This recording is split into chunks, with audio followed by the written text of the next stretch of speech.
Chapter 113. Frost and snow were the swords, and the swords were the array. Hundreds of frost swords were densely inserted into the ground, surrounding Qin Ruoying, who was holding the little fellow. If one looked from the sky, one would find that these swords were not randomly inserted. The position of each frost sword contained a certain truth of heaven and earth. Qin Yongyan was his father-in-law, and Qin Xueqing was his sister-in-law. These were all people closely related to Yingying, so Qinshi conveniently included them. In this big village, Yingying seemed to have only 2 relatives left. Setting up an array required distraction. And this was actually the real purpose of great-granduncle. Would he really be so kind as to remind Qinshi to protect his wife and child? Obviously not. Great-granduncle was just breaking Qinshi's momentum. He grasped the lifeline and broke the momentum with one word. Even a snake should be hit where it hurts, let alone a person. In great-granduncle's eyes, Qinshi came leisurely in the sky with a shocking sword momentum. Qinshi's own momentum had reached the realm of perfection. Just like Shimin Chueshue on the top of the Forbidden City, one man with one sword, his momentum was natural. But Qinshi was not Shimin Chueshue after all. He was more like Yiguqing with a fatal weakness. That was, Yingying and Yinyin. Great-granduncle cleverly grasped Qinshi's weakness. So he broke his momentum. Great-granduncle couldn't figure out Qinshi's realm. But that was not important. If the winner could be decided only by the realm, then what was the point of fighting? They could just compete with whose realm was higher. A lion would use all its strength to hunt a rabbit. If a warrior at the peak of obvious strength used the right method, he might be able to kill a warrior at peak strength. That was martial arts. In a battle between masters, the winner could be seen in an instant. So when Qinshi was distracted to set up a defensive array for Qin Ruoying, great-granduncle took action. He suddenly grabbed his walking stick and swung it at Qinshi.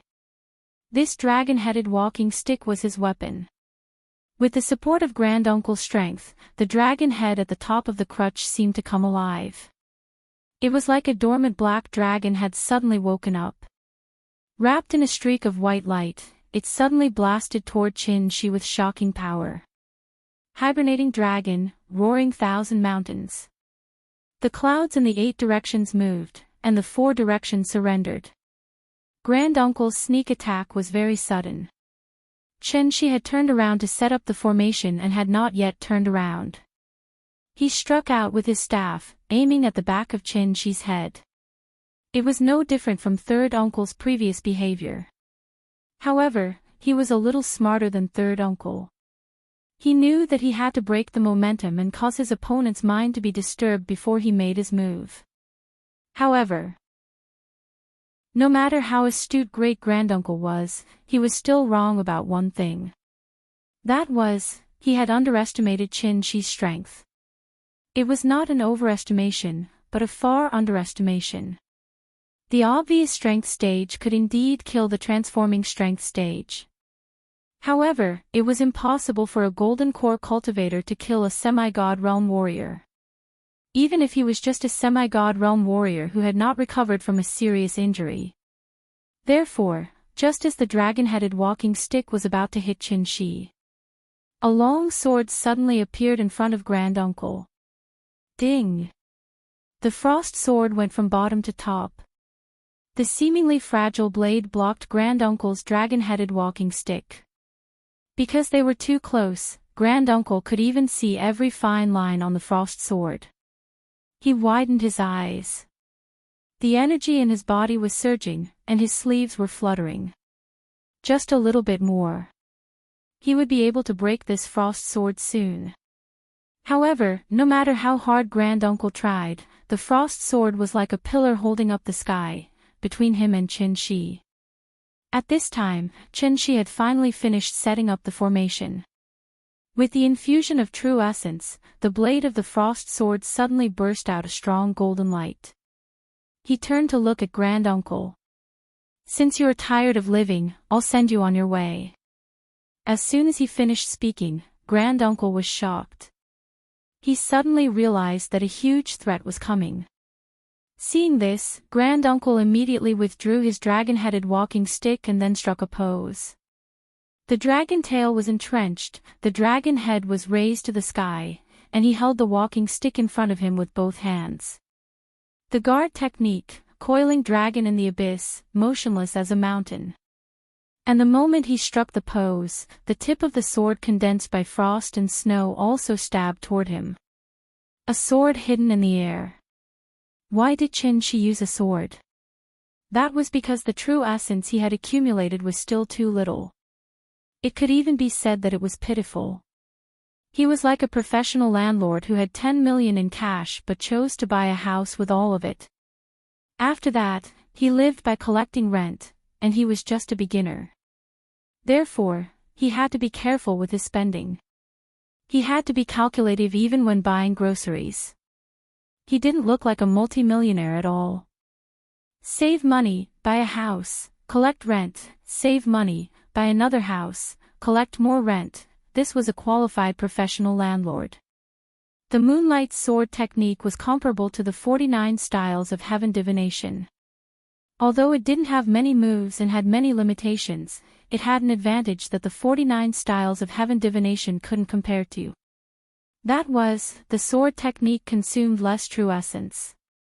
And this was the fundamental reason why Granduncle could still jump in front of Qin Shi until now. The long rainbow spirit, a sword hidden in the air. The sword light turned into a golden light and instantly blasted toward Granduncle. This sword was coming menacingly. Granduncle immediately clenched the dragon staff with both hands and roared, "Rise!" His words were the law. A black coiling dragon seemed to be substantial. It transformed into a roar and was about to pounce. Entering the Tao with martial arts, comprehending the truth of heaven and earth, and integrating the spiritual energy of heaven and earth. Granduncle was actually a rare peerless master in the world to have practiced martial arts to this level. But it was a pity, the person he met today was Qin Shi. A person who belonged to this world but also didn't belong to this world. Therefore, when the golden light hit the black dragon was immediately shaken to the point of almost falling. At the critical moment, Granduncle roared angrily. The primordial qi around him suddenly soared. This also made the black dragon, which should have been on the verge of falling, actually take shape again. He actually took this sword head-on. Qin Shi looked at him with some surprise, but his hand movements didn't stop. Since he took one sword, let's take another. No. It should be 100 swords. The second move of the moonlight sword technique, 100 swords, no end. Qin Shi raised his long sword and pointed at Granduncle from afar. A gust of cold wind that almost made people unable to open their eyes suddenly blew. In the wind and snow all over the sky, 100 frost swords condensed and took shape beside Qin Shi one after another. Although the number wasn't as many as when he set up the array just now, each sword faintly glowed with golden light. 100 swords floated in the air as if to illuminate the whole world. The man stood in the air, without any emotion in his eyes. This was the last scene that great-granduncle would see in his life. No. Golden light bloomed. It was enough to wipe out some of the darkness in the world. After the 100 swords flew out, Qin Shi turned around and flew back to the courtyard. He let go of the frost sword in his hand gently. The invincible divine sword turned back into the snowflakes all over the sky, sprinkling toward this small ancient village. Qin Shi landed slowly by the side of Qin Ruoying. He reached out his hand and caressed her pretty face, which was a bit cold due to the wind and snow. He then took her hand slowly and said to her gently, "Let's go home." The initial subscriptions of this book have reached 13,000 so far. It will soon surpass the path toward heaven and catch up with Mu Xin.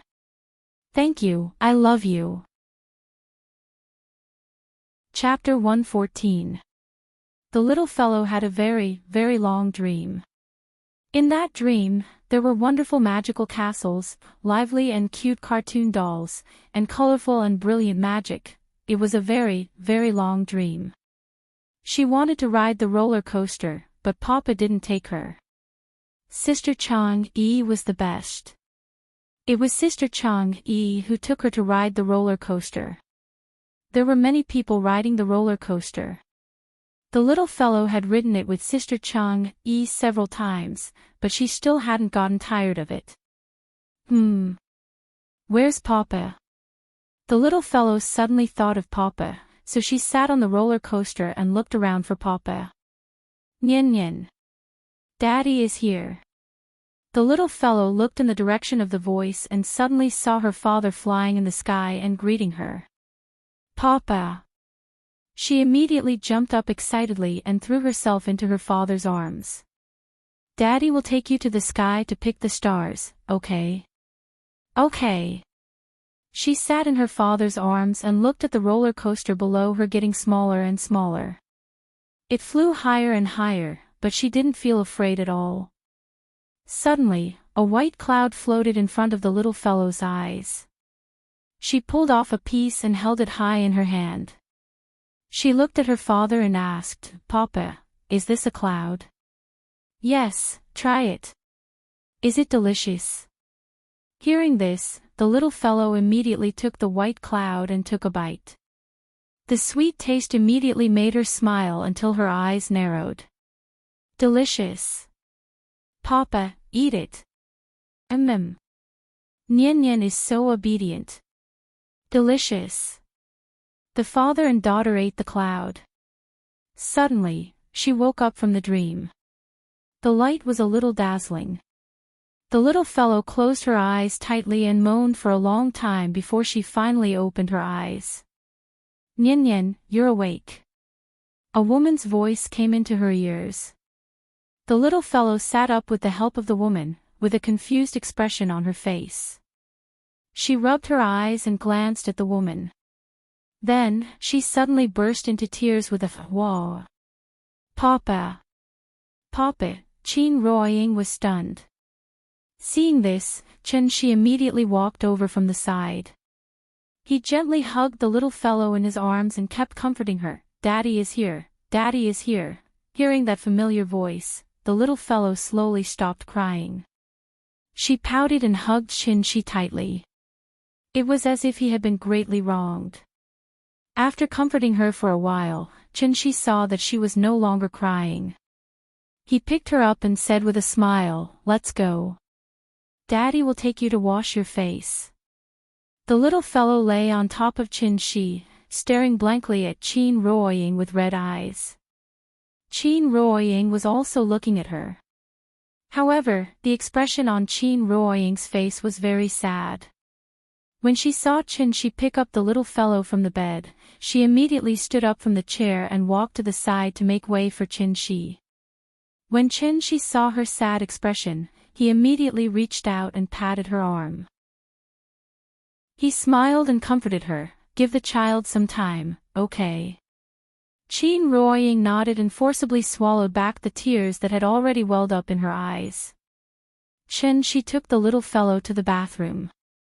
She also wanted to follow and see how Qin Shi washed the little fellow. But as soon as she took a step, she immediately stepped back. There was the sound of running water in the bathroom.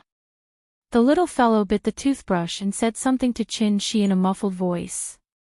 All of a sudden, Qin Shi laughed. Qin Ruoying really wanted to hear what they were talking about, so after hesitating for a moment, she quietly leaned toward the bathroom. However, she was neither a cultivator nor a necromancer. She was not even a martial artist. So no matter how hard she tried, she could not hear what the little fellow was saying. The sound of running water stopped abruptly. Qin Ruoying hurriedly returned to the original place as if she had never moved. After washing up, the little fellow finally woke up. Qin Shi took her out of the bathroom and went directly to Qin Ruoying. "Nyen Nyen, Daddy is going to cook. Mommy will play with you, okay?" Hearing this, the little fellow could not help but hesitate. She looked up at Qin Shi and then at Qin Ruoying. After serious consideration, she nodded gently and said very obediently, "Okay. Good girl. Go, let mommy watch cartoons with you." With that, Qin Shi pinched her little face and then handed her hand to Qin Ruoying. Qin Ruoying seemed to have not recovered yet. Seeing this, Qin Shi smiled gently and said, "Ying, watch cartoons with her for a while." After that, Qin Shi held the little fellow in one hand and Qin Ruoying in the other. After putting the mother and daughter's hands together, he said with a smile, "Daddy is going to cook. I'll call you when it's ready." The first sentence was said to the little fellow, but the second sentence was said to Qin Ruoying. After that, Qin Shi winked at Qin Ruoying. Everything was understood without words. The mother and daughter watched Qin Shi walk out of the west wing. After he gently closed the door, Qin Ruoying, like a puppet with a spring wound, asked the little fellow tentatively, "Nian. Mommy, can I hold you?" The little fellow nodded, raised her little hand and said sweetly, "Mommy, hold me." Hearing this, Qin Ruoying suddenly looked a little excited. She quickly squatted down and gently took the little fellow into her arms. Then she held the little fellow's butt and picked her up. It was different from the excitement of reunion. At this moment, Qin Ruoying's heart was only filled with joy. Joy from the bottom of her heart.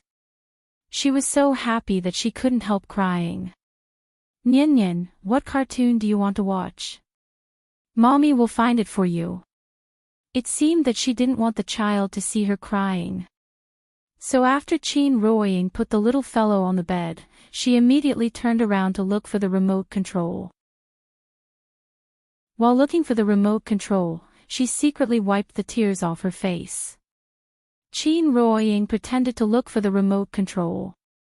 The little fellow waited for a while and seemed to be a little impatient, so she lay on the bed and looked for it herself. Sure enough, the remote control was lying quietly on the bedside table. She picked up the remote control and immediately giggled, "Here it is. Here it is."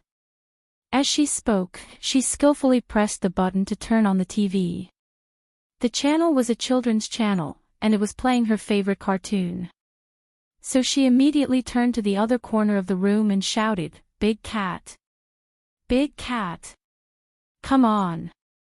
Let's watch the cartoon." She didn't know where the big cat was hiding just now. But after hearing the little fellow's call, it immediately came out, turned into a black shadow, and drilled into the little fellow's arms, and obediently watched the cartoon with her. Qin Ruoying turned around and looked at her daughter who was holding the remote control and holding the big cat in her arms. For a moment, she didn't know what to do. The little fellow waited for a while. Seeing that she was still in a daze, she immediately shouted to her, "Mommy. Sit here." As she spoke, she patted the quilt beside her. Qin Ruoying sat on the edge of the bed, but the little fellow seemed to be a little dissatisfied, so she immediately pouted and said, "Mommy wants to sit here." Hearing that, Qin Ruoying immediately took off her shoes and sat beside the little fellow. After seeing that she sat down, the little fellow nodded in satisfaction, then directly raised her arm and drilled into her arms like a cat. "Mommy, watch the cartoon with me."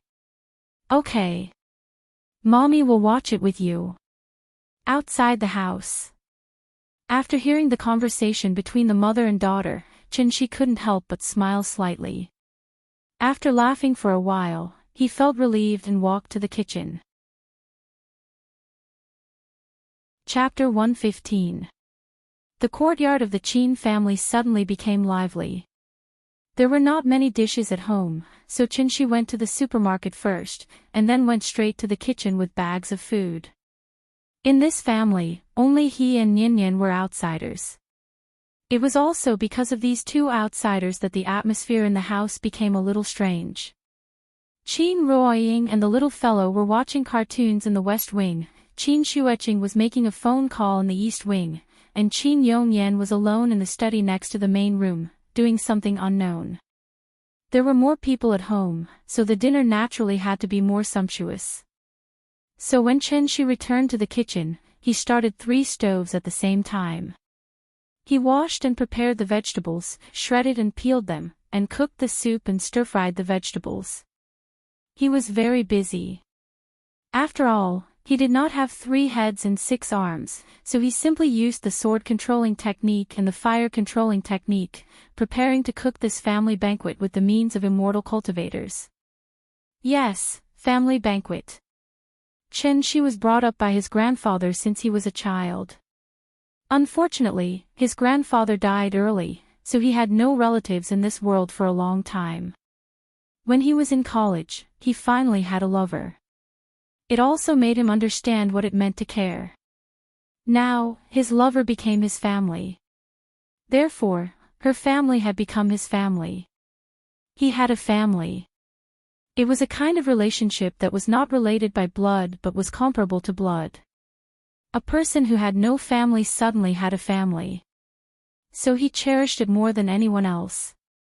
Spiced goose platter, stewed bird's nest with rock sugar, small bowl of golden hook fin, steamed lobster, braised eel, dragon tongue, abalone with snail meat, liaoning ginseng with sauce, steamed crab, steamed eastern star spot, caterpillar fungus stewed with flour glue, 10 dishes, all of which were main dishes. Ying liked to drink vegetable soup, so Chen Shi specially made a nourishing vegetable soup for her in winter. Chen Shi scooped up a spoonful with an iron spoon and tasted it. Well, it tasted good. As for the little fellow, she was not picky. As long as it was made by her father, she liked to eat it, so it was easier to clean up. Because he didn't know what his father-in-law and sister-in-law liked, Chen Shi couldn't cook a dish for them for the time being. Because it was winter, before 6 o'clock in the evening, the sky of Shangjing was completely covered by the curtain of night. Tens of thousands of lanterns lit up the sky without night, 10 li of beautiful gauze filled with fragrance. The lights in the Qin family's courtyard were also turned on.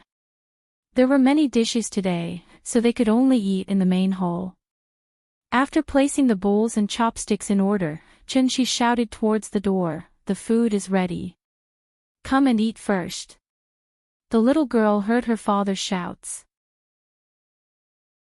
Therefore, she immediately jumped out of Qin Ruoying's arms and stood on the bed, jumping up and down as she said smugly, "Mama.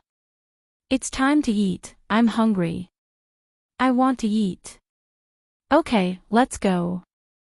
Mommy will take you to eat." Qin Ruoying carried the little fellow out of the west wing.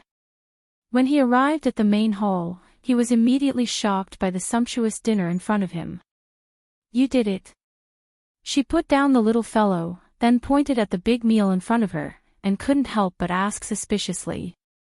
Chen Shi used to cook, but he only knew how to cook a few simple home-cooked dishes. He didn't even think about complicated dishes. Take the table in front of her as an example. Even if Chen Shi told her that he bought it outside, she would probably believe him immediately. "How is it? Is my cooking okay? You've improved." Qin Ruoying quietly glanced at the little fellow. Seeing that she was only focused on the dishes on the table, she quickly kissed Chen Shi on the face. Being rewarded by his wife, Chen Shi immediately smiled proudly. He didn't put in so much effort in vain. It was okay. Although they hadn't seen each other for a long time, the tacit understanding between them had become even closer. The two of them stood in front of the main hall and waited for a while. Seeing that the little fellow was a little impatient, they made a move almost at the same time. Without any prior discussion, Qin Ruoying pointed to the study on the right, and Chen Shi pointed to the east wing on the left. Seeing this, Qin Ruoying immediately smiled and said, "Telepathy." Chen Shi said, "Telepathy." After that, both of them couldn't help laughing.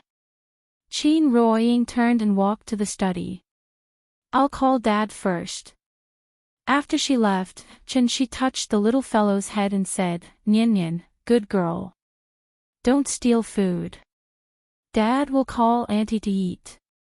We'll eat when Grandpa and Auntie arrive. Okay. I won't steal food.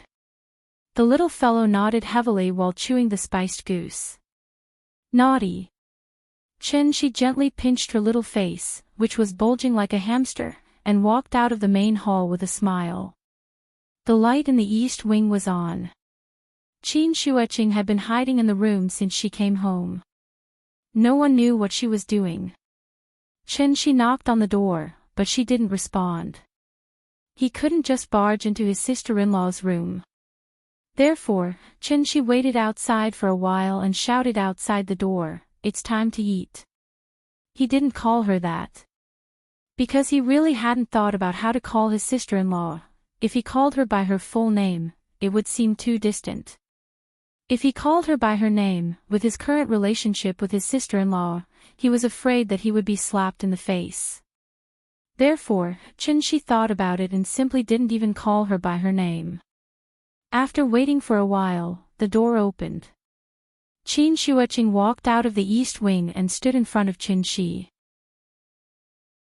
She looked at Chen-Shi thoughtfully, but still didn't say a word. Seeing this, Chen-Shi smiled and said to her, "It's time to eat." After that, he turned and walked to the main hall. He had already said what he wanted. It was up to her whether she wanted to eat or not. Looking at Chen-Shi's back, Qin Shuiqing hesitated for a moment, then suddenly said, "The leader wants to see you. He hopes that you can come with me to the headquarters in Shangjing." Chen-Shi didn't turn around, as if he didn't hear her. Qin Shuiqing was a little anxious and immediately wanted to chase after him. But at this moment, Chen-Shi suddenly stopped in his tracks. He leaned to the side and glanced back at Qin Wanqing. Then, he said coolly, "I can give you face and let him see me." After that, he turned and walked into the main hall. Outside the study, Qin Ruoying gently knocked on the door. After waiting for 2 seconds, she didn't hear any response, so she pushed the door open and went in. "Dad, it's time to eat." Qin Yongyan sat in the chair and stared at the desk in front of him. No one knew what he was thinking. Qin Ruoying walked to his side. After glancing at the rice paper on the table, she read out the words he wrote on the paper: "The heavenly gate is broken and the Chu River is opened. The blue water flows back to the east. The green mountains on both sides of the river face each other. The lonely sail comes from the horizon." The words were good, and the poem was good. After reading, Qin Ruoying gently put her hand on her father's shoulder. After a little hesitation, she asked uncertainly, "Dad, are you blaming me?" Qin Yongyan didn't say anything. Qin Ruoying stood behind him silently. The expression on her face became more and more sad. Suddenly, Qin Yongyan let out a deep sigh. Then, he crumpled the rice paper on the table into a ball and threw it into the wastebasket next to him. Chapter 116. Family Banquet. Family and Banquet. The whole family sat together to eat. This was called a family banquet. Family banquets were so ordinary that there was nothing special about them. They just needed the whole family to sit together and have a happy meal. Wuxia was very big, so customs may be a little different from place to place. In some places, even the most high-end and expensive restaurant could not be regarded as the highest standard for receiving guests. The real highest standard was to invite the guest to the house for a seemingly ordinary home-cooked meal. Family banquet. Chen-Shi had never eaten a family banquet. The one he had eaten with Ying before was called a couple's meal. Chen-Shi returned to the main hall and saw the little fellow standing on the chair, quietly eating the dishes on the table. She knew how to use chopsticks, but she didn't like to use them. Usually, she ate rice in soup, so she usually used a spoon. Chen-Shi served the main dish today. The little fellow tried a few times and found that she couldn't pick up the dishes, so she simply threw down the chopsticks and grabbed the dishes with her hands. Chen-Shi quietly walked not far from her and coughed softly. Because he was afraid of scaring her, Qinshi deliberately lowered his voice. But he didn't expect that such a small voice would startle the little fellow. She immediately threw away the braised goose slice in her hand in a panic. "Papa! I didn't steal it." As she spoke, the little fellow quickly wiped the oil on her mouth. Seeing that her hands and mouth were full of oil, Qinshi sat beside her, then took out a tissue and helped her wipe it carefully. As if afraid that her father would be angry, the little fellow immediately pouted and put on a pitiful look. Seeing this, Qinshi rubbed her head and said with a smile, "Good girl, eat when you're hungry. It's okay." As he spoke, Qinshi stood up and handed her the braised goose leg on the table. The little fellow was a little clever. She knew not to take the biggest and most conspicuous braised goose leg, but only some seemingly inconspicuous braised goose slices. "Papa is so nice." After receiving the braised goose leg, the little fellow was immediately overjoyed. She smiled so widely that flowers were about to bloom on her little face. After taking a big bite, she handed the braised goose back to Big Cat while chewing. She said with a lisp, "Big Cat, come, you eat too." Hearing this, the big cat quickly jumped to the little guy's side. After taking a bite, it started to meow.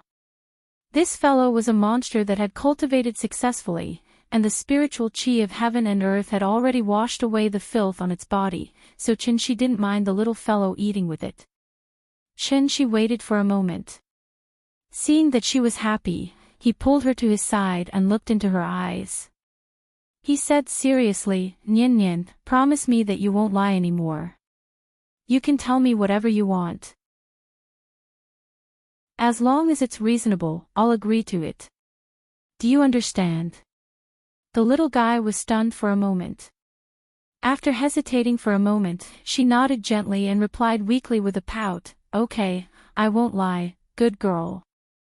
Qinshi pinched her little face. At this time, Qin Shuiqing also walked into the main hall. After seeing her sit down, Qinshi turned his head and looked in the direction of the study. To be honest, he still hadn't decided what kind of attitude he should use to face Qin Yongyan. Since ancient times, the relationship between father and son-in-law was slightly better than the relationship between mother and daughter-in-law. But this didn't mean that there wouldn't be conflicts between father and son-in-law.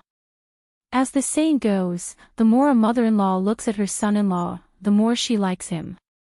However, there was no uniform way for a father-in-law to look at his son-in-law. Perhaps it was because mature men were more reserved, so they would hide some of their thoughts in their hearts and wouldn't make a conclusion easily. Even if they liked or disliked him, the father-in-law wouldn't easily express it. Before arriving home, Qin Ruoying proposed to eat outside, but Qinshi said that he wanted to let her try his cooking.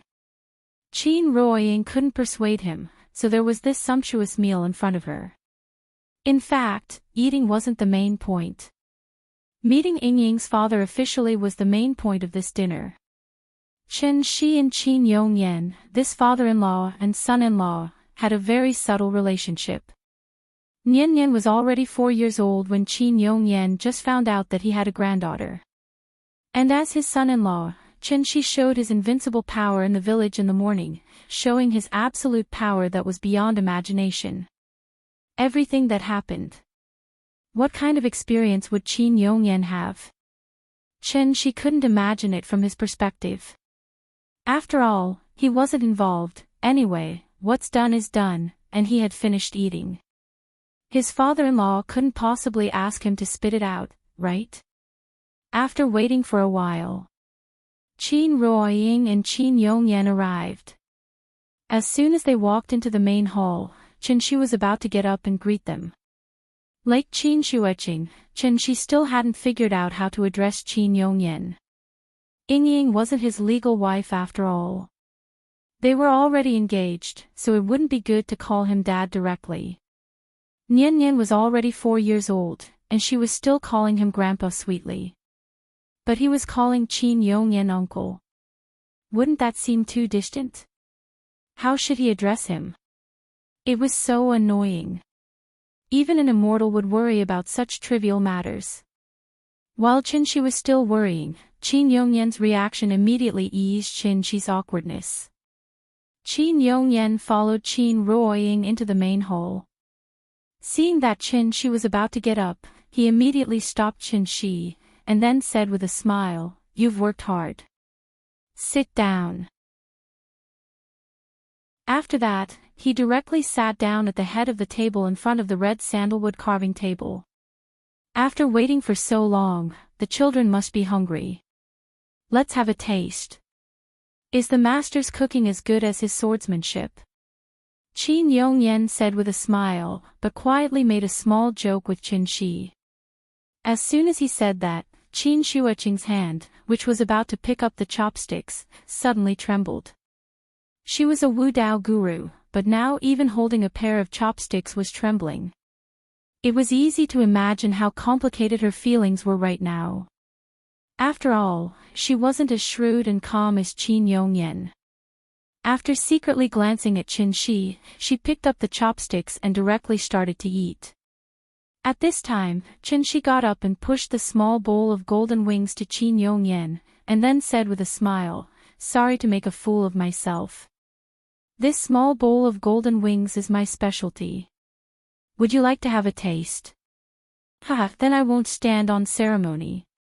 Please." A seemingly ordinary family feast began amidst this harmonious atmosphere. During the banquet, Qin Yongyan kept chatting with Qin about various trivial matters. Qin Ruoying was responsible for serving the little girl. Only Qin Shuoqing was restless and felt very awkward. After finishing the rice quickly, she immediately got up and said, "I'm full." "Uncle, sister, take your time." After that, Qin Shuoqing turned to leave. However, at this time, Qin Yongyan suddenly stopped her and asked with a smile, "Shuoqing, did you talk to your father on the phone?" Qin Shuoqing nodded and replied, "Yes, they will come back after a while." "Oh, okay." Qin Yongyan nodded, but then suddenly pointed to her seat and said with a smile, "There are guests at home. You can be considered as half the host here. Don't be in a hurry to leave. Sit down for a while." "Ah." Qin Shuoqing looked at Qin Yongyan with a little surprise. Seeing that he was looking at her with a smile, Qin Shuoqing couldn't help but hesitate for a moment, and then reluctantly sat down again. She glanced at Qin Shuoqing. After seeing her sit down, he suddenly said to Qin Yongyan, "Uncle Qin, sorry for calling you like this." Hearing this, Qin Yongyan immediately turned to look at Qin. He still had a smile on his face. He just looked at Qin with a smile and didn't say anything. Seeing this, Qin also smiled. He gently held Qin Ruoying's hand under the table, and then said with a smile, "Nyan is already 4 years old, but I still owe Ying a romantic wedding, so I hope to hold this wedding for her under your witness. What do you think, can you?"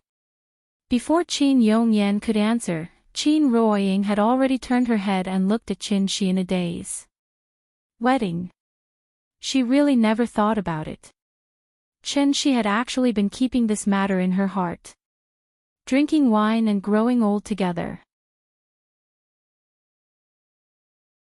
Chapter 117. Wedding. Qin Ruoying was stunned. That was something she had never dreamed of. Therefore, her first reaction was to avoid the trouble. But when she felt the warmth from Qin's hand, after hesitating for a while, she swallowed the words that were about to come out of her mouth. Which girl didn't yearn for love? Which teenager didn't fall in love? 20 years had passed and she was almost 30 years old. Her daughter was already 4 years old. Now that Qin suddenly said that he wanted to hold a wedding for her, why did it sound so awkward? It was very embarrassing. "Oh. Have you decided when to hold it?" As he spoke, Qin Yongyan looked at Qin Ruoying with a faint smile. "I can do it anytime, it's up to Ying." With that, Qin turned to look at Qin Ruoying. "Me? How would I know?" Seeing that her father and husband were looking at her, Qin Ruoying hurriedly lowered her head, looking a little embarrassed. Chen Shi was stunned for a moment, then he seemed to have thought of something and couldn't help but laugh. He gently squeezed Qin Ruoying's hand, then said to Qin Yongyan, "I was dictatorial, I should have discussed with Ying first." Hearing this, Qin Yongyan immediately nodded and laughed. "Then you have a good discussion, let me know when you are sure." After saying that, he continued to eat his food. His attitude was a little strange. Could it be, father-in-law had already acquiesced to the fact that what was done? So he was mentally prepared in advance. Chen Shi thought for a while, then threw this question to the back of his mind. He respected his father-in-law, but he wouldn't let his father-in-law's attitude affect his decision. The only person who could really affect his decision was Ying. Chen Shi glanced at Qin Ruoying. He felt that her palm was a little sweaty, so he couldn't help but gently stroke it. There are thousands of people in the world, but do not seek them for the fleeting clouds. A person is like a rainbow, meeting the top will be known. Treasure it as you go. After dinner, Qin Yongyan went straight to his study. Seeing him leave, Qin Shuoqing ran back to her room in the east wing as if she was running away. Seeing this, the couple couldn't help but look at each other and shake their heads. Forget it, let's take it slow. Making a family banquet was actually a very tiring thing. Washing vegetables and cooking was very tiring. After eating, one still had to sweep the floor, mop the dishes, and wipe the table. Therefore, housewives sometimes had a hard time.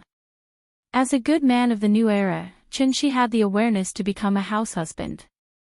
Therefore, when Qin Ruoying wanted to help him clean up, she was directly pushed out by Chen Shi. He asked her to take care of the child and cultivate a good relationship with the little fellow. Shangjing is a city that never sleeps. Hohai, Workers' Sports Complex, and Sanlitun are all bars, nightclubs, and food stalls. Hohai was very lively, but Dongming Alley, which was separated by a lake, was very quiet. This was the taste of old Shangjing. After cleaning up, when Chen Shi returned to the west wing, the little fellow was lying in Qin Ruoying's arms, giggling in front of the TV. When the little fellow saw Chen Shi come in, she immediately sat up, patted the bed, and shouted, "Papa! Papa, come and watch cartoons with me." "Okay, Papa and Mama will watch with you." Chen Shi got on the bed, and with Qin Ruoying, one on the left and one on the right, the little girl was sandwiched between them. The little fellow looked to the left, and then to the right. This was the first time she had enjoyed this kind of treatment, so she was immediately very excited. Therefore, she turned left and hugged Chen Shi, and then turned right and hugged Qin Ruoying. She tossed and turned on the bed, and was so happy that she didn't even want to watch cartoons. Looking at the little fellow who kept rolling on the bed, Chen Shi suddenly turned his head and looked at Qin Ruoying. The feeling of tacit understanding came again. Therefore, Chen Shi let her play for a while. Seeing that she was too tired to turn over, Chen Shi gently touched her little face and said seriously, "Nian Nian, it's almost time for you to sleep." Hearing this, the little fellow immediately hugged Chen Shi's arm, pouted, and said coquettishly, "I don't want to. I'm not sleepy, I want to play for a while more." She really slept too much today. It was only 9 o'clock, so the little fellow was full of energy and didn't feel sleepy at all. Chen Shi helplessly pinched her face, and Qin Ruoying secretly laughed. Children are really ignorant. Hindrance, although he could use magic to make her sleep, Chen Shi obviously wasn't in a hurry to do that, so he had to hold her and watch cartoons again. However, the animation on the children's channel was over, but the little fellow still didn't want to sleep. Chen Shi had no choice but to order a Frozen movie for her. A Frozen movie lasted more than 90 minutes. When she finished watching, it was finally 12 o'clock. "Papa, I'm sleepy." The little fellow raised her little hand and yawned lazily with her mouth open, and finally wanted to sleep. She was afraid of waking her up, so for the first time, he didn't take her to brush her teeth and wash her face tonight. The little fellow held her father in one hand and her mother in the other, and soon fell asleep. After gently covering her with the quilt, she patted her forehead with a meditation spell. Then he sat up and said softly to the big cat, who was lying at the end of the bed, dozing off, "Big cat, go out, and don't come back tonight." Meow. The big cat looked at him inexplicably. However, what responded to it was Chi's slightly murderous eyes. Meow. Seeing this, the big cat immediately jumped out. The door was closed, so just as it was about to jump up and open the door, Chi had already opened the door for it. The big cat was stunned for a moment, and then rushed out of the west wing at a faster speed. It was not good to stay here for a long time. After the big cat left, Chi picked up the little fellow and gently put her aside, then moved to Qin Ruoying's side and lay down. Qin Ruoying was lying on the bed, seeming a little nervous. As soon as she lay down beside her, she seemed to be stimulated and suddenly sat up from the bed.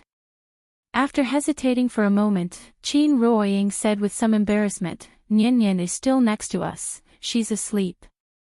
Qin Ruoying gently swatted away the devil's claws that wanted to play tricks. She bit her red lips and opened her mouth to say something, but she had already kissed her gently. She turned around to face the flowing snow, climbing onto the bed to hug the beautiful Tsong. Mandarin ducks dancing neck to neck, jade encirclement. Eyebrows together bashfully, lips red and warm. Fresh and fragrant, skin smooth and jade-like. Weak and languid wrists, so tender and lovable. Beads of sweat, messy green hair. After 1,000 years of happiness, I've heard of 5 nights of poverty. The time to linger is limited, the love is hard to end. It was the beginning of a break. Ying, do you want to try in the sky tomorrow? In the sky. Qin Ruoying was stunned for a moment, but then she shyly spat at him. Bah! How can you think of that, shameless? We're an old married couple, what's there to be shy about? Hearing that, Qin Ruoying pretended to be angry and threatened him, "I'm going to be angry." Seeing that, Shi immediately raised his hands to surrender. Okay, I won't say it, humph. The two of them lingered for a while. Shi hugged her and suddenly asked seriously, "Ying, are you looking forward to our wedding?" Qin Ruoying looked at him quietly in the dark and did not answer immediately. She gently leaned her head on Shi's chest. Then, with a sense of relief, she suddenly sighed and said, "I didn't dare to think about it before, so I never thought about it. Thank you." Chapter 118. After the couple spent some time together, the date of the wedding was finally set. December 12th, half a month later. There was no special meaning to it. She just wanted to do it as soon as possible, so he chose December 12th after thinking about it. 12/12, 122, I want to love. It felt good and auspicious, so let's do it on that day. Qin Ruoying gave it some thought and let him make the decision. In fact, she didn't have any special ideas, thinking that it just needed to be simple. As long as she could marry Shi under the witness of her father, she would have no regrets in this life. However, Shi also wanted to hold a romantic wedding for Ying because he had experienced Fang Lei's high-end cruise wedding. Qin Ruoying didn't agree. Not to mention that Shi was all alone, even she didn't have many relatives or friends. So even if the wedding was grand, how many guests could they invite to attend the ceremony? It was a make-up wedding anyway, so it was fine to just give her a simple blessing. Shi agreed with her with a smile. The next day, when the little girl woke up, the sun was already high in the sky. Shi leaned against the bed and looked at her with a smile. The little girl didn't seem to be awake yet. She stretched, squinted at her father next to her, and then rolled on the bed directly into Qin-Shi's arms to continue to sleep. The couple sat side by side on the bed, quietly looking at the little girl who was sleeping in Qin-Shi's arms. Suddenly, they looked at each other again. Then they both laughed. Maybe this was the happiest thing in the world. These 2 days, there would be light snow from time to time. It wasn't heavy, but it was enough to make the snow pile on the ground higher and higher. The weather was good today. After the snow at night, it was sunny during the day. Qin Shueching might feel that it was not good to eat Qin-Shi's food for free every day, so when Qin-Shi went to the kitchen, he found that she had already bought breakfast and put it in the thermal cabinet. His sister-in-law was actually a very domineering person. However, her brother-in-law was stronger than her. She was so domineering that she could no longer raise her head in front of Qin-Shi.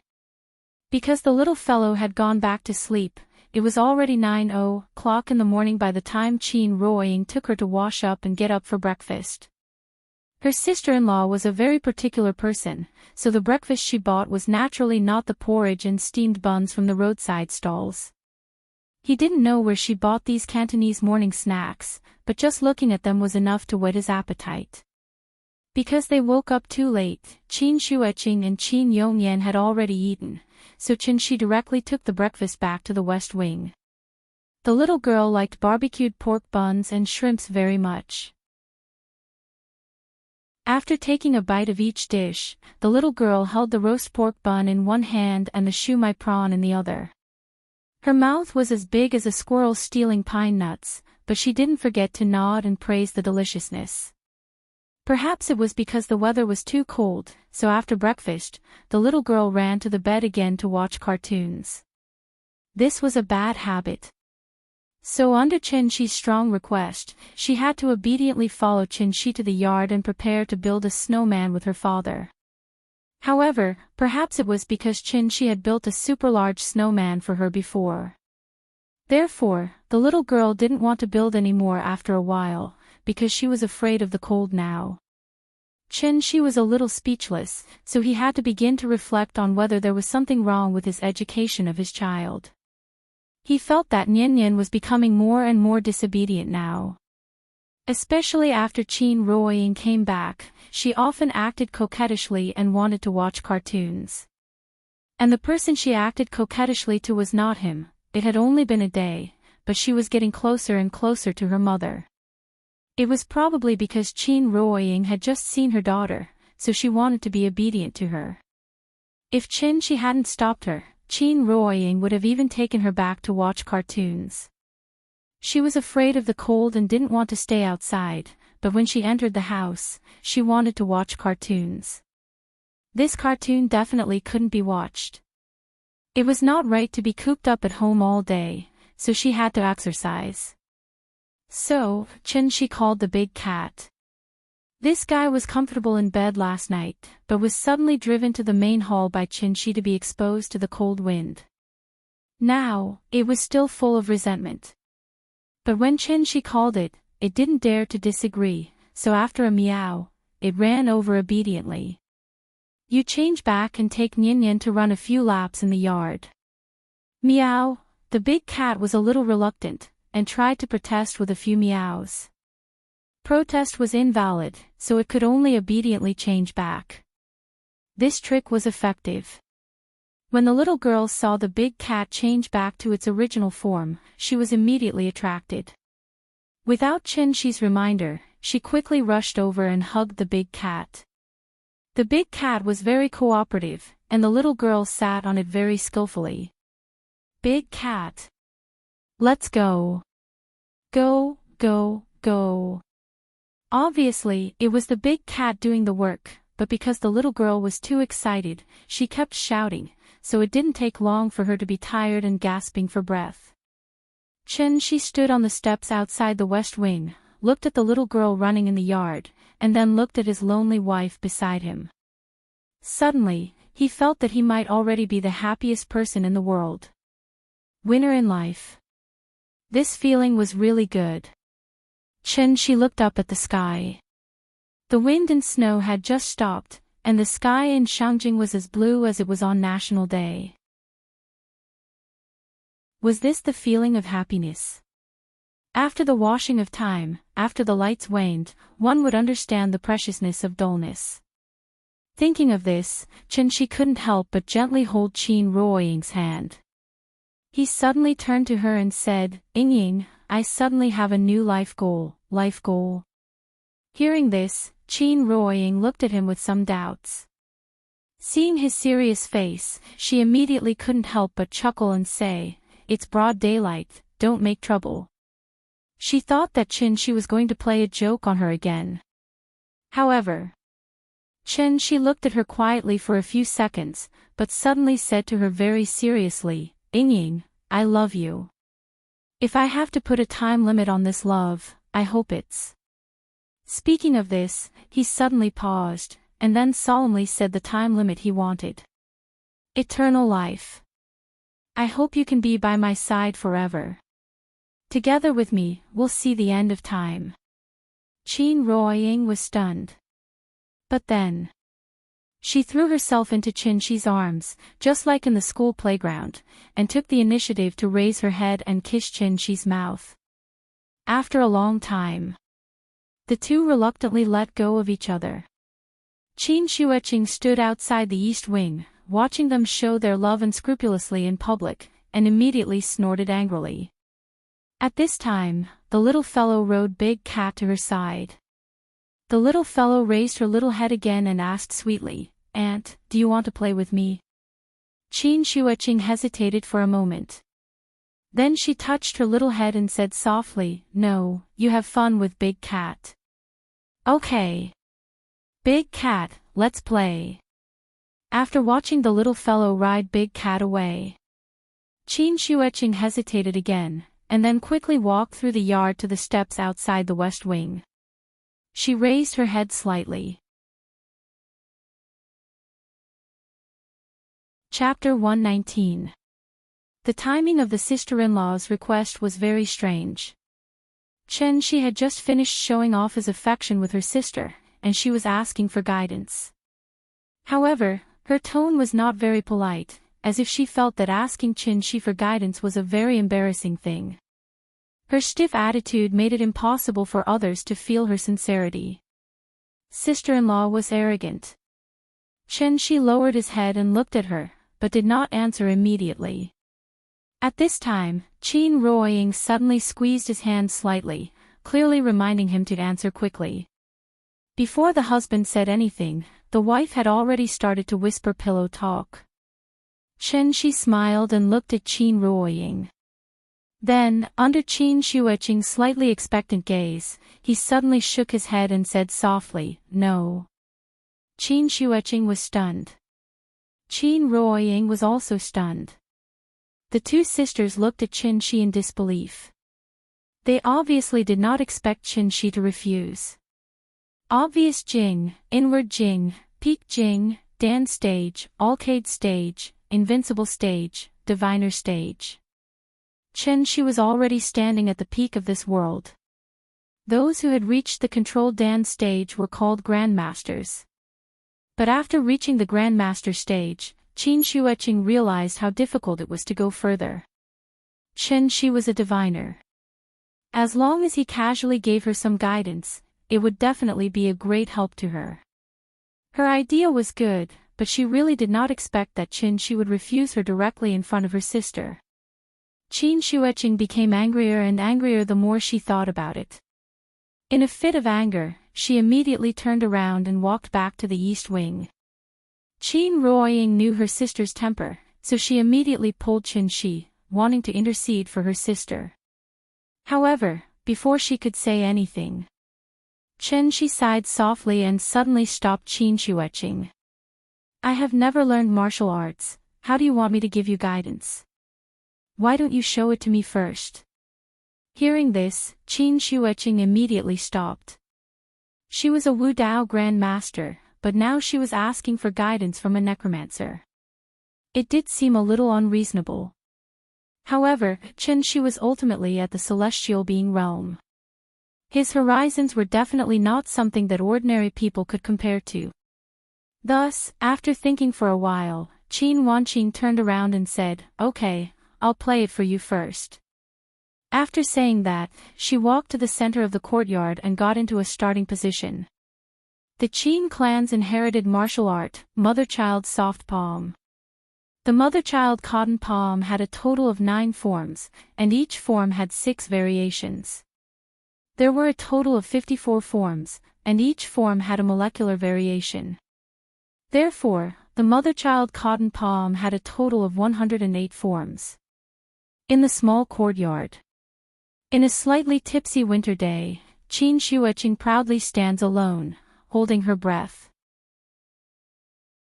As a grandmaster of the dance stage, she had long cultivated the martial Tao from the vocal realm to the silent realm. Suddenly, she moved. Her lotus steps moved slightly, and her posture was exquisite beyond compare. Light clouds danced gracefully as her sleeves fluttered in the wind. Suddenly she was as ethereal as a light cloud, and suddenly she was like a magpie startling its nest.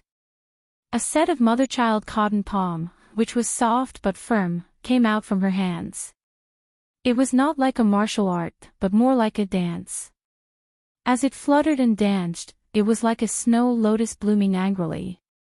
The little fellow, who was riding the big cat and wandering around, was attracted by her dance, so she immediately rode the big cat back to Qin-Shi's side. She looked up and asked, "Papa, is Auntie dancing?" Qin-Shi bent down and picked her up from the big cat, and then asked with a smile, "How is it? Is Auntie dancing well?" "Yes." The little fellow immediately nodded heavily, and suddenly said with some expectation, "I also want to learn." Hearing this, Qin-Shi kissed her little face and laughed, "Auntie is dancing the mortal dance. When you grow up, Papa will teach you the immortal dance and let you become a fairy like Sister Chang'e, okay?" "Okay. Teach me, Papa." The little fellow put her arms around Qin-Shi's neck and immediately giggled. The 108 moves were soon finished. Qin Xueqing stopped and stood still. She raised her head and looked at Qin-Shi again with some expectation in her eyes. Qin-Shi did not speak immediately, because after seeing Qin Xueqing's performance, he suddenly remembered the moves that great-granduncle used when fighting with him. It was beyond the scope of martial arts. The environment of the earth was not suitable for cultivation, so martial arts itself was a deformed product under the influence of the environment. This was a dead end. There was no way ahead. However, great-granduncle had obviously found another way. Therefore, after pondering for a while, Qin-Shi looked at Qin Xueqing and said softly, "That's it. I'll think about it first and give you an answer tomorrow." "Okay." Qin Xueqing looked at Qin-Shi with a complicated expression, and then turned back to her room in the east wing. After his sister left, Qin Ruoying turned to look at Qin-Shi and suddenly asked thoughtfully, "You're so powerful now, is it because of that place in your memory?" She had seen Qin-Shi's memory. Although it was only the first few years, it was enough for her to understand that there was a place called the Heavenly Jade Domain in this world. The people there were very powerful. Qin-Shi looked at Qin Ruoying. Seeing her worried look, he could not help but smile. "It's a very long story. Let's go, I'll tell you slowly." The couple brought the little fellow back to the west wing. Then, Qin-Shi told Qin Ruoying the story that had lasted for 500 years. Heavenly Jade Domain, Immortal Cultivators. Heavenly Domain, Heavenly Yen Sect. Odd Job Disciple, Dawn Divine Lord. Starting from the Heavenly Jade Domain, he entered the Heavenly Yen Sect and became an odd job disciple. In the end, he stood out from countless odd job disciples and became an official disciple of the Divine Sect, officially beginning his path of cultivation. The story was very long and very unbelievable, so Qin-Shi could only tell the main points. Qin Ruoying became more and more confused as she listened. Until she heard Qin-Shi say that he had lived in the Heavenly Jade Domain for a full 500 years, she could not help but open her mouth and say in shock, 500 years? She originally thought that Qin had only gone to a mysterious place like a village to learn cultivation. Only now did she finally understand. Qin had gone to another world. A place infinitely far away from Earth, a place where the flow of time was completely different from Earth. It was too unbelievable. Qin Ruoying digested it for a long time, but she still could not accept it. What she cared about was not the immortal cultivators, nor the heavenly jade domain. What she cared about was the 500 years that Qin said. She had lost Qin for 5 years. But Qin had lost her for a full 500 years. A person living alone in a completely unfamiliar place for 500 years. And after 500 years, Qin still remembered her. After going through so much, just to come back and find her. Qin Ruoying stared at Qin in a daze. She would not doubt his words, which was why she felt that it was somewhat unacceptable. What did 500 years mean? Qin Ruoying really could not imagine it. She stared at the lover in front of her in a daze. Suddenly, she seemed to understand what Qin meant by eternal life. Qin looked at Qin Ruoying. When he saw her dazed expression, he immediately regretted it. He really should not have told Ying such an unbelievable thing. He should have optimized this story and told her in a way that Ying could understand. Qin regretted it a little. However, the next moment, Qin Ruoying suddenly threw herself into his arms. She looked up at her lover's face and suddenly burst into tears. I love you. If I have to put a time limit on this love, I hope it is. Chapter 120. Immortality. It was the ultimate dream of countless people, but it was obviously impossible to achieve. Although cultivators had a long lifespan, compared to immortality, what was a few hundred years? Qin was in the deification stage, so his lifespan could reach at least 2,000 years. This also led to a problem in front of him.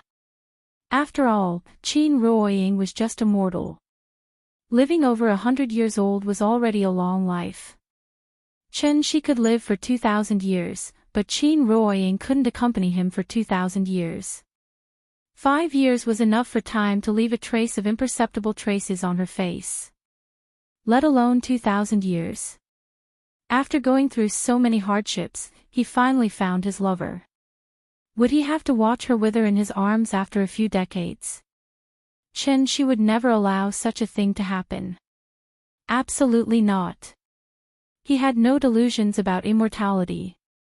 Because he knew that immortality was an unrealistic fantasy. No one could live forever, but if it was only a few decades, Qin felt that it was too little. So he wanted to help Ying borrow another 500 years from the heavens. A cultivator in the gold core stage could have a lifespan of 500 years. Therefore, the moment this idea appeared in Qin's mind, it took root and sprouted almost immediately, growing into a towering tree. He must help Ying reach the gold core stage.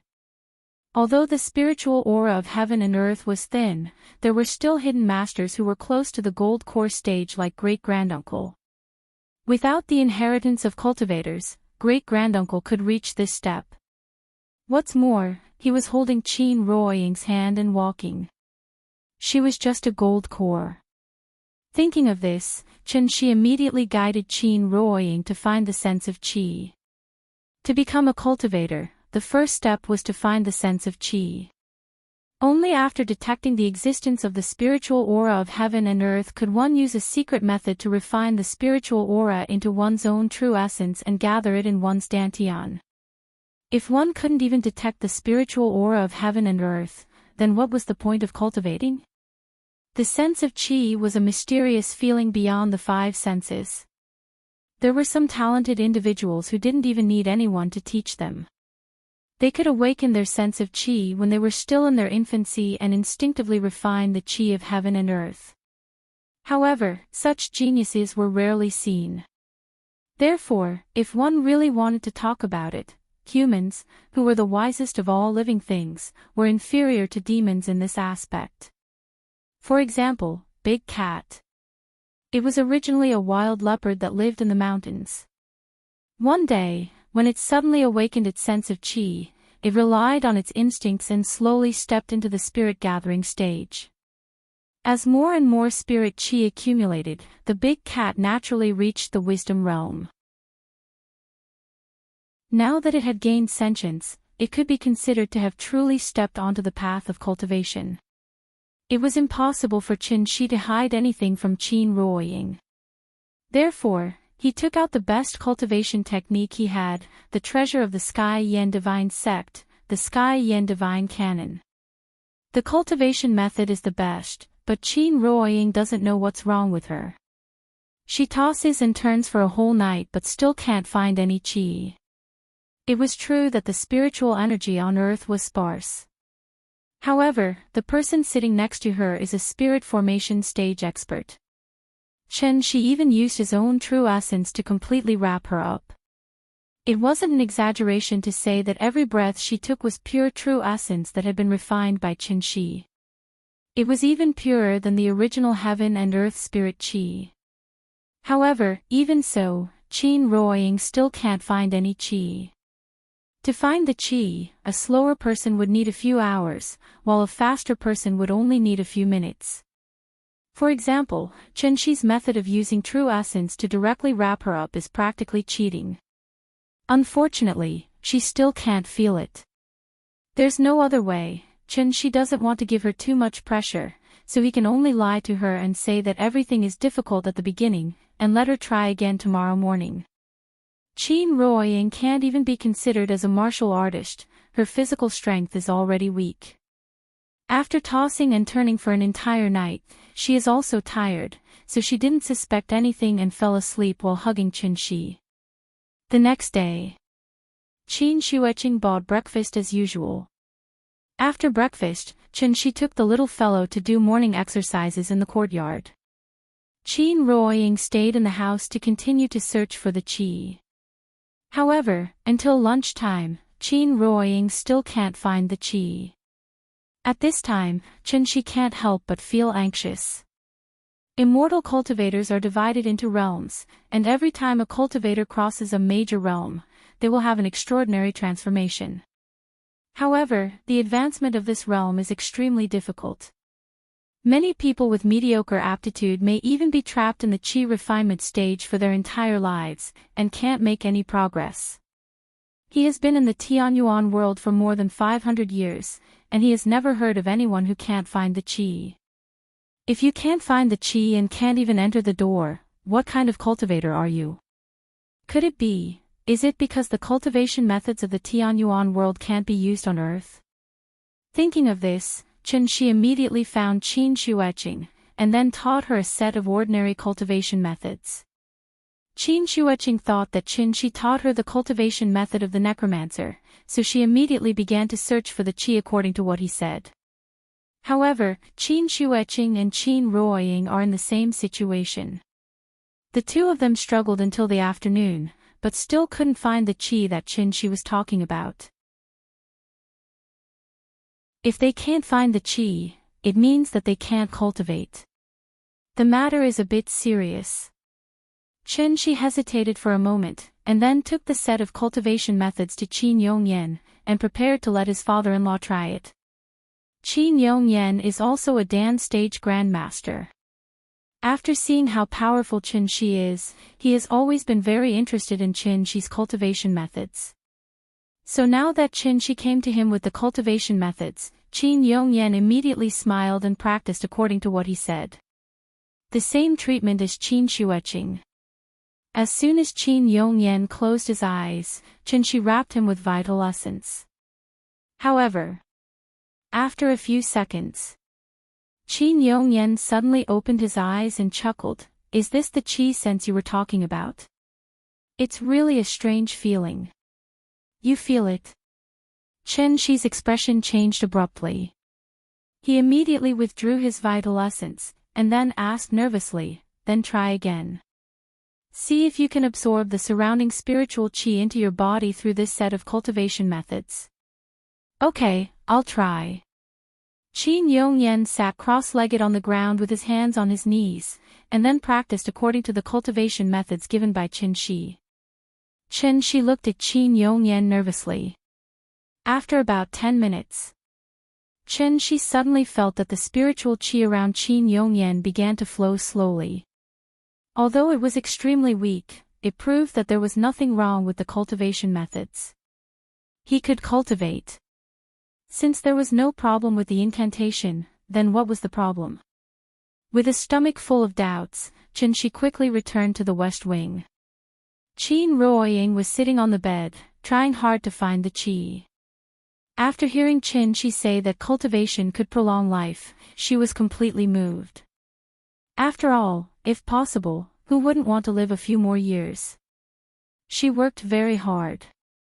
Because she also wanted to be with Qin Shi forever, until the end of time. The little girl sat on the bed, watching cartoons while curiously looking at Qin Shi and Qin Ruoying. Chapter 121. Since Qin Yongyan could cultivate it, it meant that there was nothing wrong with the cultivation technique itself. The Sky Yan God sects cultivation technique was based on righteousness and there were no shortcuts. However, it was a path that led straight to the Mahayana realm. Of the two cultivation techniques, one was the foundational cultivation technique for new disciples and the other was the Sky Yan God sect secret scripture. However, to cultivators in the qi refinement stage, there was no difference between the two cultivation techniques. The great Tao flowed like mercury and every grain was round. It was impossible for the Sky Yan God sect to keep their cultivation techniques to themselves. Allowing new disciples to cultivate incomplete foundational cultivation techniques was undoubtedly a foolish method of self-destruction. Qin Yongyan could cultivate it, but Qin Ruoying and Qin Shuoqing could not sense qi. This made Qin Shi very suspicious. If it was not a problem with the cultivation technique, could it be gender? However, that was obviously impossible. The Sky Yan God scripture did not have any requirements to be passed down to males and not females. As the sect master's daughter, Yu Zijin had cultivated the Sky Yan God scripture earlier than him. Before Qin Shi left, Yu Zijin had already successfully stepped into the divine transformation stage and was given the title of Goddess Zijin. What exactly was the problem? Qin Shi stood beside Qin Ruoying and looked at his lover's diligent appearance. The pressure in his heart increased. He could help her refine pills to forcefully raise her cultivation, but that would be meaningless. Was it really that difficult to sense qi? Qin Shi was at a loss. At this moment, the little guy who was sitting on the bed was suddenly amused by the cartoon and laughed a series of loud laughter. Qin Shi looked at the little fellow. After thinking for a while, he came to the little fellow's side and asked softly, "Nian Nian, can you help Daddy with something?" Hearing this, the little fellow immediately jumped into Qin Shi's arms and laughed, "Okay. What can I help Daddy with?" Sit properly first and then follow Daddy's instructions to sense.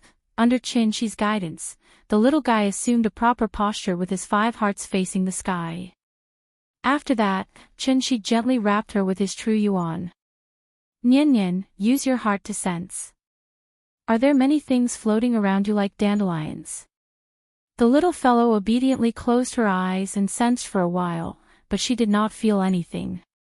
Thus, she wrinkled her little nose and sniffed around, like a cute puppy sniffing around. Qin Shi looked at her appearance and knew that she was unable to calm her heart. Nian Nian was still too young and it seemed like she was unable to understand what he meant. Thinking of this, Qin Shi couldn't help but sigh, ready to give up. He actually wanted to let a child to try, however, the little fellow's happy's true. "Daddy. I see a lot of the bubbles." She did not it was that she was with her eyes was with Lin. The little fellow happily stretched out her fingers and kept poking in the air. Seeing this, Qin Shi was stunned. Nian, this naughty little girl, could sense the qi. Because he was a little suspicious of the little fellow's feeling, Chen Shi deliberately scattered his true yuan and guided her to find it. However, what Chen Shi did not expect was that the little fellow could actually accurately point out the location of each ball of true yuan. It's so fun. It's so fun. The little guy closed his eyes and started to shout happily. In the darkness, she felt that there were countless glowing bubbles around her, slowly flowing around her. Chen Shi withdrew his true yuan. The spiritual qi of heaven and earth was too thin, so the moment he withdrew his true yuan, the little fellow immediately lost her sense of the spiritual qi of heaven and earth. Daddy, it's gone. The bubbles are gone. The little fellow pouted and opened her eyes. Then she lay on the bed, looking for the bubbles that came out of nowhere. Chen Shi looked at the little fellow silently. He would not consider letting the little fellow start cultivating for the time being. After all, Nian was only a 4-year-old child, and this was not the Tianyuan world. In the future, Nian would have to go to school. Chen Shi did not want her to become an anomaly. An anomaly among children would be ostracized. After coaxing the little fellow to watch cartoons, Chen Shi looked at Qin Ruoying. If even Nian could cultivate, then there was obviously something wrong with the two sisters. At this time, Qin Ruoying had already stopped cultivating.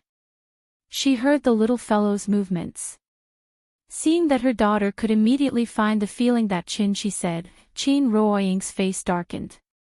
She said sadly, "Maybe I'm too stupid." Hearing this, Chen Shi sat beside her, gently held her hand, and comforted her. Everything is difficult at the beginning. Children are the spirits of heaven and earth and have not been affected by the turbid qi of the world, so it's easier for them to find that feeling than adults. In order to prevent her from doubting him, Chen Shi even used his sister-in-law as an example to comfort her. You're not stupid, and neither is Hua Qing. Hua Qing reached the martial Dao master realm in her 20s. She's already a rare martial arts genius in this world. Even a genius like her can't find the qi, let alone you, an ordinary person who has never cultivated before. Don't worry, don't pressure, let's take it slow. Okay, then I'll try again. After hearing Chen Shi's words, Qin Ruoying immediately relaxed a lot. Even Hua Qing could not learn it. It could be seen that what Chen Shi taught them must be much more difficult than martial arts. Therefore, it was normal for her not to be able to learn it in a short time. Thinking of this, Qin Ruoying immediately relaxed a lot. After smiling at Chen Shi, she closed her eyes and began to cultivate again. However, she was no longer stressed, but the pressure in Chen Shi's heart was increasing. After leaving a ball of vital essence to gently wrap her up, Chen Shi quietly walked out of the west wing and then went to the main room to find Qin Yongyan. The Qin family's courtyard house was on the west coast of Shikahai. A little further down was the center of Hua Xiao's power, Songnanhai. Chen Shi had been back on Earth for so long. Based on the places he had been to so far, Songnanhai's spirit energy was only second to Qinling. It was definitely an excellent place to cultivate in seclusion. Qin Yongyan had been sitting in the main room cultivating.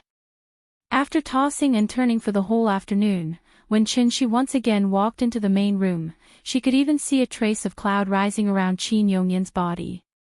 This was the manifestation of the condensed spirit energy of heaven and earth.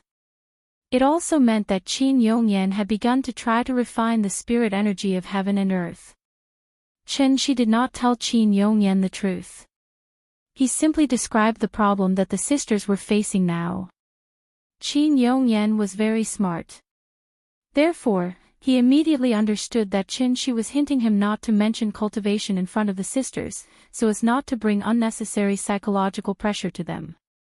Chen Shi was in charge of dinner.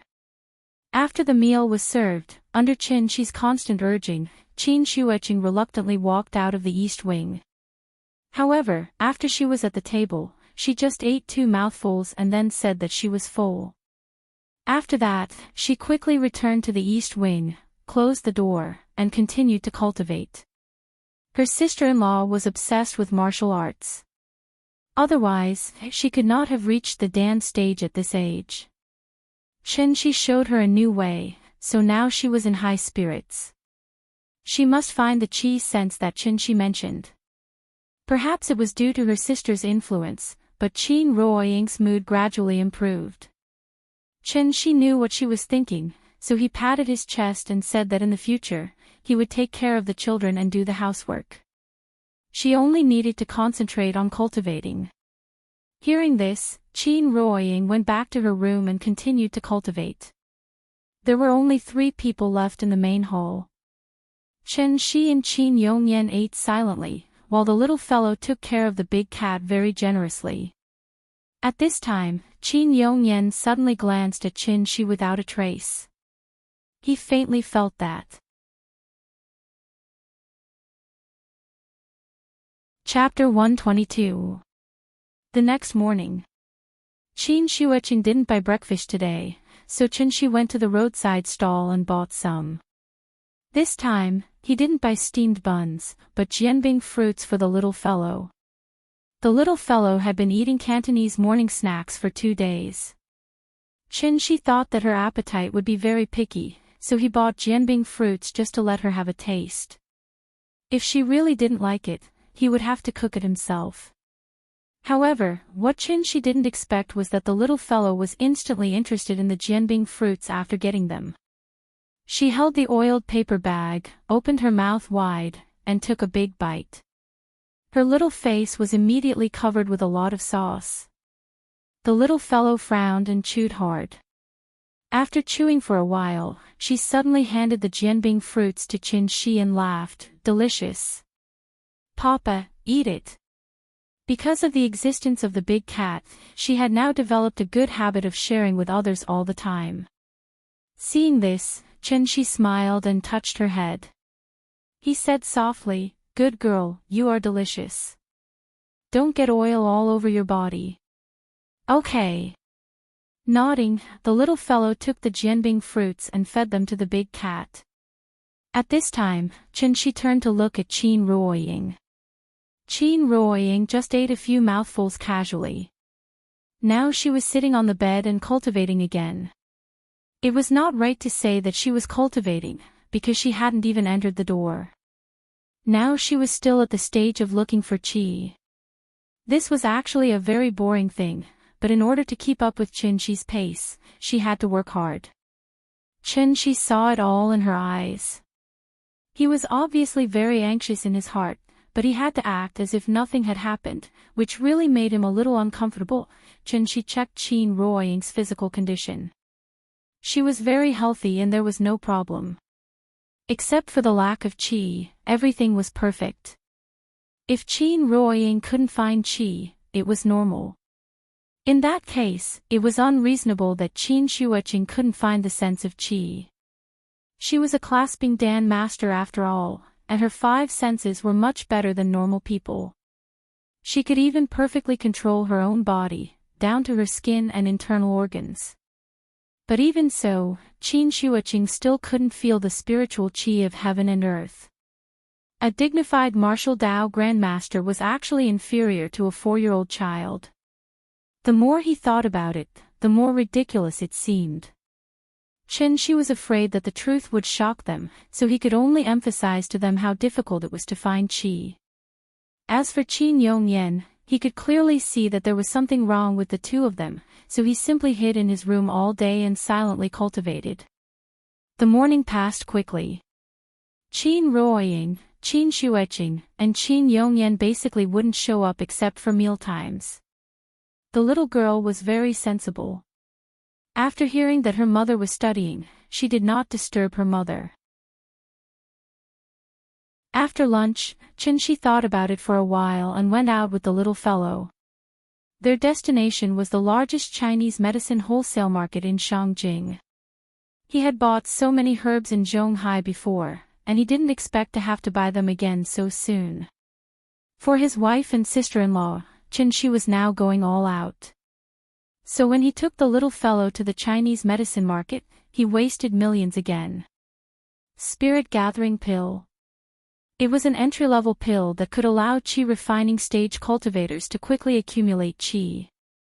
Because of the lack of a few core ingredients, the effect of the pill might be greatly reduced like the simplified version of the spirit gathering pill. Chen Shi really didn't have a solution for their current situation, so he could only put all his hopes on the pill. Maybe after they ate the spirit gathering pill, they would be able to sense the spiritual qi of heaven and earth after having true qi in their bodies. The idea was not bad, and it was worth a try. So Chen Shi waited until midnight. After the truck brought the herbs he needed, he immediately began to make the spirit gathering pill in the yard. In order to improve the effect of the pill, Chen Shi even directly poured true qi into it. Although it wasn't much, it should be able to slightly increase the effect of the pill. Alchemy was a very time-consuming thing, so when he finally finished making the spirit gathering pill, Qin Ruoying had already fallen into a deep sleep. Looking at his wife's diligent appearance for the past 2 days, Chen Shi couldn't help but be angry and anxious. He was very irritated, so he simply went to the yard and started to set up a formation. With the Qin family's courtyard as the foundation, he gathered all the spiritual qi around Zhonghai. Spirit gathering, qi concealing, defense, 3 formations in one. It could be considered as opening up an excellent place for them to cultivate. Frost and snow night, cold wind blew. Dongming Alley was peaceful and tranquil, a stark contrast to the noisy Hohai bar. Chen Shi stood alone on the roof of the main hall, looking at the cold crescent moon. His heart was filled with endless anxiety. No matter what, he had to let Yingying step into the Aura's core stage. He stood there for an entire night.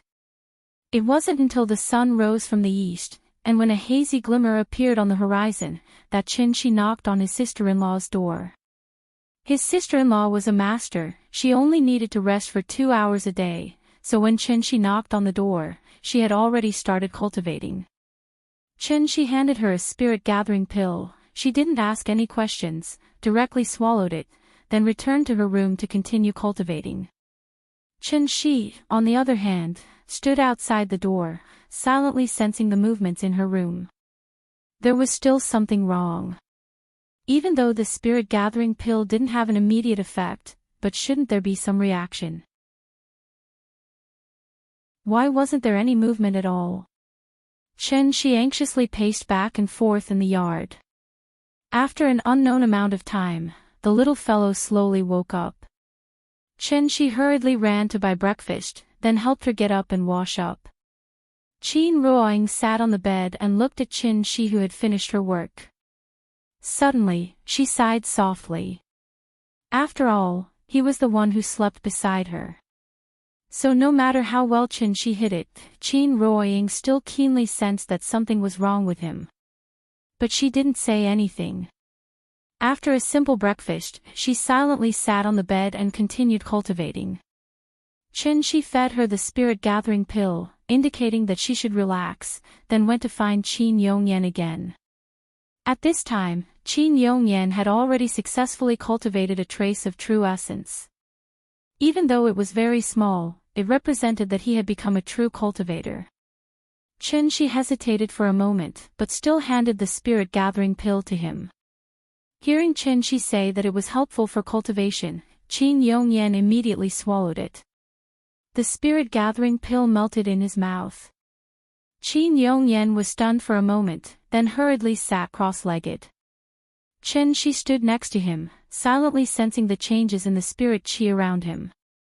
10 minutes later, Chen Shi came to the courtyard. He looked at the west wing, then looked at the east wing. Then he turned around and looked at the main hall. The door of the main hall was wide open.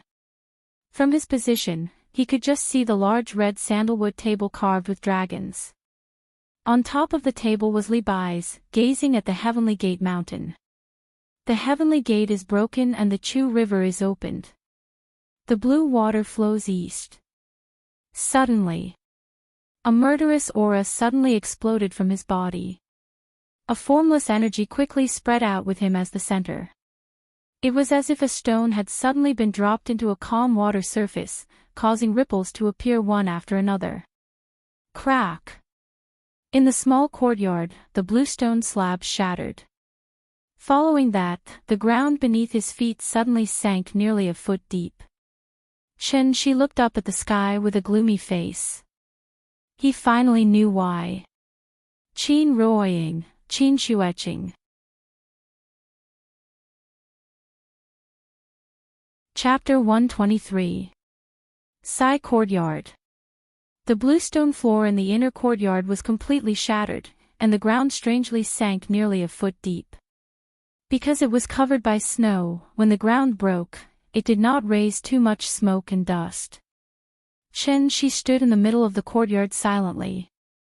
This movement also alarmed the others in the courtyard. The little fellow was the first to run out. When she came out of the door, she saw the movement made by Qin. Wow, the scene in front of her completely shocked the little fellow. She opened her small mouth and opened her eyes wide, looking around curiously. The courtyard seemed to have been hit by a meteor. The closer to the center of the courtyard, the deeper the ground collapsed. The originally flat bluestone floor had been completely destroyed, and the collapse of the ground also caused a lot of soil to be turned up. It looked like the scene of a forced demolition. The little fellow stepped forward and carefully walked down the steps. She was very smart. She knew that the bluestone floor could not be stepped on, so she carefully stepped on the mud, and then by holding her hands flat to maintain her balance, she moved closer to Qin step by step. Because it was winter, the soil was frozen very tightly, so it became very slippery. If she was not careful, she would slip. The more she moved forward, the more difficult it was to move forward. The little fellow took only 2 steps forward, and suddenly she staggered and almost slipped. She waved her little hands and tried to maintain her balance, but after standing firm, she did not dare to move forward. Therefore, she had to stand there honestly, pouting and shouting timidly, "Papa." Her voice was very small, but it suddenly pulled Qin's thoughts back.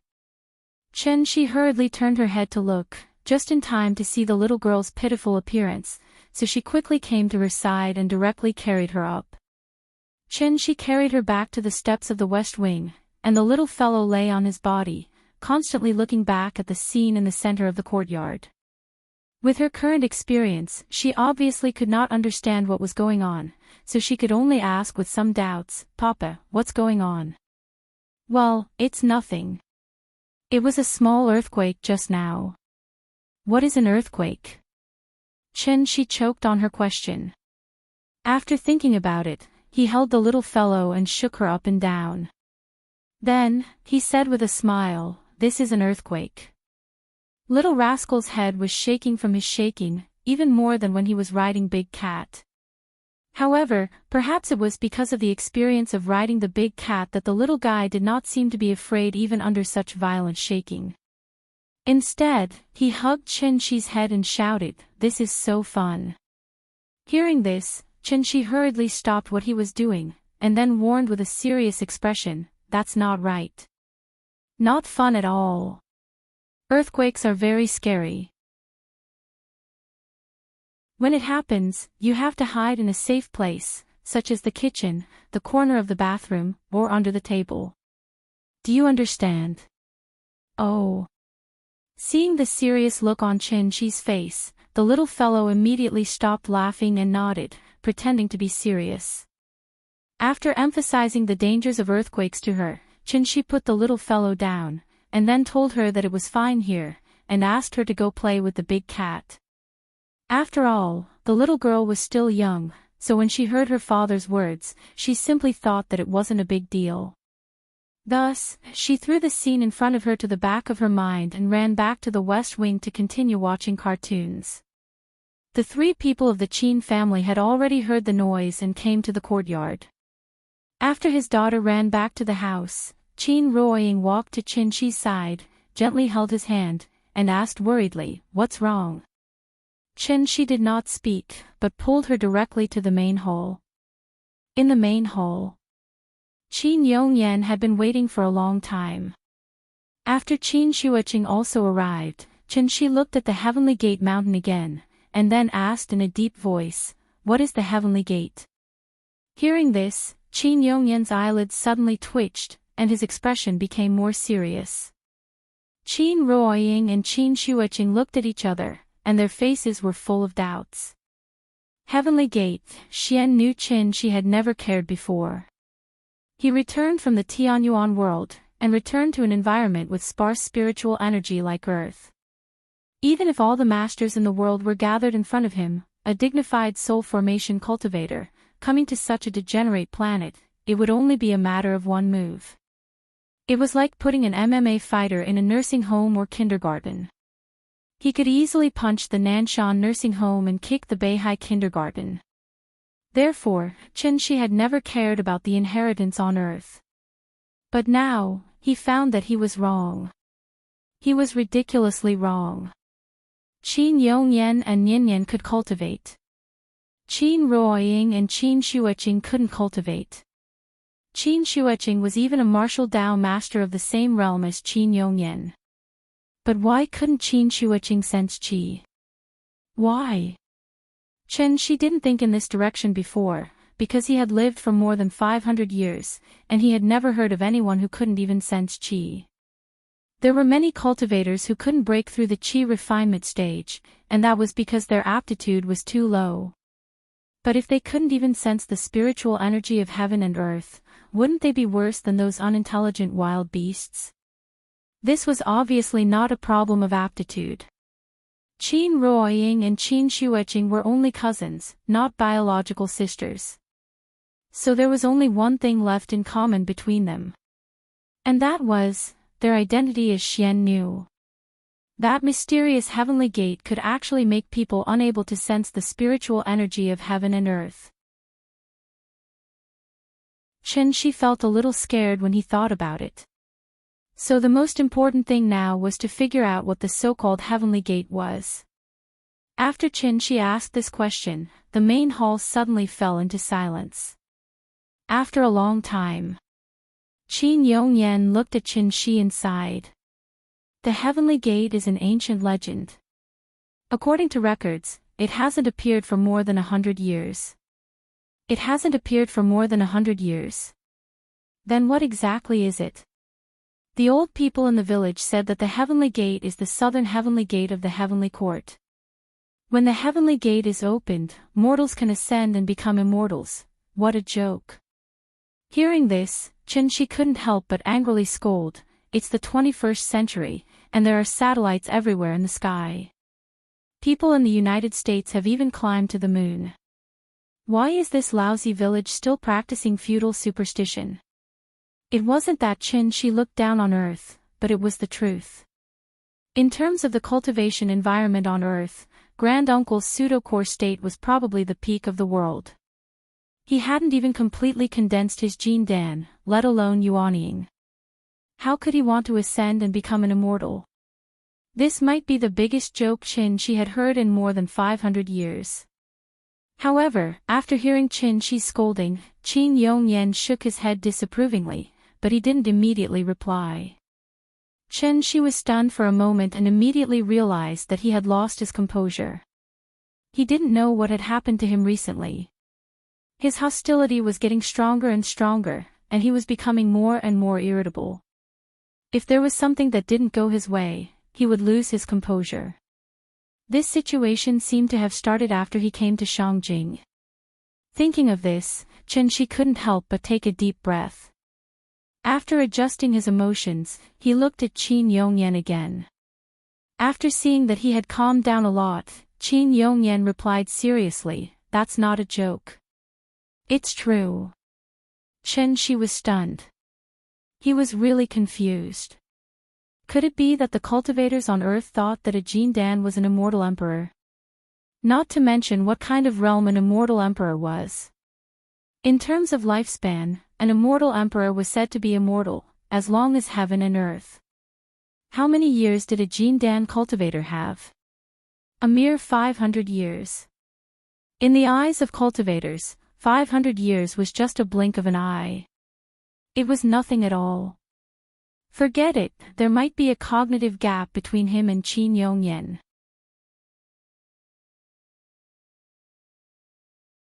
Chapter 124. What's a Xian Nu?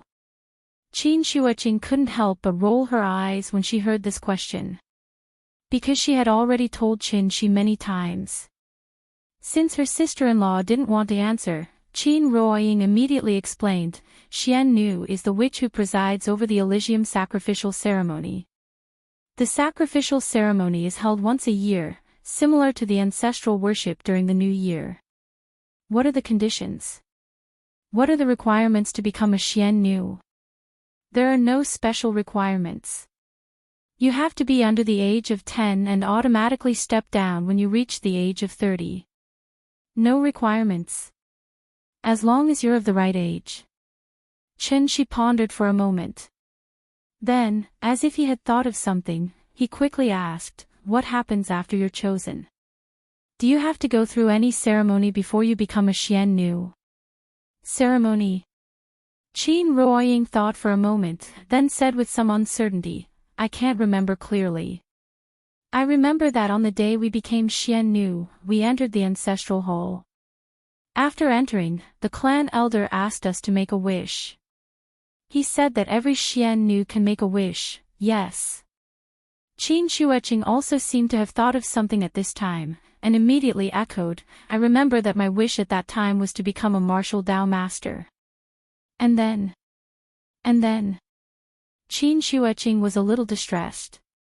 After thinking for a long time, she muttered, and then I forgot. Hearing this, Qin Shi couldn't help but become serious. There was a problem. When they became Xian Nu, Qin Ruoying was 8 years old, and Qin Shuoqing was 6 years old. Children at this age should be able to clearly remember some of the more important things. How could she forget such a big thing as becoming the Empyrean maiden? Thinking of this, Qin Shi couldn't help but turn his head to look at Qin Yongyan. Qin Yongyan seemed to know what he wanted to ask, so he directly answered, Xian Nu make wishes in the ancestral hall. I can't go in, so I don't know what ceremony to hold before becoming a Xian Nu. Qin Shi frowned slightly. After hesitating for a moment, he then turned his head to Qin Ruoying and said very seriously, Ying, look at me and then do as I say. Okay. Qin Ruoying was a little confused, but out of her trust in Qin Shi, she immediately nodded. Then, at Qin Shi's request, she turned around and looked straight into Qin Shi's eyes. Relax, take a deep breath, spit it out, very good, Ying, look into my eyes. The soul-searching technique has certain side effects. Even if it is minimal, Qin Shi can't use it on Qin Ruoying. Although he can't search her soul, he can try to hypnotize Qin Ruoying, and then use hypnosis to dig out the memories buried in her subconscious. Qin Shi has never learned hypnosis, but he has seen the illusion of the Tianxian world, which is more advanced than hypnosis.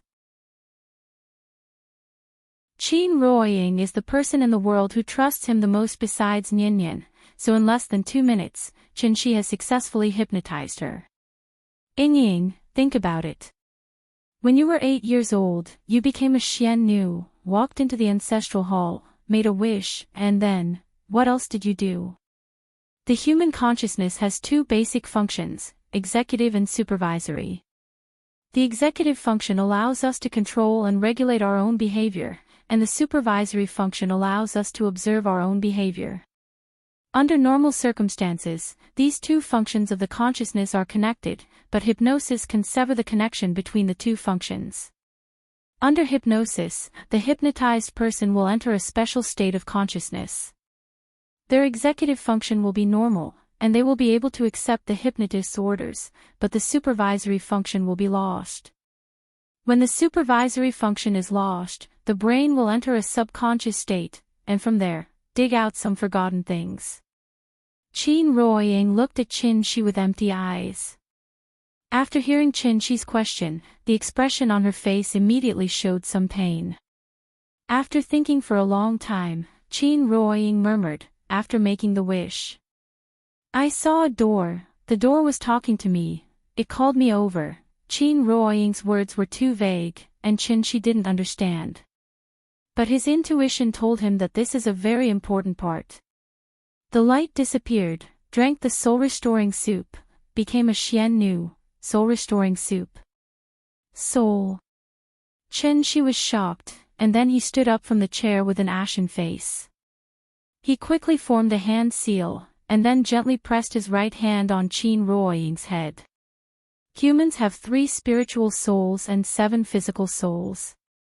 After a person dies, the 7 physical souls will disperse, and then the heaven soul will ascend to heaven, the earth soul will enter the earth, and the life soul will enter the cycle of reincarnation. The heaven soul is yang, the earth soul is yin, and the life soul is yang. Therefore, the earth soul is also called the yin soul.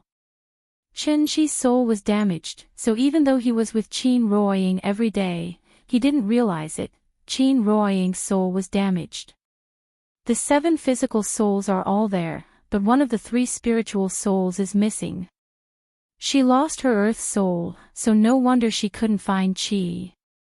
One of the 3 spiritual souls is missing, so she can't be considered a complete person.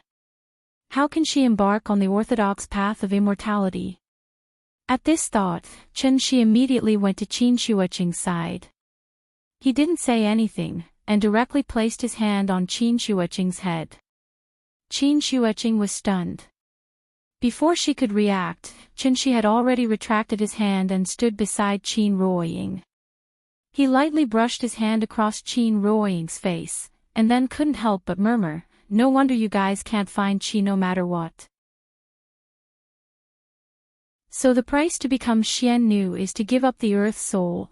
To mortals, missing one of the 3 spiritual souls was not a fatal problem. Missing one spiritual soul meant that the body was weak and sickly. Missing 2 spiritual souls meant that the body was in a coma.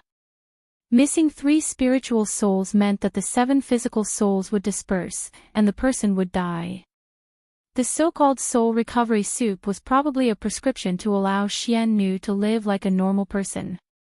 Without the earth soul, Xian Nu would never be able to become a necromancer. Even if she practiced martial arts, she would never be able to break through to the controlled Dan realm. As for cultivating, it was even more impossible. Chen Shi woke Qin Ruoying up. When she woke up, she immediately held her head, as if she had a headache. Seeing this, Chen Shi gently rubbed her acupoints. When she finally felt better, Chen Shi said softly, "Ying, I have to go to the village again." Qin Ruoying was a little confused, and didn't know what had happened. When she heard that Chen Shi was going to the village, she immediately asked nervously, "Go to the village? Why?" "It's nothing. Just rest well. Take good care of Ninian. Don't let her know that I'm gone. Don't worry, I'll definitely be back before the afternoon." Seeing Chen Shi's serious expression, Qin Ruoying could only nod and agree. She opened her mouth, wanting to say something. But at this time, Chen Shi had already turned and walked out of the main hall. Qin Ruoying hurriedly got up and chased after him. But when she walked out of the main hall, Chen Shi had already soared into the sky, disappearing from her sight in the blink of an eye. Qin Ruoying stood outside the main hall, looking at the slightly gloomy sky. After a long time, she lowered her head and looked at the limestone fragments in the courtyard. A trace of worry flashed across her face. Why did he go?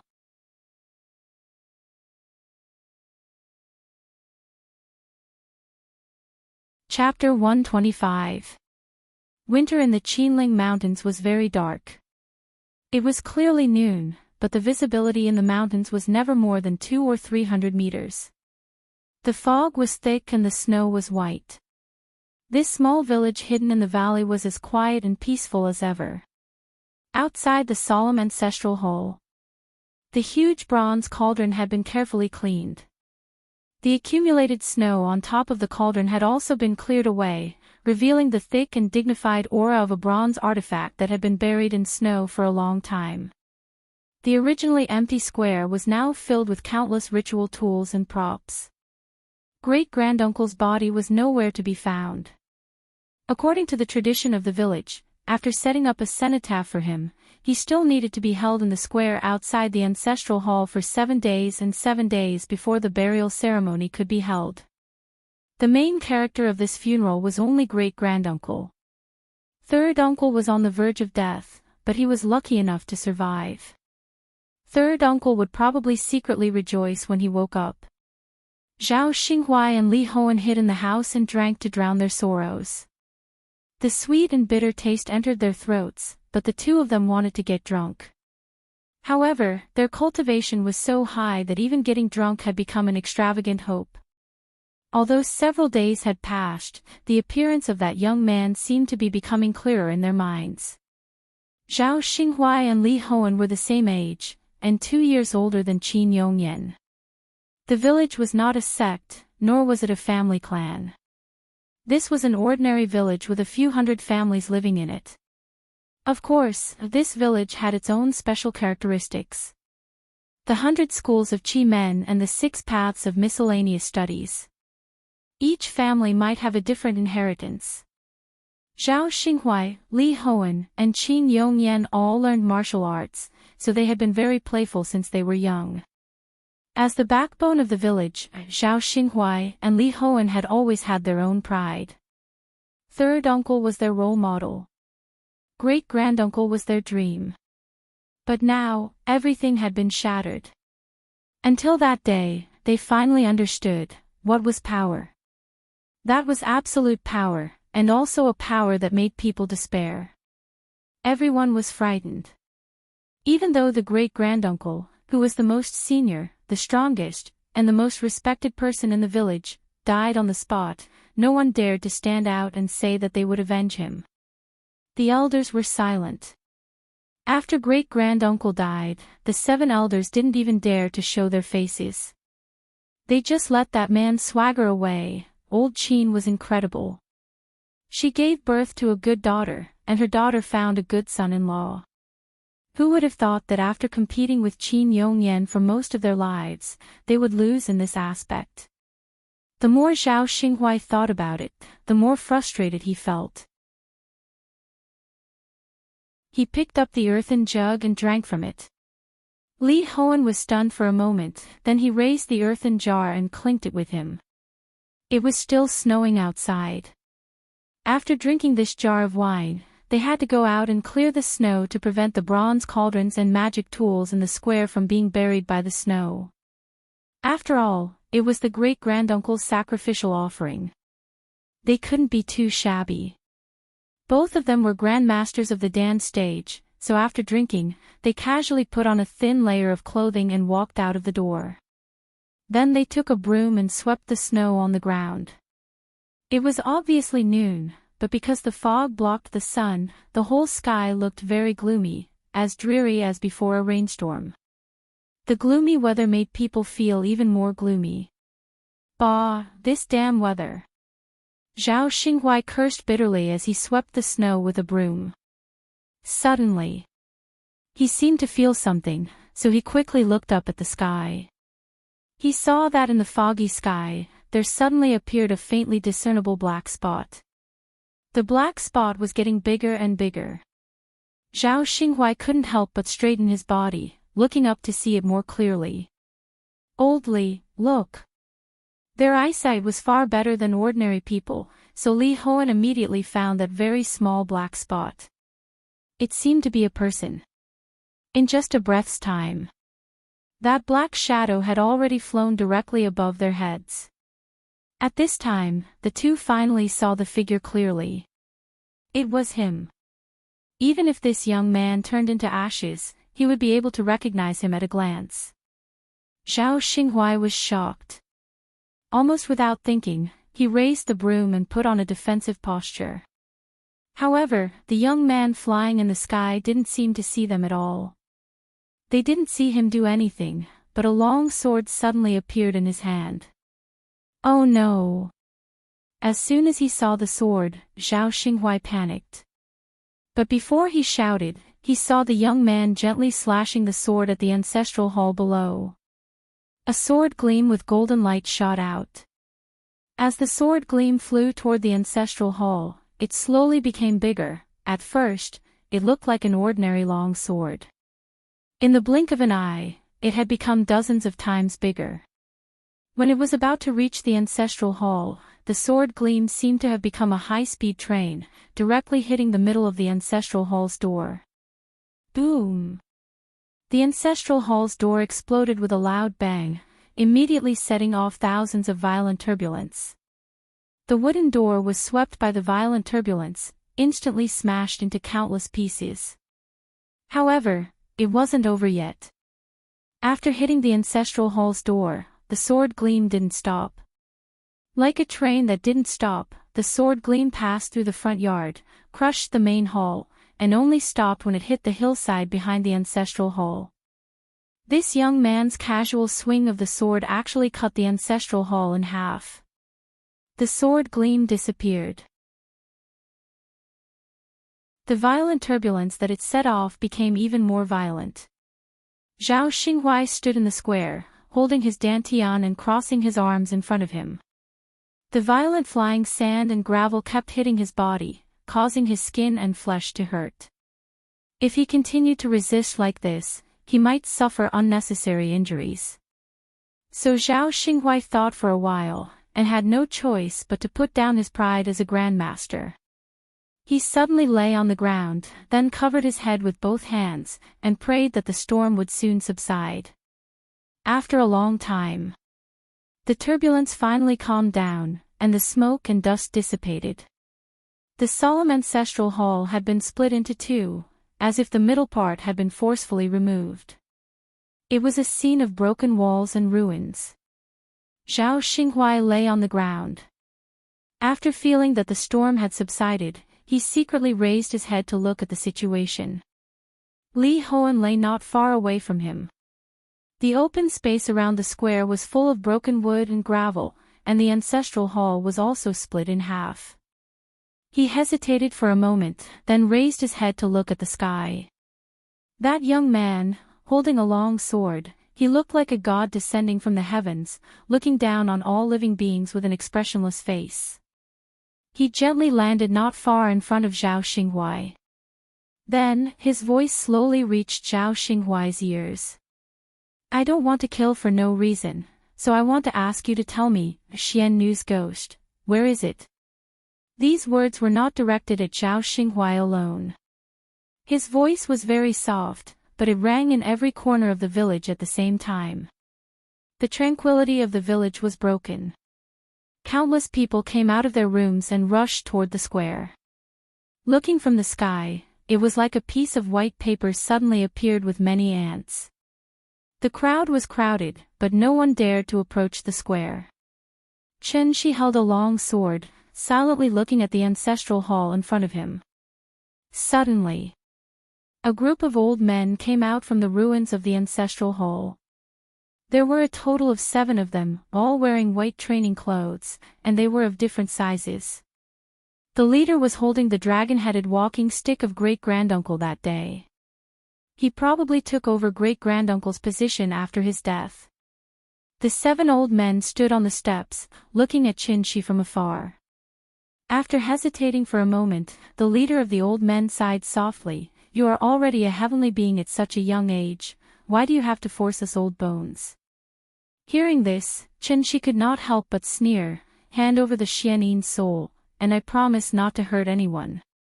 As his voice fell, the leader of the old men fell silent. The few old men beside him could not help but have a slight change in expression. Immediately after, they silently communicated with their eyes. This ancient village hid many secrets. For example, Xian Nu's ghost was actually the key to opening the divine gate. The divine gate had not appeared for more than 100 years, and Xian Nu had been replaced by batches. It was not until this batch that they finally received a heavenly warning, confirming that the divine gate was about to open. This was also their last chance. Several old men looked at Qin Shi at the bottom of the steps, silently communicating.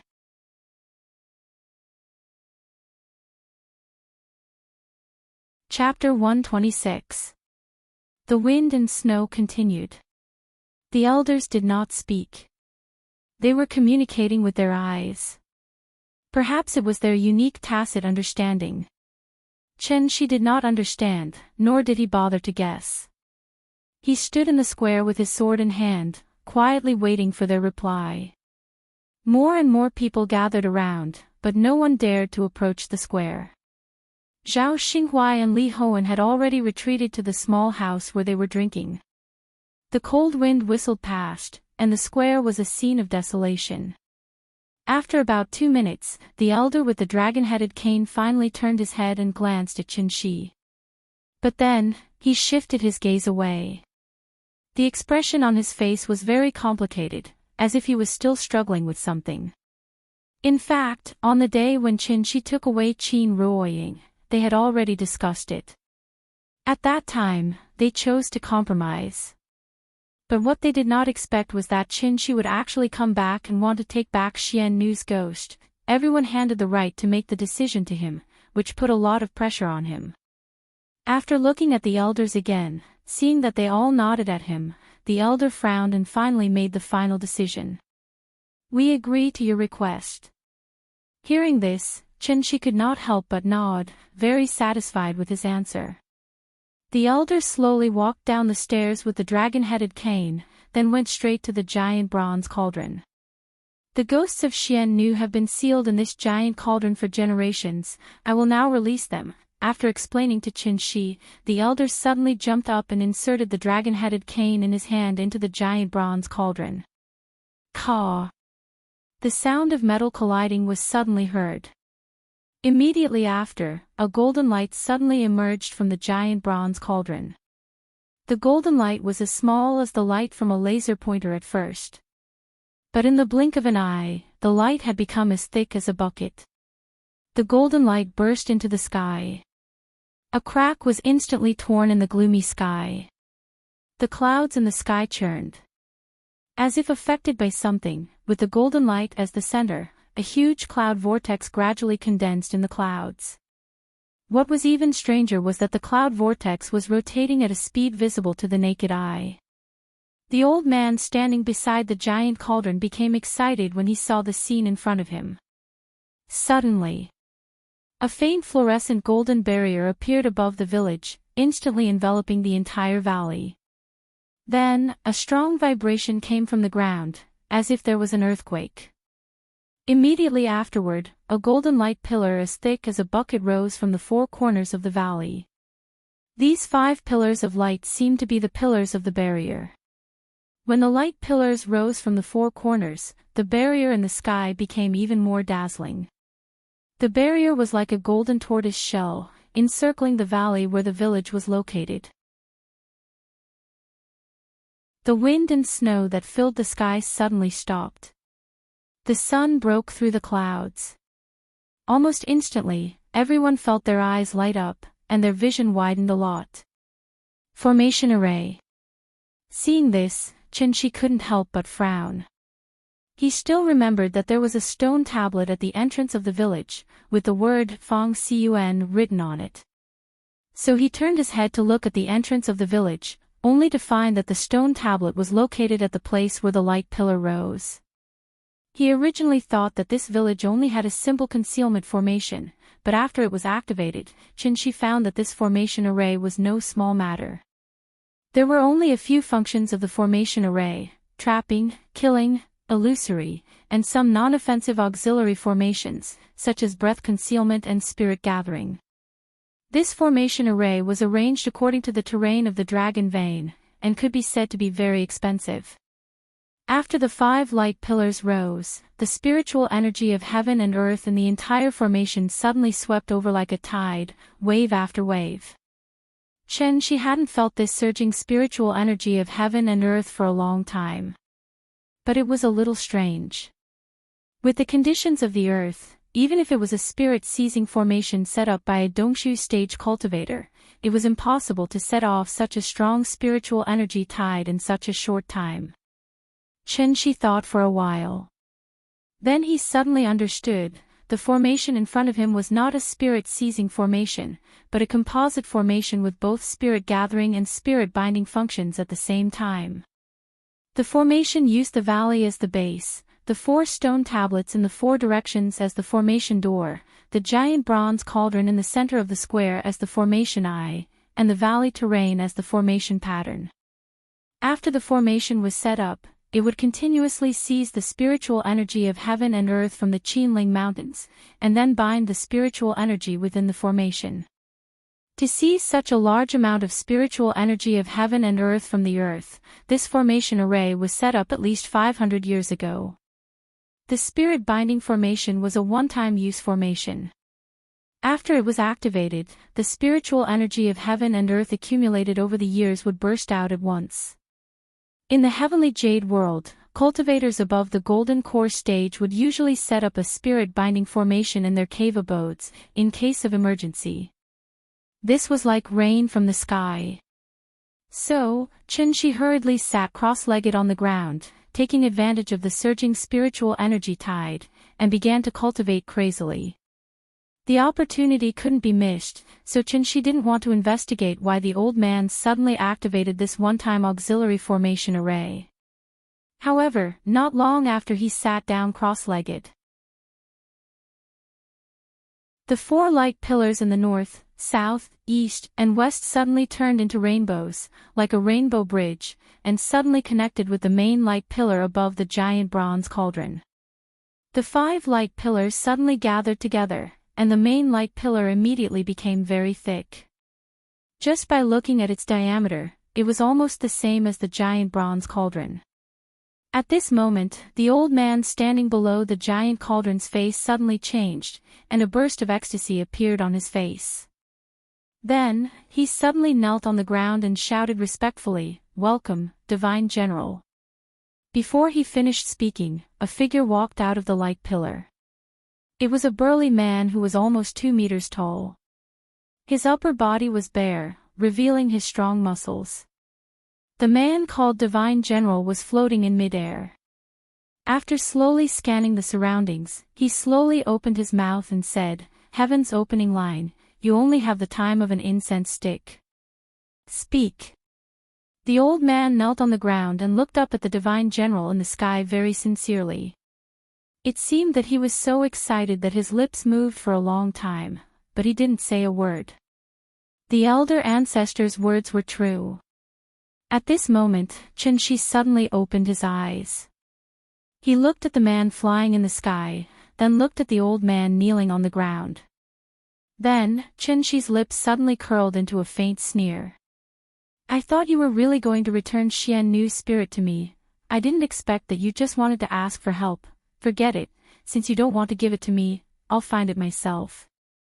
As he said that, he slowly stood up from the ground. After hearing Qinshi's words, the Divine General lowered his head and noticed him. One was in the sky. One was on the ground.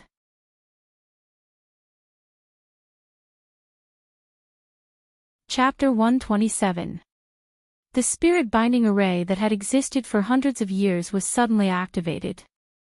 Wave after wave of heaven and earth spirit chi surged, giving Qinshi an illusion. It was as if he had returned to the Tianqian domain.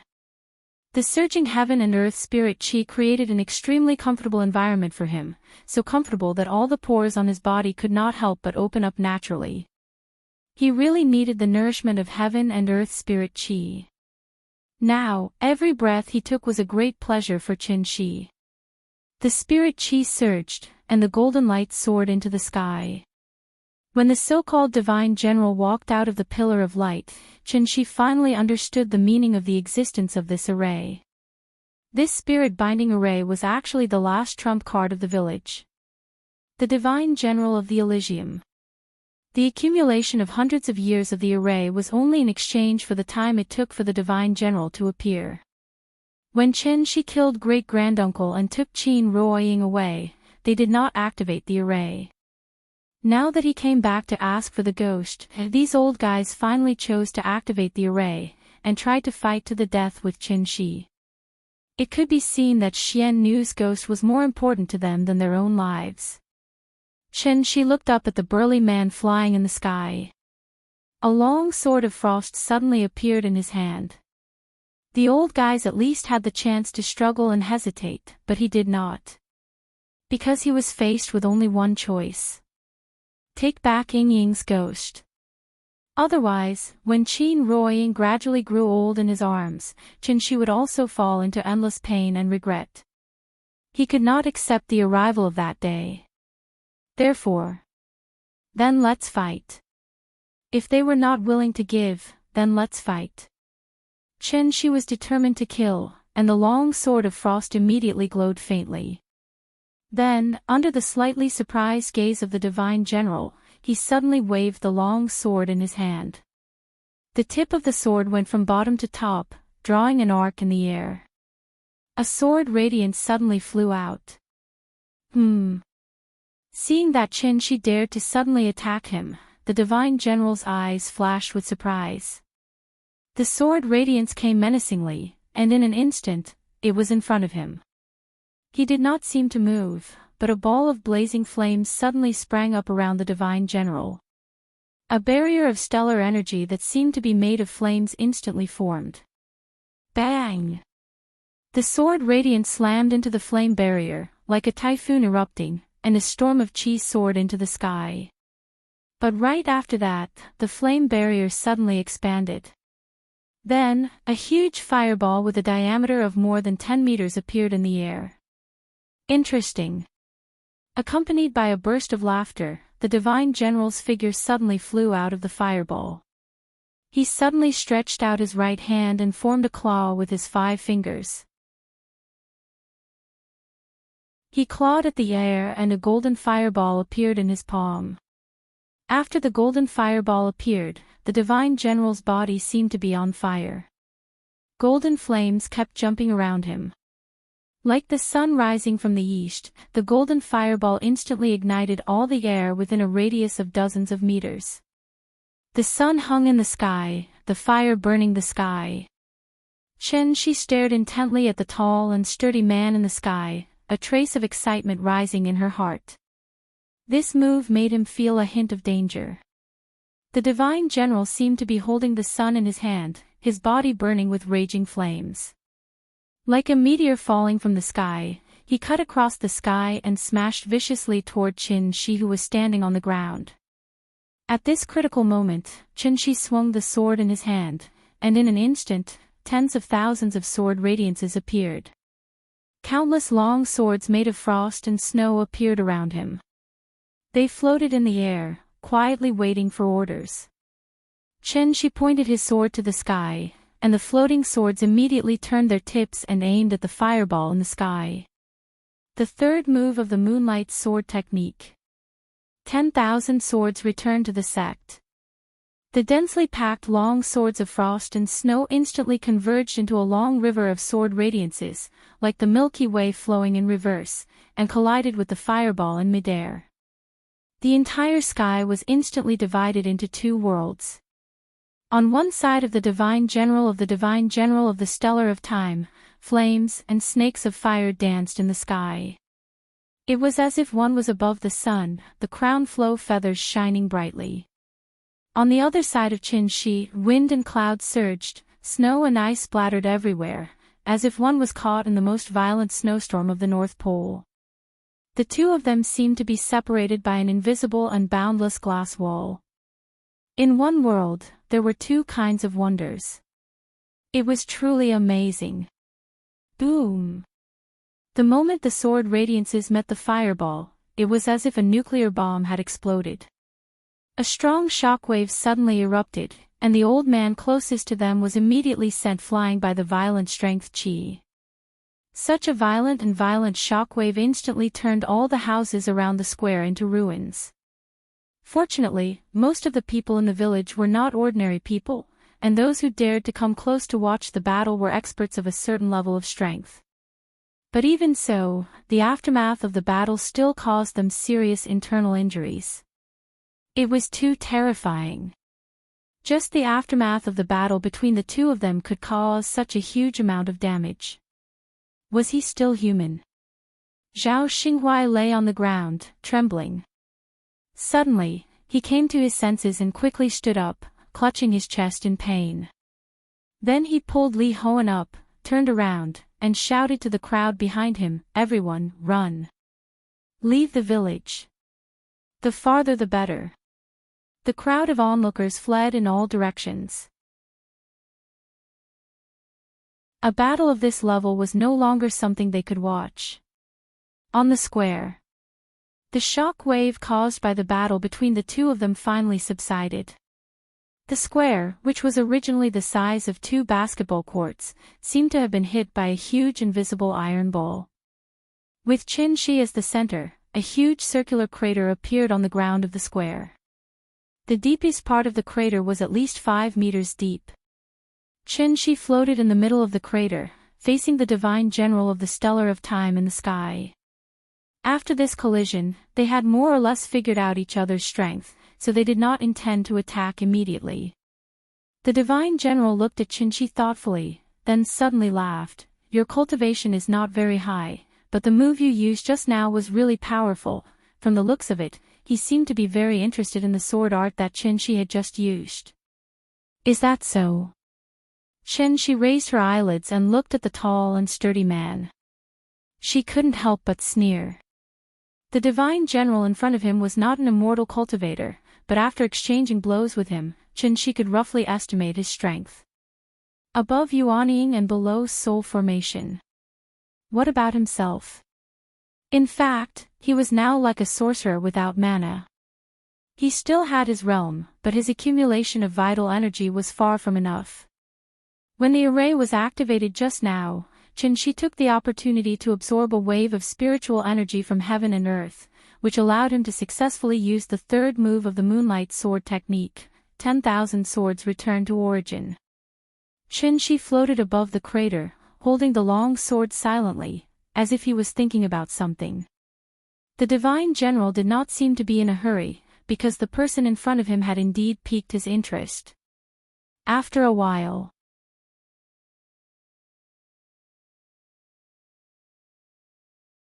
Chapter 128. Wasting time. He was probably stalling for time. After hearing the elder's words, the immortal general lowered his head and looked at Qin-Shi with a faint smile. He thought for a moment and suddenly spread his hands. Following that, 2 golden fireballs leaped up from his palms. I'm very interested in the sword technique you used just now.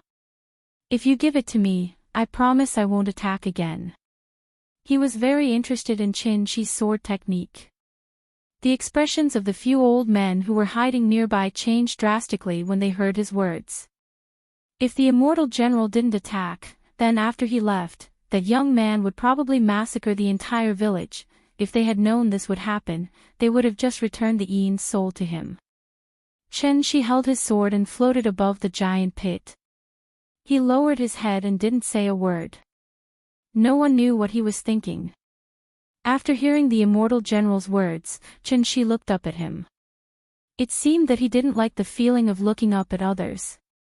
So Qin-Shi flew up until he reached the same height as the immortal general. Then, he said calmly, "You want my sword technique? You have good taste." The Moonlight Sword technique was comparable to the 49 forms of heaven's divination. There were only 3 forms, but the power of these 3 forms would increase as the user's realm increased. Gold will always shine. Your cultivation isn't high enough, so you won't be able to use the true power of this sword technique. Why don't you give it to me? What do you think? The immortal general smiled. As he spoke, he looked at the 2 golden fireballs in his palms. The golden fireballs kept jumping, as if they were silently threatening him. I might not be able to kill you in 30 minutes, but I don't think it'll be a big problem if I want to seriously injure you. The immortal general was very confident, as if he had Qin-Shi under control. Hearing this, Qin-Shi couldn't help but laugh. This sword technique is called the Moonlight Sword technique. It's of the Yin attribute. It might conflict with your fire attribute technique. That's not important. No one will complain about having too many techniques. The immortal general said indifferently. However, Qin-Shi's next words stunned him. I have a set of saber techniques that are comparable to a sword technique. It's of the Yang attribute. I think it'll be compatible with your technique. As soon as he finished speaking, Chen-Shi gently raised his left hand. Then, a gust of wind suddenly blew in the deep pit below him. A small tornado suddenly rose from the bottom of the pit. Then, it wrapped the dust and gravel on the ground and flew directly toward Chen-Shi's left hand. In the blink of an eye, a long saber made of dust suddenly appeared in his hand. After the dust blade was formed, it immediately formed a sharp contrast with the frost sword in his right hand. The saber was yellow, but the sword was clear and bright. Dust was the knife, frost and snow were the sword. He wanted to kill everyone in the world. The immortal general was stunned for a moment. Then he suddenly laughed wildly, saber and sword mastery. Interesting. Then let me see if your saber is worthy of your sword. With that, the divine general clasped his hands together. The two sun-like blazing fireballs immediately merged into one, erupting with a powerful shockwave. An incomparably dazzling golden light suddenly exploded from his palm, illuminating the entire sky in a deathly white. The extreme of yang fire, burning the sky and boiling the sea. While the immortal general was practicing, Chen-Shi was not idle. The frost sword in his right hand suddenly glowed with a faint cold light, and the dust blade in his left hand shone with a little yellow light. Moonlight sword technique, red sun saber technique. The saber and the sword merged. The saber cut the wind, the sword cut the clouds, and the wind and clouds were disturbed. As soon as this move was made, the world suddenly changed color. There seemed to be a wave of saber and sword behind Chen-Shi. The invisible wind and visible clouds in the sky strangely disappeared at the moment when the saber and sword came out together. The saber and sword were annihilated, and the wind and clouds changed color. With Chen-Shi as the center, there seemed to be a vacuum zone within 100 feet. All the wind, clouds, dust, and even the spiritual chi of heaven and earth were expelled from the battlefield by him. Then, he slashed the saber and sword in his hand toward the immortal general. In the courtyard. After watching an episode of cartoons, the little fellow sat on the bed and shouted, "Papa! Papa! I want to pee." She was very clingy. She knew how to go to the bathroom by herself, but she just didn't want to go alone. The little fellow shouted for a while. Her father, who used to respond to her calls, didn't come today. She pouted and was obviously a little unhappy, so she immediately lay on the bed and rolled. "Papa! Papa! Papa! Where did you go?" After all, Qin Ruoying was just a mortal, so she didn't have the 5 senses as sharp as Chen-Shi's. She was still standing in the yard in a daze.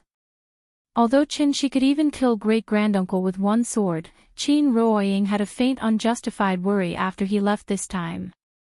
She hadn't seen Chen-Shi for 5 years, and she was really afraid to be separated from him again. Papa was not here, and Mama didn't hear it. When the big cat saw that the little one was making a scene, it immediately jumped out of the bed and ran to Qin Ruoying's side. Then, it rubbed its body against her feet. Meow! The big cat called Qin Ruoying back from her chaotic thoughts. As soon as she saw the big cat, she knew that something must have happened to Nian, so she ran to the west wing. Sure enough. Before she stepped into the room, she had already heard the little fellow shouting for Papa. Children were always clingy, so sometimes when their mother was not around, they would start to look for their mother inexplicably when they went to the bathroom or went out to throw away the garbage. Once their mother didn't appear in time, then sorry, if it was light, they would be easily angry, and if it was heavy, they would cry, and it was very difficult to coax them. Qin Ruoying still spent too little time with the little fellow, so once the little fellow had anything, the first reaction was to look for her father, not her mother. She quickly sat beside the little fellow, gently helped her up, and then asked worriedly, "Nian, what's wrong?" "I want to pee." The little fellow pouted and said very discontentedly. "Then Mama will take you, okay?" As she said, Qin Ruoying reached out to pick up the little fellow. However, the little fellow pushed her away. No, I want Papa. I want Papa. As she said, the little fellow suddenly pouted and cried. I want Papa. The more she said, the more upset she became, and Bean-sized tears suddenly fell from the corners of her eyes. Qin Ruoying was a little at a loss, and could only softly comfort her. Papa went out to buy something, and will be back soon. If you want to pee, Mama will go with you, okay? No. I want Papa.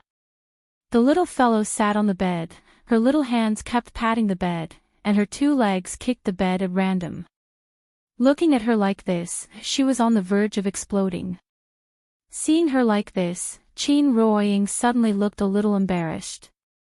After hesitating for a moment, she tentatively reached out her hand again.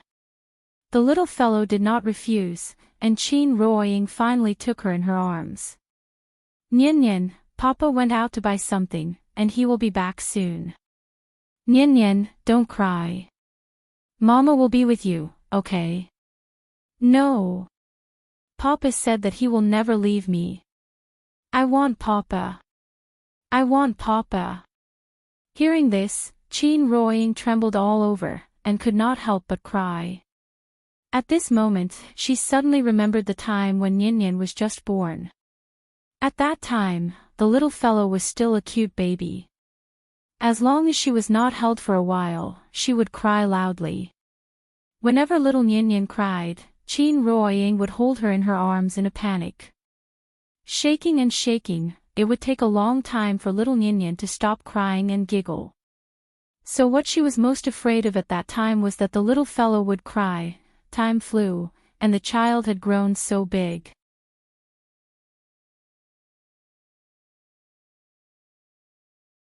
Chapter 129.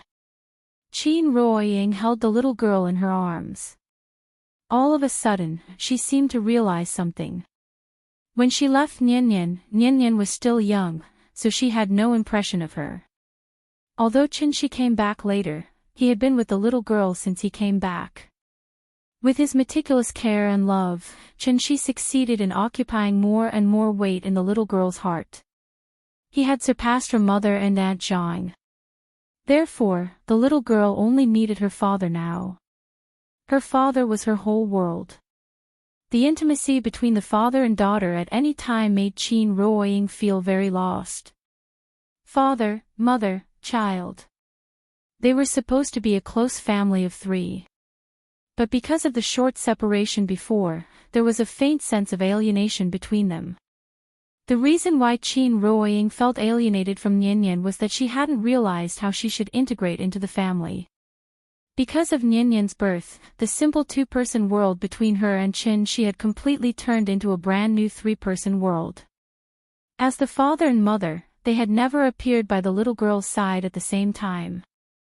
With the reunion of the family, when Qin showed great strength and confidence, Qin Ruoying was lost. It was a feeling that could make any woman lose herself. At the same time, it was also called a sense of security. Therefore, she felt extremely worried when Qin just left for a while. Just like Nian, she had to look for her father when she went to the toilet. Compared to her daughter, how much better was she? The mother and daughter were too dependent on Qin. He was the perfect husband, and the perfect father. She, on the other hand, was just an unqualified mother. Thinking of this, Qin Ruoying suddenly stopped crying. After wiping her eyes without leaving a trace, she let go of the little girl and carefully wiped her tears. Nian, don't cry. Daddy didn't leave you. He just went to buy groceries. He'll be back soon to cook for you. Don't you like Daddy's cooking the most? What do you want to eat tonight? I don't want to eat, I want Daddy. The little guy kicked the bed, still throwing a tantrum. Qin Ruoying had no choice but to hug her gently and keep trying to reason with her. After a long while. After the little girl calmed down a little, Qin Ruoying immediately picked her up and carried her to the bathroom. Let's go. don't you want to pee? Mama will take you there. Be careful not to wet the bed again. Hearing this, the little guy was like a cat whose tail had been stepped on. He immediately pouted and shouted softly, I don't wet the bed. In the past life and in this life, the two looked at each other, the sword and the sword were used to cut off their worries. I walk alone in the heavens and under the earth. I am duty-bound and crazy for love. This set of sword and saber techniques didn't originate from the heavenly Yen divine sect. Instead, it was an ancient inheritance that Qin Shi obtained by chance. The Dark Heaven Evil Emperor. The third form of the saber, the third form of the sword. The third form of sword and saber. 3 by 3 is inexhaustible, 9 by 9 returns to 1. The saber cut the wind, the sword cut the clouds, and the wind and clouds were disturbed. Although it was a divine skill, it didn't change the fact that Qin Shi's cultivation had been damaged. Qin Shi, who was seriously injured, faced the divine general who was in his peak state. The divine general held the golden crow in his hand. It was like the sun had descended to earth. Thousands of golden pillars of fire swore to burn everything in the world to ashes. Qin Shi's face was as calm as water. After the sword and saber slashed out, 2 huge shadows appeared in the sky. A saber and a sword instantly collided with the scorching fireball. When the saber and sword shadows collided with the raging flames in the sky, the entire world shook. The shockwave that shot out in all directions instantly dimmed the 5 golden pillars. The huge cloud vortex in the sky also trembled, almost being torn apart by the violent strength qi and vanishing into thin air. The spirit-binding array was on the verge of collapse. A few elders hid behind the hill behind the ancestral hole. After the wind and smoke dissipated, they cautiously poked their heads out. The scene in front of them completely stunned them. Annihilation. Everything was annihilated. This village with a long history was instantly razed to the ground by such a violent collision. When the smoke and dust dissipated, a huge circular crater with a diameter of hundreds of meters appeared below the two of them. The land was originally flat, the houses were neat, and there were fertile fields, beautiful ponds, mulberry trees, and other plants. It was a paradise where chickens and dogs could hear each other. Now, it was completely gone. Even the small hill that they were hiding in had been cut in half. The divine general was still floating in the air. He wasn't wearing a shirt, revealing his strong muscles. The flames that kept rising around him like flames had already disappeared. Chi! There were no scars on his bronze-colored skin. But then, the divine general was like a broken shower head. Tiny flowers of blood splattered all over his body. Not long after, his entire body was dyed red with blood. Qin Shi held the saber in his left hand and the sword in his right, as if he had never moved. But if one looked closely, they would find that Qin Shi was in a very strange state. His eyes were empty, as if he had lost his soul. The saber and sword were still in his hands, but there was a faint blood-red light around him.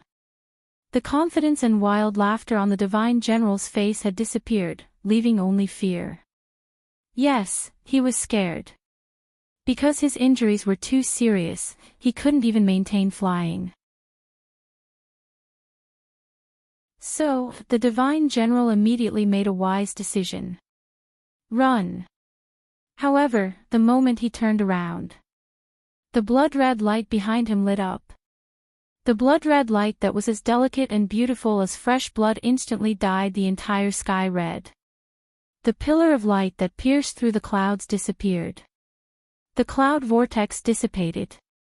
The tortoise-shell-like golden barrier slowly turned into white smoke and disappeared. The wind and snow were still in the sky. The cold wind whistled through the sky with snowflakes. It was as if summer had turned to winter in an instant. A blood-red sword light suddenly slashed out. Bang! The hillside where the elders were hiding was immediately razed to the ground. Where is the soul of Xian Nu? The cold and emotionless voice suddenly sounded in the sky. Hearing this, the leading old man immediately knelt on the ground and kowtowed heavily. Then, he tremblingly took out a black box and shouted, "The soul of the mysterious fairy is here. If I may be so bold, please spare our lives, immortal master." He knelt on the ground and held the box tightly with both hands, as if he was begging for mercy. This box was their only chance to live. If that man didn't agree, then they could only destroy this box. They would fight to the death. However, just as the old man was about to say something, a long sword of frost and snow suddenly formed in the sky above his head. Then, a blood-red sword light suddenly fell. Thud! The box fell to the ground and rolled a few times before lying down quietly in the mud. Chen Shi casually waved his hand. The box seemed to have sensed something. After trembling slightly, it suddenly flew into his hand. After getting the box, Chen Shi glanced around indifferently. The village had been reduced to nothing. The villagers had also retreated to the edge of the array. Everyone huddled together and trembled as they looked at the godlike man in the sky. He thought for a moment, then turned around and flew in the direction he came from. However, the moment he turned around and flew away, 6 blood-red sword lights suddenly appeared in the sky.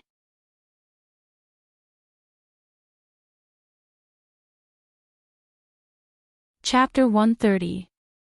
In the courtyard. Qin Ruoying took the little fellow to the bathroom and wiped her face with a hot towel. The little fellow stopped crying at this time. She stood on the ground with her mouth pursed and her face full of grievance, but she looked very cute. Because she had just washed her face, the little fellow's little face was red. Like a ripe red apple, Qin Ruoying could not help but reach out and gently pinch her pink little face. "I want to pee." As if to show her independence, the little fellow quickly ran to the side of the toilet and sat on it by herself. It was the first time Qin Ruoying saw her daughter go to the bathroom, and she could not help but feel a little strange. However, she was worried that the little fellow would fall, so she quickly walked over and gently held her. After going to the bathroom, the little fellow did not want Qin Ruoying to hold her and ran out without washing her hands. Qin Ruoying quickly followed behind her and found that she wanted to open the door and go out, so she quickly stopped her and asked nervously, "Nian Nian, where are you going?" She was afraid that the little fellow would run out to find her father. However, the little fellow did not seem to have that idea, but pouted and replied, "Papa said that after watching an episode of cartoons, we should go out and exercise. I want to exercise." Hearing this, Qin Ruoying could only smile bitterly and open the door for her. This child, 3 sentences without leaving her father's side, did not consider her mother's feelings. A gust of cold wind suddenly blew in when the door opened. The little fellow shivered, but did not shrink back. Instead, she shouted loudly, "Big cat! Big cat! Let's go play in the yard." Meow! The big cat lay at the foot of the bed, seemingly unwilling to move. Seeing this, the little fellow was immediately unhappy. She quickly ran to the side of the bed and pressed down on the big cat. Then, she took it into her arms and carried it out of the west wing. "Papa said that you have to play with me." Meow! Although the big cat was a monster, it still had the nature of an animal, so when winter came, it was lazy and did not want to move much. However, since the little fellow said so, it had to obediently accompany her. The inner courtyard had been completely destroyed by Qin Shi, and there was a big hole in the middle. Qin Ruoying was afraid that she would run into the hole and fall, so she quickly said, "Nian Nian, just play on the steps." "What do you want to play?" "Mommy can play with you." The little fellow put the big cat, and seemed to think that there was no way to play in the yard, so she could not help but wrinkle her little face, as if she was thinking about what she should play. Seeing this, Qin Ruoying immediately racked her brains to think of something. What to play? She had to say, as a mother's motheress therefore, it was best to take this opportunity to cultivate a good relationship with the little fellow. Qin Ruoying thought for a while, and then suddenly came up with a wonderful idea, so she immediately said to the little fellow, Nian, Mommy will play hide-and-seek with you, how about it? Hide-and-seek. The little fellow was stunned for a moment, and then jumped up happily. She was so happy that she clapped her hands and shouted, Okay. I want to play hide-and-seek. She had been yearning for hide-and-seek for a long time. It was just that she used to live in the Kangju district, and that house was too small, so she could not play. Aunt Zhang did not like her to run around in the district, so she had never allowed her to play hide-and-seek with other children. Therefore, when Qin Ruoying proposed this idea, the little fellow was immediately excited. The courtyard was so big, and there were so many rooms. It was perfect for playing hide-and-seek. The mother and daughter quickly reached a consensus. Qin Ruoying found, and the little fellow hid. After the discussion, Qin Ruoying leaned against the wall and loudly chanted the 30-second countdown. Hearing her countdown, the little fellow, who was still giggling, immediately panicked. She looked around for a while, then suddenly jumped into the west wing, and then hurriedly hid in the closet. The west wing was the place she was most familiar with, so her first reaction was to go back to the room. This was the first time she played hide-and-seek, so she did not have much experience, so she made a lot of noise. After Qin Ruoying finished counting down, she walked into the room with a faint smile. After looking around, she knew that the little fellow must have hidden in the closet. Nian, where did you hide? Mommy can't find you, she pretended to wander around the room. The little fellow covered her mouth with both hands and nervously hid in the closet. She didn't even dare to breathe. Qin Ruoying counted the time. About 2 minutes later, she approached the wardrobe as she spoke. Because she was afraid of scaring the little fellow, she paused outside the closet for a while, and then slowly opened the closet door. Found you. Mommy, you're amazing. Seeing Qin Ruoying open the wardrobe door, the little girl didn't hide anymore. She immediately jumped into Qin Ruoying's arms and giggled. How is it? Is it fun? It's fun. I want to play more. Well, I'll give you another chance. This time, you have to hide better, okay? The little guy nodded his head heavily. Looking at her excited little face, she had probably long forgotten about her father. If you want to get along with children happily, you have to have 3 hearts. Patience, love, and consideration. What's more, Nian was Qin Ruoying's favorite. Therefore, after she adjusted her state of mind, she immediately played with the little fellow. With her mother's company, time passed quickly. When Qin Ruoying found the little fellow for the 5th time, Qinshi finally came back. Like a gust of wind, he appeared in the courtyard without a sound.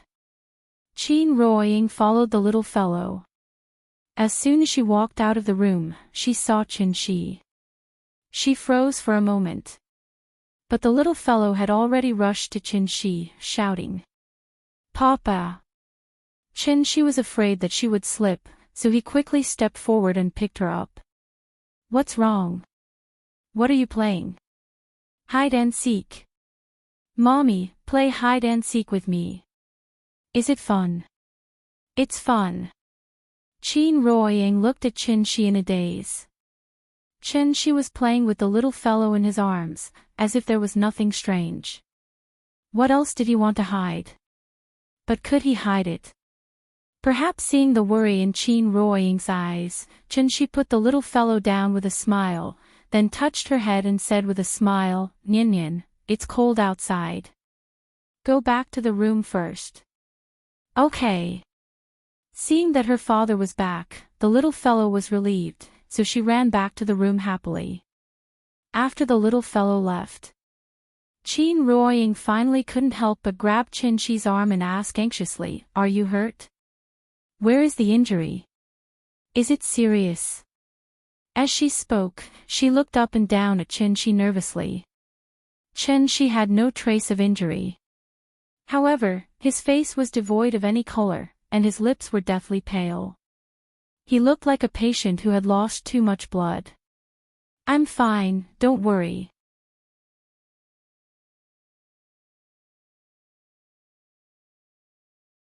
Chapter 131. Chen Shi handed the box to Qin Ruoying as if she was presenting a treasure. She thought that Qin Ruoying would be very happy, but she didn't expect that after seeing the box, Qin Ruoying had a complicated expression on her face. Chen Shi didn't understand, so he asked in confusion, "Yingying, what's wrong? Are you unhappy?" Qin Ruoying didn't say anything, but her expression was also complicated. Chen Shi thought she didn't understand the importance of this, so he explained, "The reason you can't sense qi is because when you became Xian Nu, they extracted your earthly soul. A person has 3 spiritual and 7 physical souls. Without one spiritual soul, you can't be considered a complete person. It's because of this that you can't cultivate." Before Chen Shi could finish, Qin Ruoying suddenly interrupted him. "I can choose not to cultivate." With that, Qin Ruoying hurriedly took Chen Shi's hand and sighed softly, "Do you know what my wish was when I was 8 years old? The wish you made when you became Xian Nu." "Yes, Xian Nu can make a wish. I didn't have the same ambition as Yuan Qing back then, so my wish was very simple. I only wanted to live a peaceful and happy life like a normal person." When she said this, Chen Shi suddenly understood something. He looked at Qin Ruoying's serious expression and couldn't help but gently pull her into his arms. Then he said solemnly to her, "I'm sorry, Yingying, I made you worry." Chen Shi hadn't been injured in the battle with the Divine General. However, he had paid a heavy price because of this. Because he had burned another drop of essence blood. Essence blood, the essence of blood, was also the life source of a cultivator. Essence blood contained enormous energy. Many demonic and evil techniques even relied on stealing the essence blood of others to increase their own cultivation. Chen Shi used a secret technique to burn his essence blood, allowing himself to explode with power close to his peak for a short period of time. This allowed him to successfully kill the Divine General who was comparable to a complete Yuanying. Essence blood wasn't present at birth, but gradually condensed as a cultivator's cultivation grew. After 500 years of accumulation, Chen Shi had actually only accumulated 3 drops of essence blood. Before returning to Earth, he had already burned a drop because he didn't have enough vital essence. The Divine General had burned another drop. Therefore, he only had 1 drop of essence blood left. If he lost even this drop of essence blood, Chen Shi wouldn't be far from death. Regret? Absolutely not. Even if I die, my heart won't be covered in dust. Qin Ruoying looked at Chen Shi's slightly pale face and couldn't help but reach out to touch it. After feeling the warmth from his face, Qin Ruoying couldn't help but murmur, "Maybe it's because of Xian Nu's identity that I've basically fulfilled all the wishes I've made before. Just think of it as greed, so I have a new wish." Speaking of this, Qin Ruoying suddenly laughed, then turned to look at the room. At this time, the little girl's giggles sounded in the room. Silly child, watching cartoons alone can make you convulse with laughter. After the Earth soul returned to its original position, Qin Shueqing really found the sense of qi. That kind of mysterious feeling made her, a martial arts fanatic, immediately intoxicated.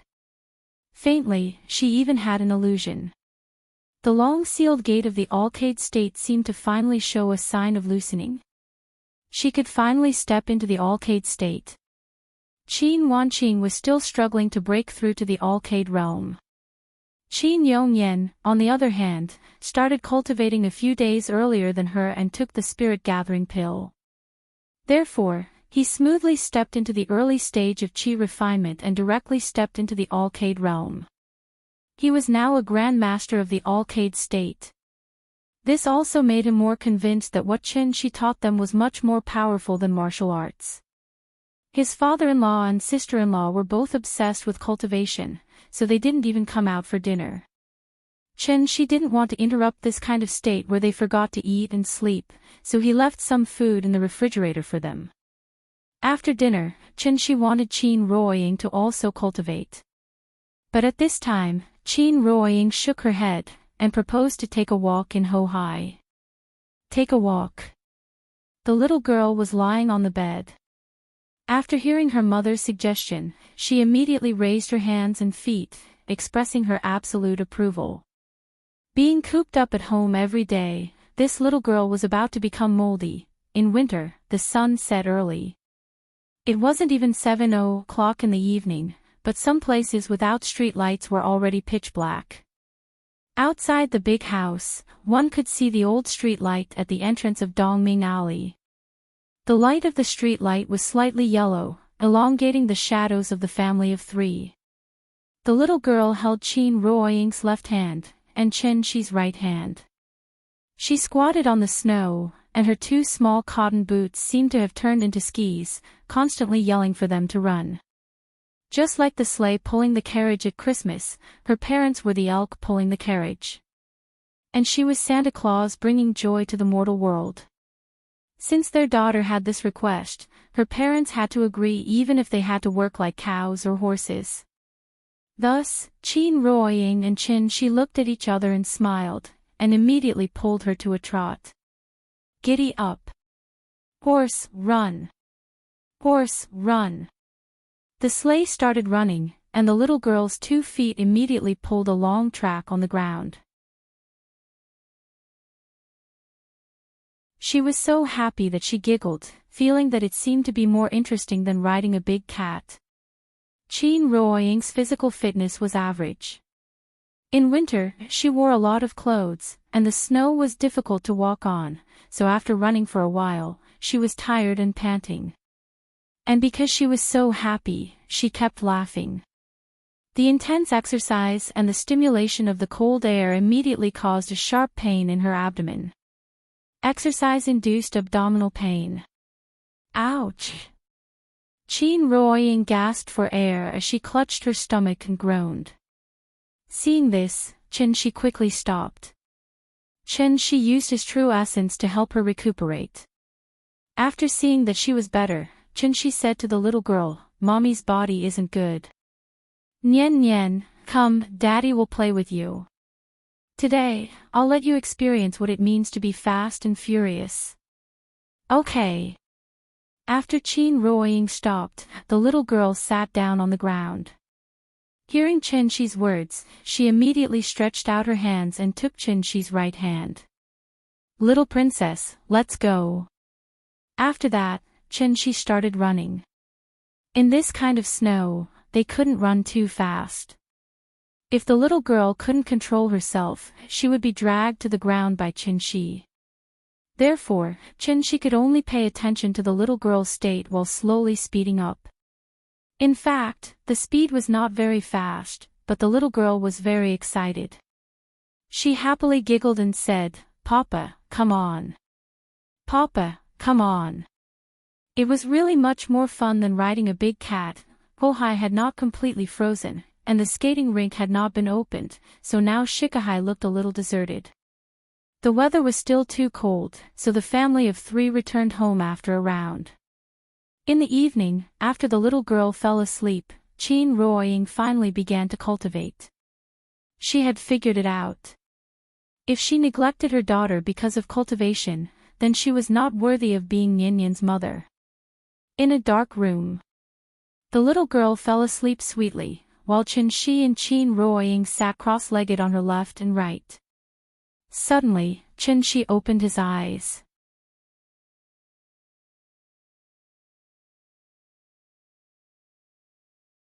Chapter 132. Outside the house, the cold wind was whistling. The big pit that Shi had stepped on had been covered with a shallow layer of snow. The bluestone floor was broken into pieces, protruding in the east and concave in the west.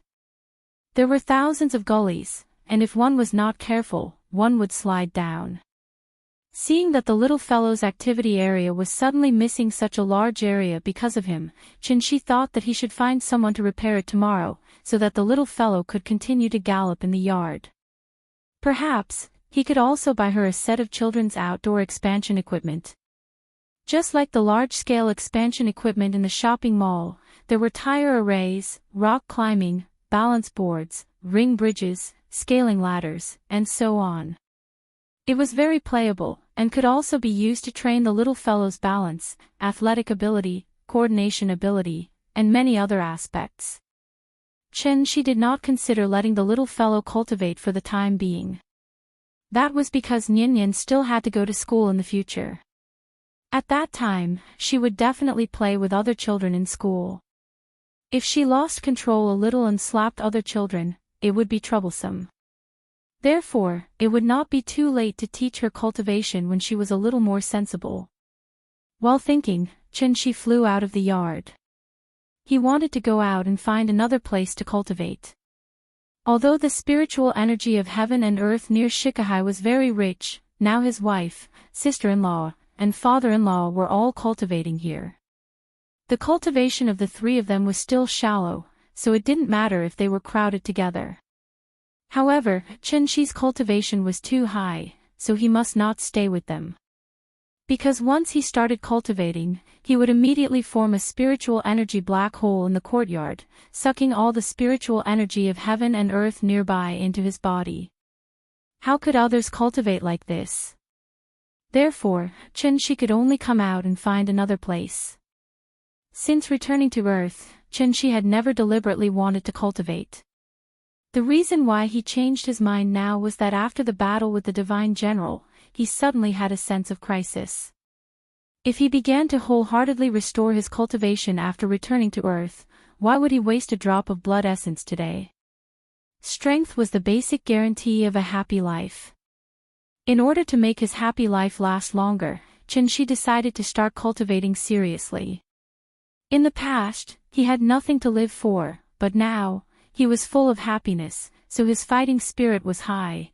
If he wanted to cultivate, he had to first find a suitable blessed enclave. Blessed enclaves were usually located in places where there were very few people. For example, in the mountains and on the islands, it was very easy for blessed lands to appear. The so-called blessed enclave was actually a place with dense heaven and earth spirit qi. As the capital of the country, Shangjing's geographical location was excellent. It was located at the intersection of the plains and the mountains. The steep mountains, the rushing rivers, and the fertile plains were all in one place. It was a treasure trove of wind and water. It was also the best place to build the capital. There were two mountain ranges in the vicinity.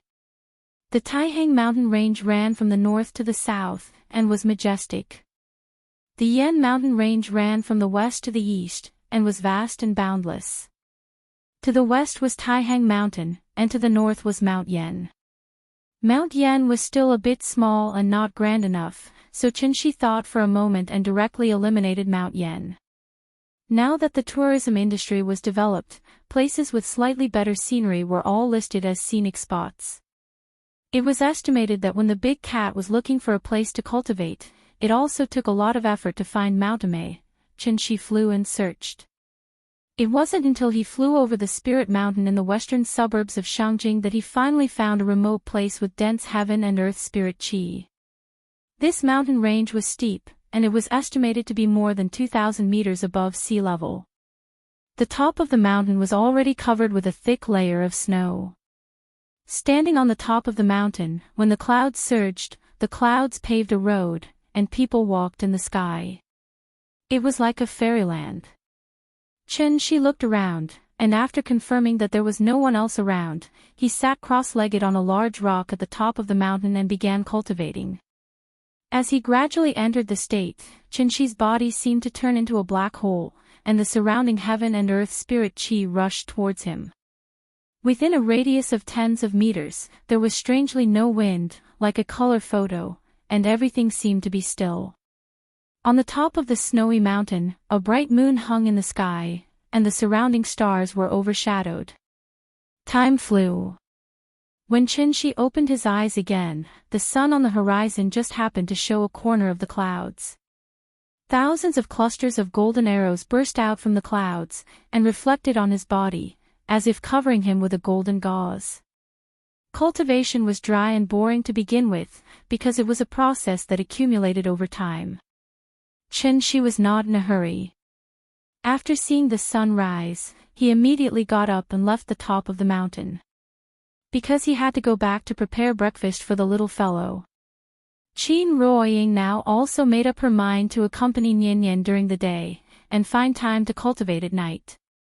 She wanted to let the little fellow deeply feel what was called motherly love. Of course, this kind of love was not without limits. Appropriate love was called doting. Once it went beyond the limit, it became doting. To any child, being spoiled was definitely not beneficial. Qin Ruoying also put in a lot of effort. Although she had only been with Nian for a few days, she was very keen to find a problem that had not yet occurred. Nian was very smart and sensible, and she rarely lost her temper. Although sometimes she also liked to make trouble, more often than not, Nian liked to quietly watch cartoons with the big cat. Nian never seemed to be very interested in the outside world. Playing games with her parents, watching cartoons with the big cat. This was all the content of her life. This way of life was absolutely wrong. Because she lacked communication with her peers, and also relatively lacked the psychological and ability to socialize.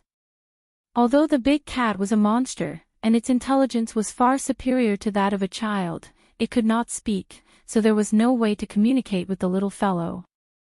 If the child had too little contact with the outside world from a young age, it may lead to an extremely serious consequence. That was, when the child grew up, he or she would become more and more withdrawn. If it was more serious, it would even evolve into a psychological illness, such as low self-esteem, autism, depression, and so on.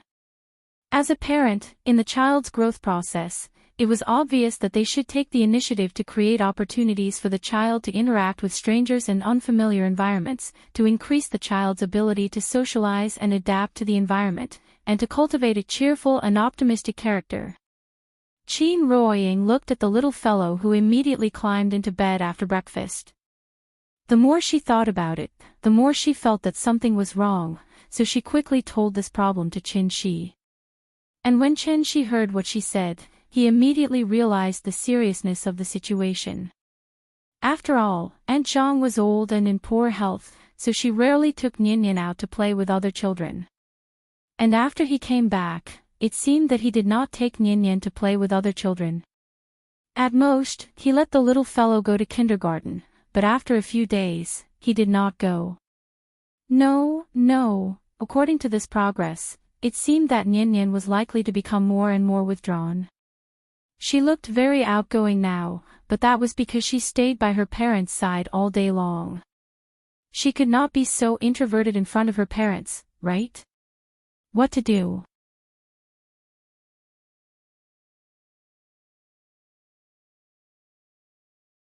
Chapter 133.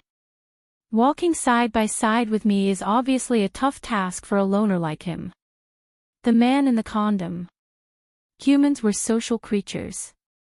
Some Western scholars even categorized loners who do not socialize with others as antisocial personalities. Because this in itself was a sign of morbidity. Being antisocial was different from being alone. Lonely people yearned to socialize with others. They would not be bored with anyone, and they would not even be on guard against everyone.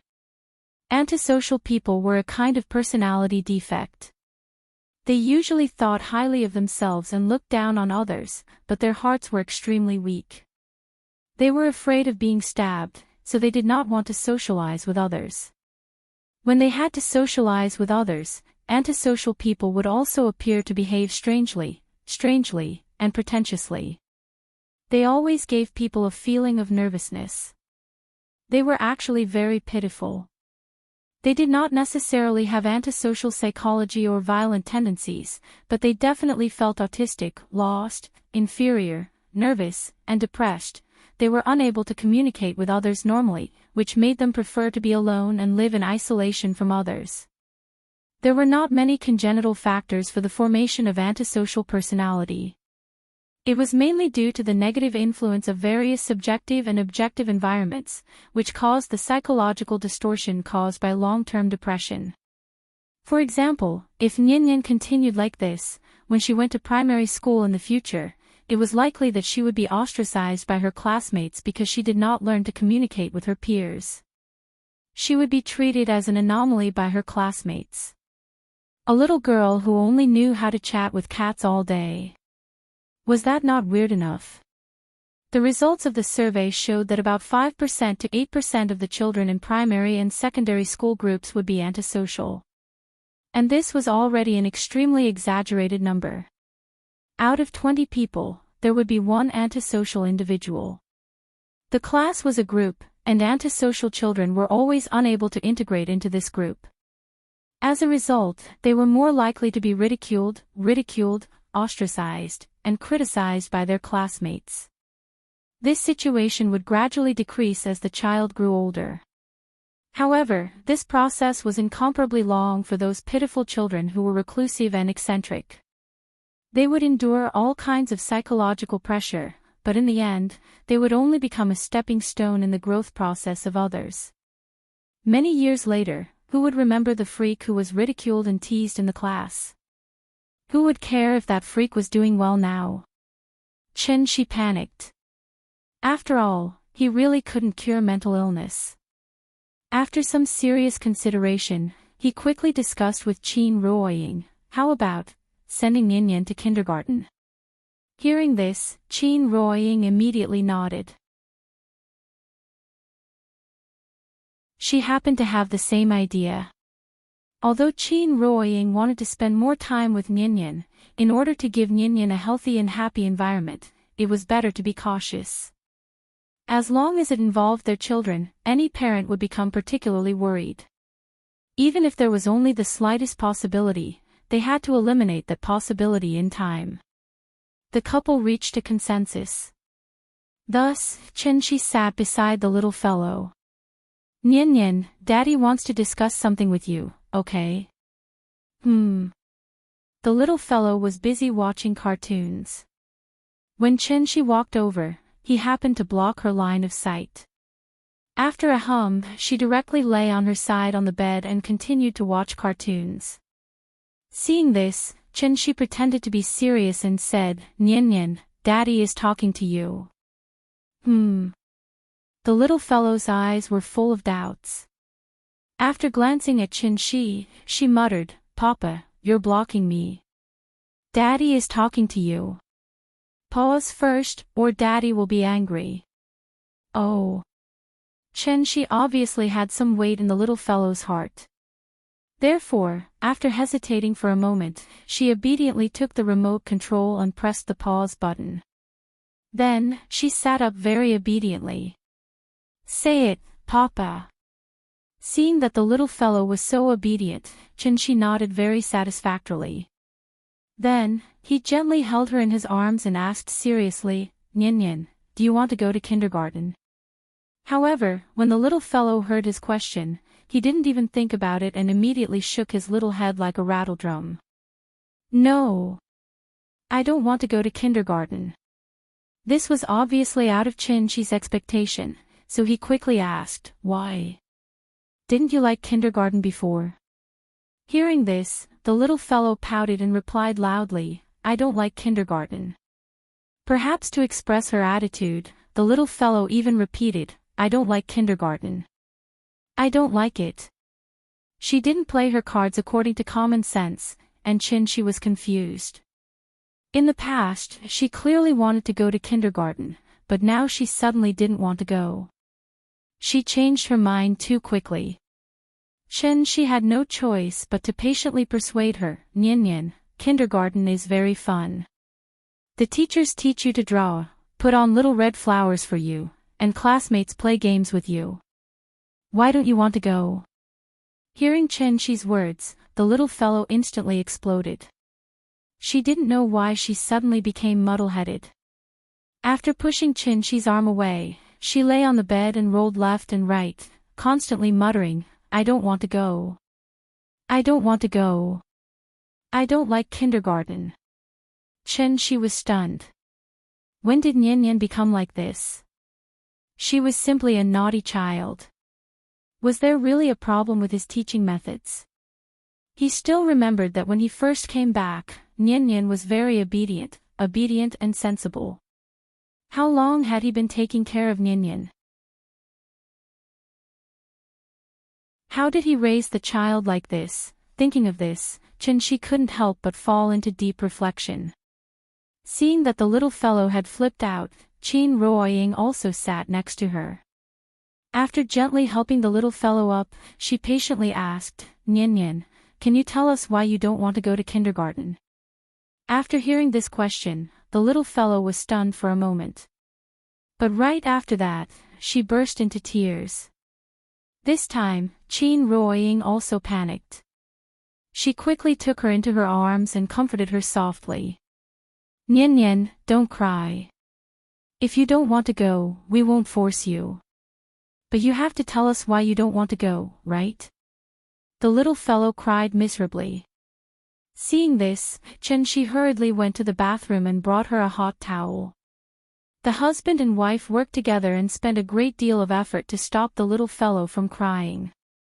After a while, the little fellow sobbed, pursed her lips, and said very sadly, "I don't want to go to kindergarten.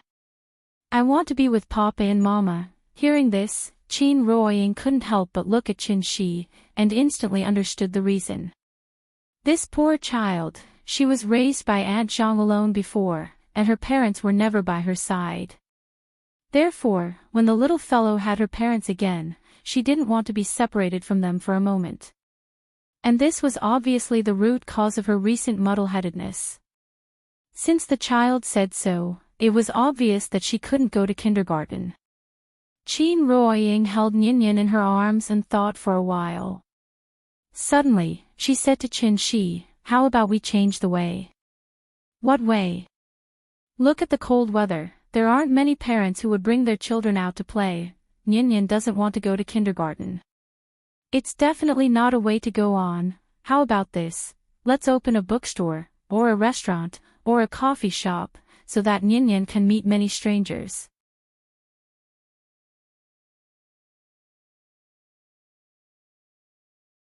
Chapter 134. Open a shop. This idea seems to be good. Of course, if it was other seasons, there would be no need to go through so much trouble. He could just take Nian Nian out to Hohai every day. Over time, she would naturally meet some new friends. But unfortunately, it was winter now, and it was winter in the north. The temperature was low and the wind was strong. Before the ice skating rink was officially opened, the popularity of Shikahai during the day was very bleak. Of course, the so-called bleak popularity refers to the daytime.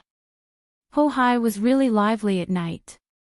If Sanlaton's bar street was trendy, then Hohai's bar street would undoubtedly be artistic. A small alley, near the sea. There was no noisy music. The melodious singing coupled with the unique charm of the old Shangjing was definitely a melodious elegy in the modern city.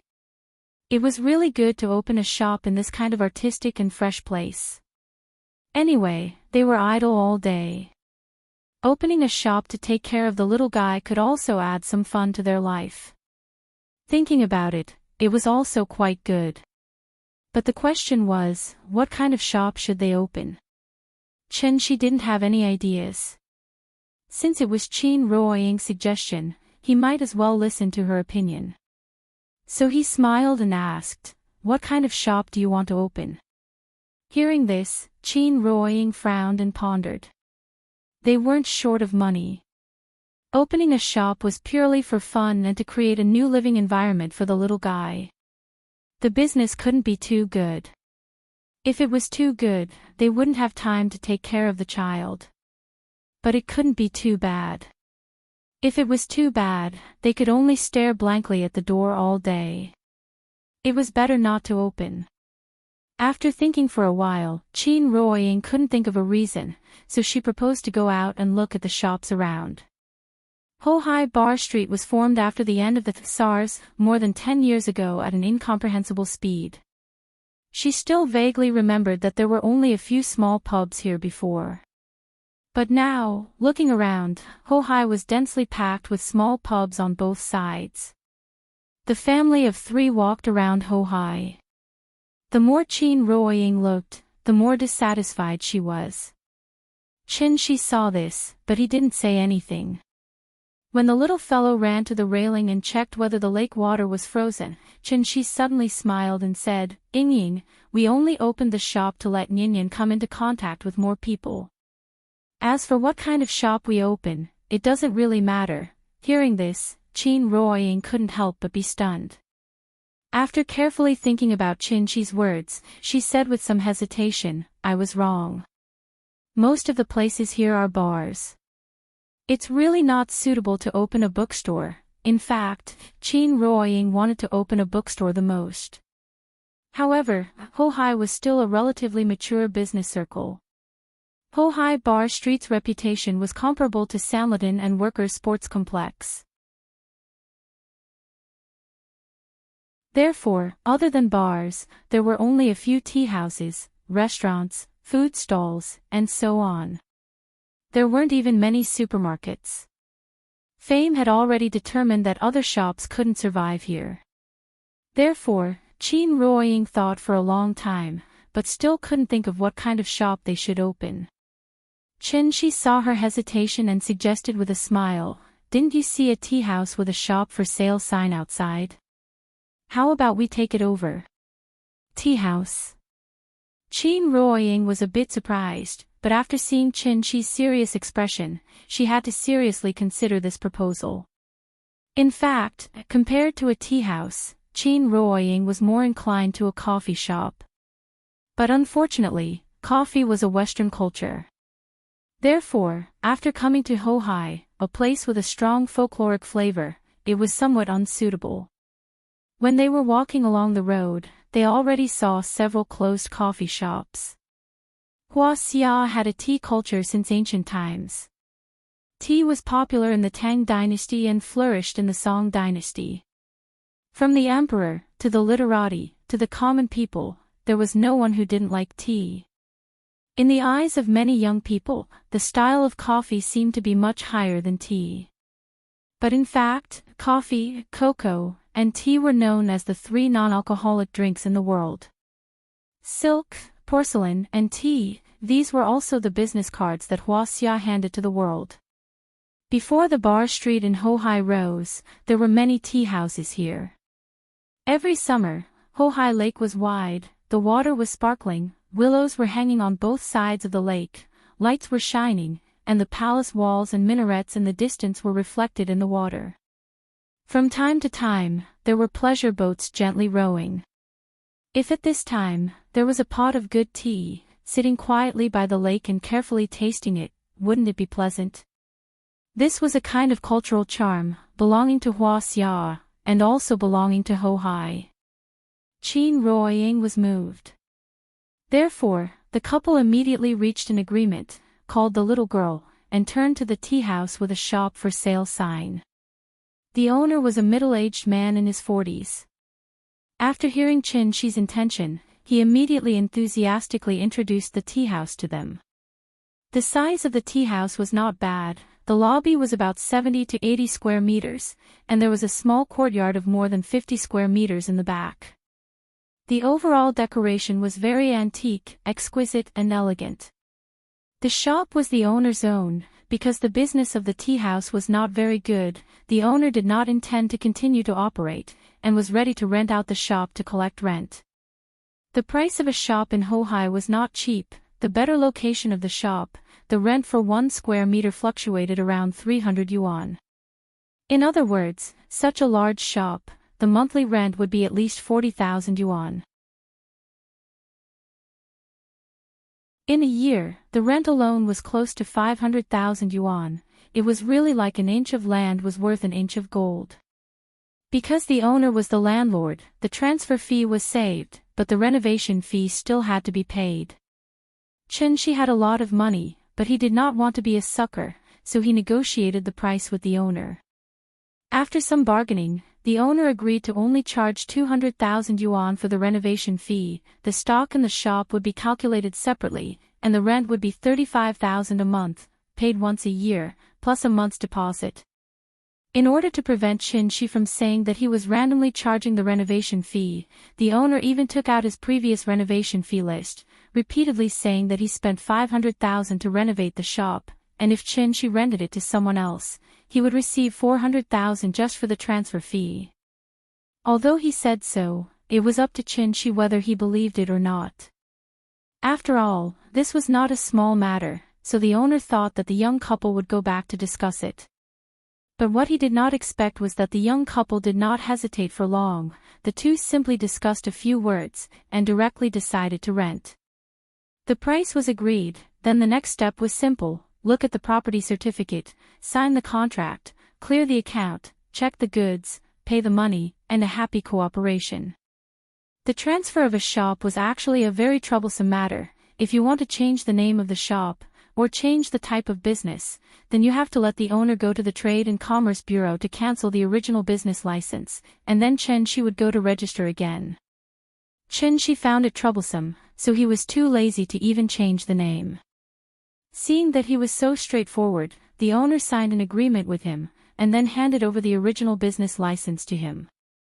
Therefore, in less than a day, this tea house, which was not far from Dongming Alley and adjacent to Hohai, had completely changed owners. Qingyi Tea House.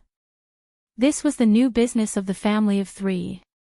While Shi was signing the contract with the owner, the little girl took the big cat to wander around the tea house, from time to time touching here and there, as if she was very interested in this place.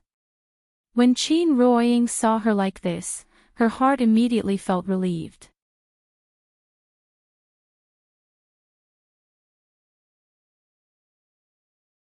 Chapter 135. The next day, the little fellow was woken up by the sound of bricks colliding. She opened her eyes in a daze, climbed to the window, and found that a group of strangers were moving bluestones into the yard. She stood in the yard and directed the workers. When Qin Ruoying saw the little fellow get up, she immediately came to her and prepared to help her get up. "Mama, what are they doing?" "The yard is broken. Papa asked someone to repair it.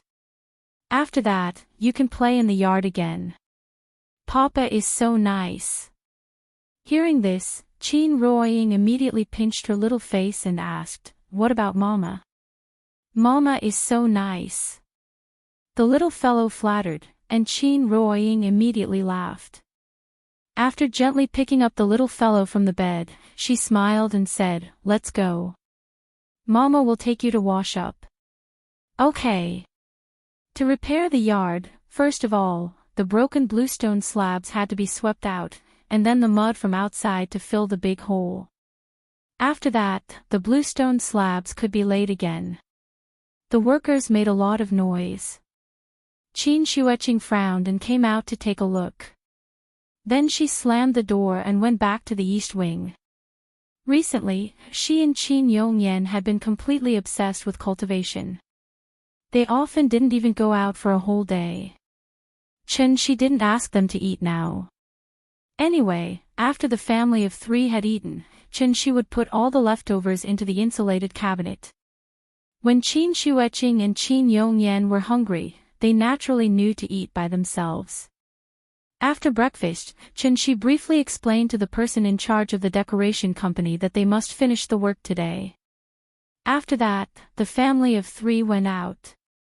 The original owner of the tea house was a very particular person. When he left yesterday, he had carefully cleaned the tea house. After a brief check, Shi took out a sign from the bar and hung it outside the door.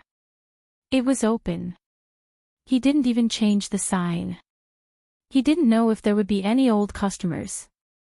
She sat at the bar and seriously warned the little girl to be sweet and polite, and to take the initiative to greet the guests when they came in. After the little fellow listened to his incessant warning, she nodded her little head numbly. It was unknown whether she understood or not. She had already seen the boss's account book before, and the business was indeed not good.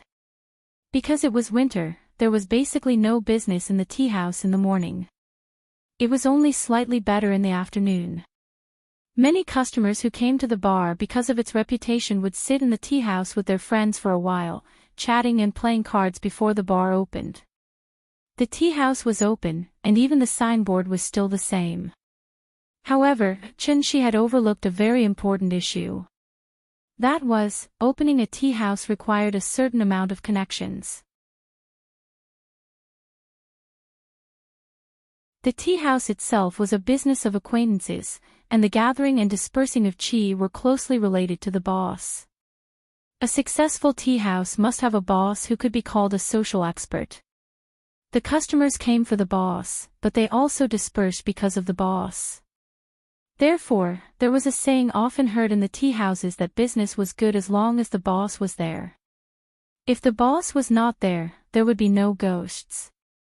On the right side of the lobby, there was a bookshelf next to the window seat, on which were some of the world's classics that the former boss had bought before. Qin Ruoying casually flipped through, then picked up a book called Love in the Time of Cholera and sat in the booth to read it. Seeing this, Shi poured a cup of tea and asked the little fellow to bring it to her.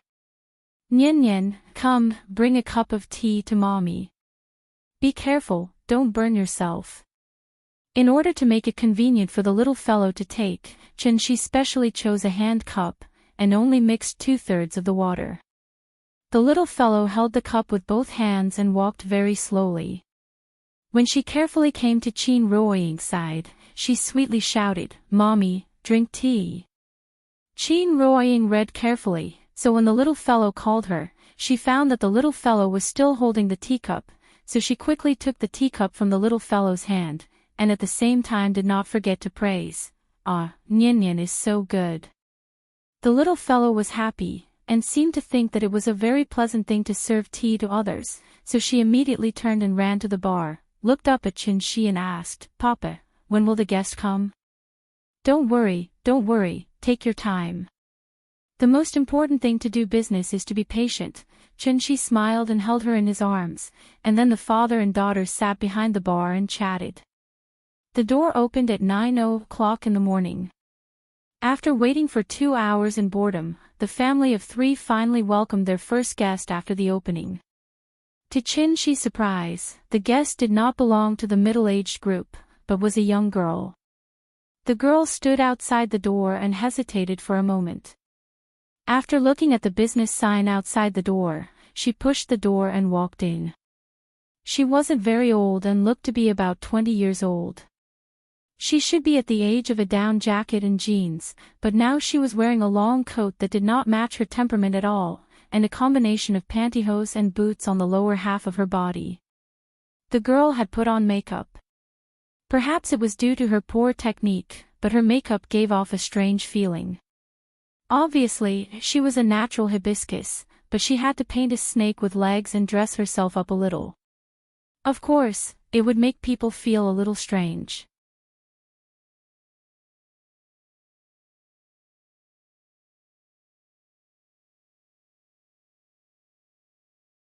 Chapter 136. After Qiao Yuan came, 3 more guests came one after another. They were all middle-aged, and it was obvious that they were regulars in the tea house. The 3 of them joked as they pushed open the door of the tea house, but after entering, they couldn't help but be stunned. One of them looked around the lobby with some doubts. After making sure that he didn't go in the wrong way, he looked at Shi behind the bar and asked, "Where's old Sue?" Hearing this, Shi explained with a smile, "This shop has been transferred. I'm the new owner here. Do you need anything?" Oh, the man frowned and nodded, then turned to discuss with his companions. After the 3 of them whispered a few words, the one who spoke before said to Shi, 3 cups of plain tea. Okay, please sit wherever you want. After that, they walked directly to the booth behind Qin Ruoying, as if they were very familiar with this place. After seeing them come over, Qin Ruoying hesitated for a moment, then took the book back to the bar. After all, she was the lady boss. It was not good to always occupy the best seat. She took out 3 cups from the cabinet. The little girl reached out to take it, but she hurriedly stopped her and said with a smile, "Don't worry, you can't take 3 cups. Daddy will help you." "Oh, okay." The little girl took back her little hand and nodded obediently. After she handed the cup to her, the little girl carefully followed behind she with the cup and walked toward the 3 people. "Oh, boss, is this your daughter?" "Well, yes." "How old is she?" 4.5 years old.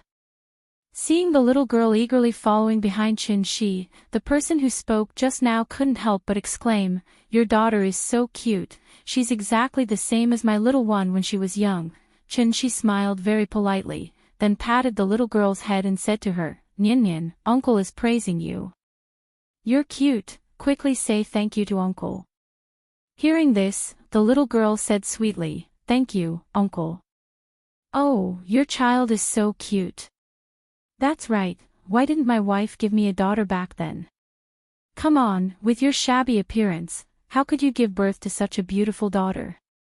"In my opinion, if your wife had really given birth to such a beautiful daughter for you, I'm afraid you would have taken her for a paternity test long ago." "Bah, you can't spit out ivory from your dog mouth." The 3 of them seemed to have a good relationship with each other. She stood to the side and listened for a while, then said with a smile, "Please sit down, if there's anything you need, just tell me." "Okay, boss, you don't mind us." A Happy's family was always eye-catching. Therefore, Chow Yuan had been secretly sizing up the family of 3 sitting behind the bar. The boss was handsome, and the lady boss was beautiful and virtuous. They didn't seem to lack money at all, and most importantly, they had a well-behaved and sensible child. Thinking about it, Chow Yuan couldn't help but have a trace of envy in her eyes. Perhaps she realized that she had lost her composure, but when she saw she look in her direction, Chow Yuan immediately lowered her head, then picked up the black tea on the table and drank it. The black tea entered her mouth, and the taste was mellow. But when it slowly seeped into her throat, Chow Yuan faintly felt that there was a delicate fragrance going from her throat to her stomach. The taste was extremely mellow, fragrant, and sweet, which was simply intoxicating.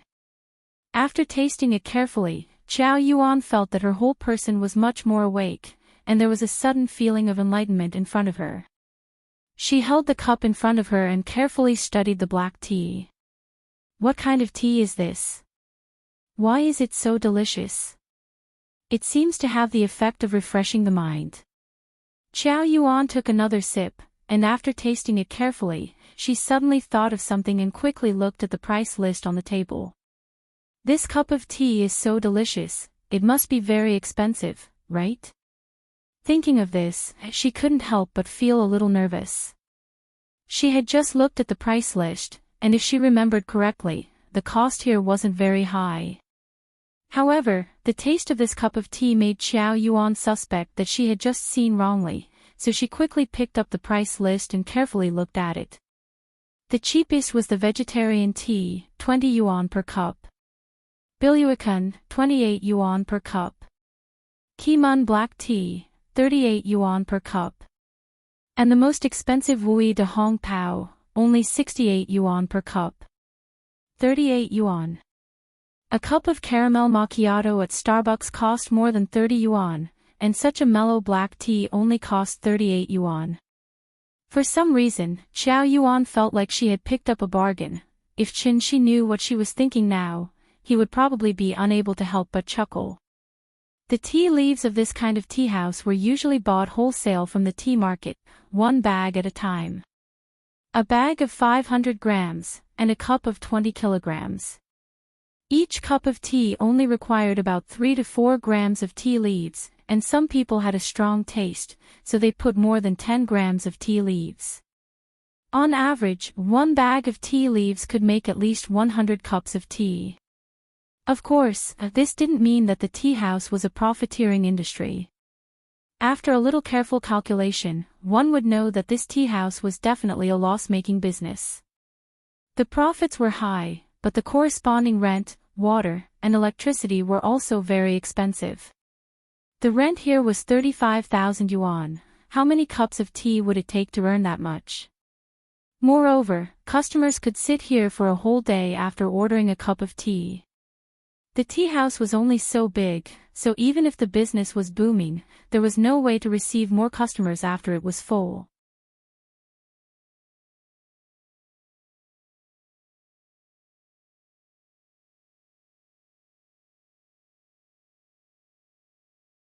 Chapter 137.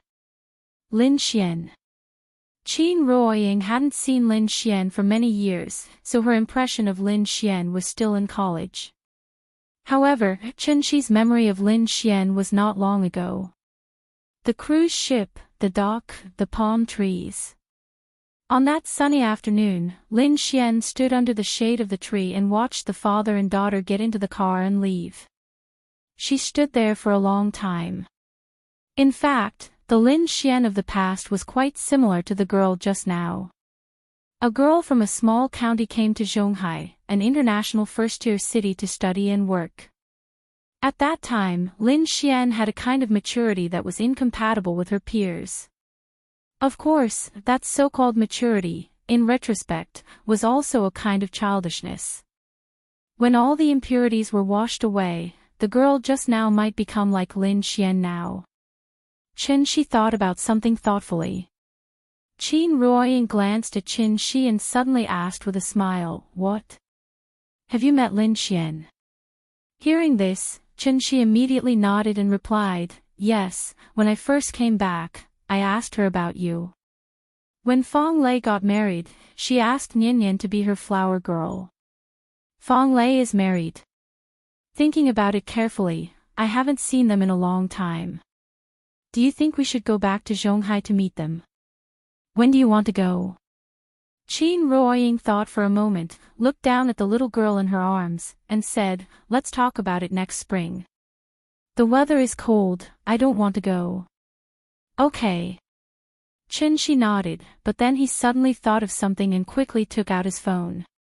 "Oh, I almost forgot. Your back is such a big thing, we should tell Auntie Zhang the good news first." While speaking, Chen Shi opened WeChat.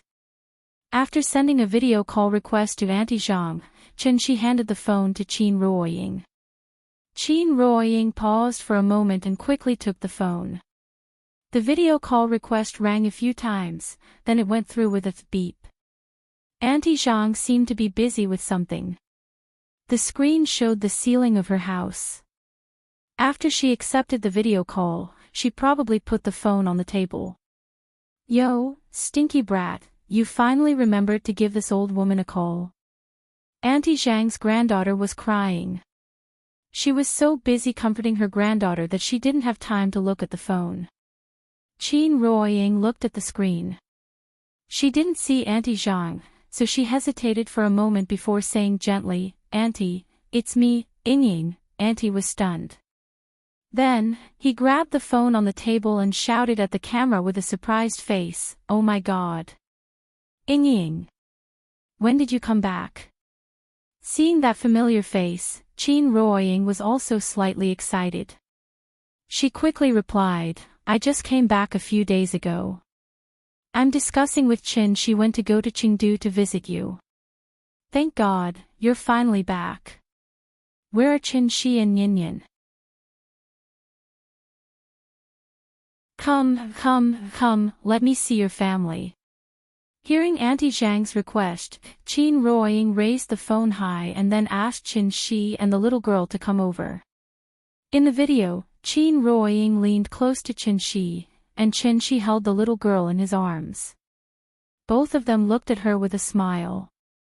The little girl poked her head out and saw Auntie Zhang in the video. She immediately shouted excitedly, "Grandma! Grandma!" As she shouted, she waved her little hand and motioned for Auntie Zhang to look at her. "Ayo, your family is finally reunited. looking at the family of 3 in the video, Auntie Zhang's words were also quite emotional. After so many twists and turns, they were finally reunited. Qin Ruoying and Auntie Zhang talked about old times, and Chen Shi held the little girl and listened with a smile. The two of them chatted for more than half an hour. When Auntie Zhang had to prepare lunch for her granddaughter, Qin Ruoying reluctantly said goodbye to her. She had already made an appointment with Auntie Zhang to go to Chengdu during the new year. Because of the tea house, Chen Shi casually ordered a few dishes at the Chinese restaurant next door for lunch. One for them, and the other for the 2 cultivation maniacs at home. The business in the afternoon was indeed better. Before 3:00, there were already 4 or 5 tables of customers. Qin Ruoying did the math. The average cost per table was 80 yuan. At least 15 tables of customers were needed to earn back the daily rent. This did not include the artificial water and electricity. Of course, they did not want to make money. Qin Ruoying did the math just for fun.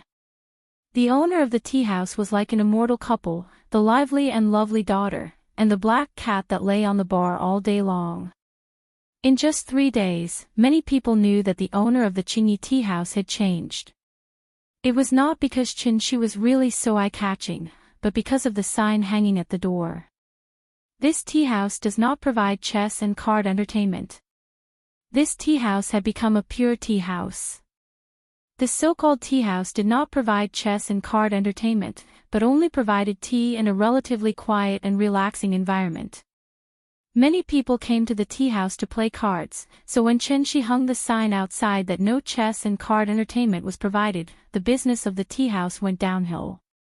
However, there were gains and losses in everything. The chess and card tea house became a pure tea house. There were fewer individual customers, but more frequent customers. For example, Qiao Yuan. Since the day Qiao Yuan drank the black tea here, she would come to the tea house at 11:00 every morning. Then she would order a cup of black tea and quietly sit on the sofa to read the book she brought. When she did not receive a call, Qiao Yuan would sit in the tea house all day and would not leave until 6:00 in the evening. Every day was like this, so in just a few days, she was very familiar with Nian. Chen Shi found out from chatting with her that Qiao Yuan was a junior at Beijing Normal University. The reason she came here every day was that she recently found a part-time job in Hohai. Her part-time job seemed a bit strange. After 3 days, she only went to work on the first day.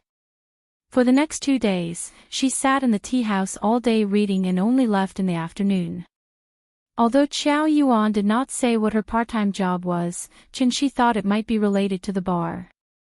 This afternoon, including Qiao Yuan, there were only 3 tables of customers in the tea house. Suddenly, there was a sudden sound of tires braking on the street outside, followed by a burst of shouting. A customer was alarmed, so he curiously went out of the tea house to take a look. When he went out, he saw a large group of people standing in front of a bar not far away. It was not the opening hours of the bar, and those people did not look like they were here to drink. Some of them seemed to be here to make trouble. This was Hohai, Suzhou City, under the emperor's feet. It was strange that someone dared to make trouble here in broad daylight. The customer looked around and then asked his friends to come out and take a look. Qin Ruoying saw this and followed him out. Qiao Yuan sat by the window, so she wanted to see the situation outside through the window. But at this moment, her phone suddenly rang, giving her a fright. Qiao Yuan answered the phone. After listening to a few words, her face changed greatly. She quickly hung up the phone, stood up from her seat, and looked around the tea house at a loss.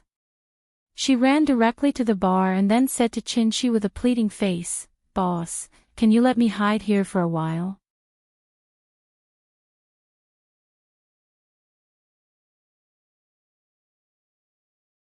Chapter 138. There was an empty space below the bar, which was just enough for one person to hide. When Chen Shi heard what she said, he was instantly amused. So the commotion outside was caused by her. Qiao Yuan gave Chen Shi a good impression of her. She seemed to be like Lin Xian in the past, with poor family conditions, which was why she chose to work part-time in her spare time. Although she deliberately dressed herself up to the nines, she still faintly emitted a reserved and inexperienced aura that belonged to her age. And this was not something that could be covered up by makeup and dressing up.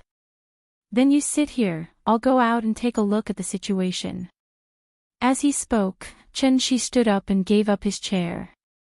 When Qiao Yuan saw this, she immediately squatted behind his chair, trying to use the bar and chair to hide her figure. When the little girl saw her sneaking around, she was instantly delighted. After clapping her hands to signal Chen Shi to put her down, the little girl ran directly in front of Qiao Yuan and said excitedly, "Sister, do you want to play hide and seek? I can play with you." Hearing this, Qiao Yuan could not help but be speechless. After nervously making a shoot gesture, she then said softly to the little girl, "Nian Nian, don't talk to me, just pretend you didn't see me." The little girl looked at her blankly, as if she did not understand what she meant. Qiao Yuan thought for a while, then changed her way of saying, "There are bad people coming to catch me, you don't want sister to be caught by bad people, right?" When she heard this, the little girl finally understood. Hence, the little girl immediately shook her little head like a rattle drum, and at the same time, did not forget to say righteously, "Sister, don't be afraid. I'll protect you. Sure. Just pretend you didn't see me." Seeing that Qiao Yuan was trying to explain the situation to the little girl with a conflicted expression, Chen Shi could not help but smile slightly. He stood behind the little girl, gently carried her up, then said to her, "Let sister stay here for a while, Daddy will bring you out to watch the commotion." "Oh, okay." Seeing that Chen Shi had rescued her from the evil clutches of the little fellow, Qiao Yuan immediately let out a sigh of relief. Then, she looked at Chen Shi with a complicated expression and said softly, "Boss, thank you." Hearing this, Chen Shi smiled at her and comforted her, "It's uncomfortable to squat. Sit on the chair. If you're really scared, I suggest you call the police now." After that, Chen Shi carried the little fellow out of the bar. Looking at his back as he left, Qiao Yuan looked down at the phone in her hand thoughtfully. But after a moment of hesitation, she still put the phone in her bag. Then, she hid under the bar counter, trying to hide better. Outside the tea house. When Qin Ruoying saw Chen Shi carrying the little fellow out, she immediately came to his side.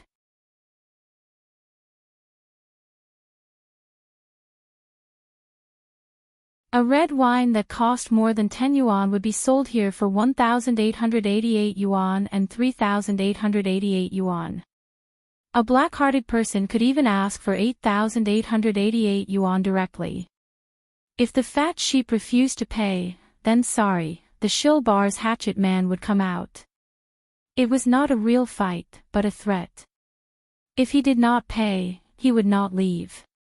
A smarter fat sheep would ask to share with the bartenders, only give half of the money, and then call the police afterwards.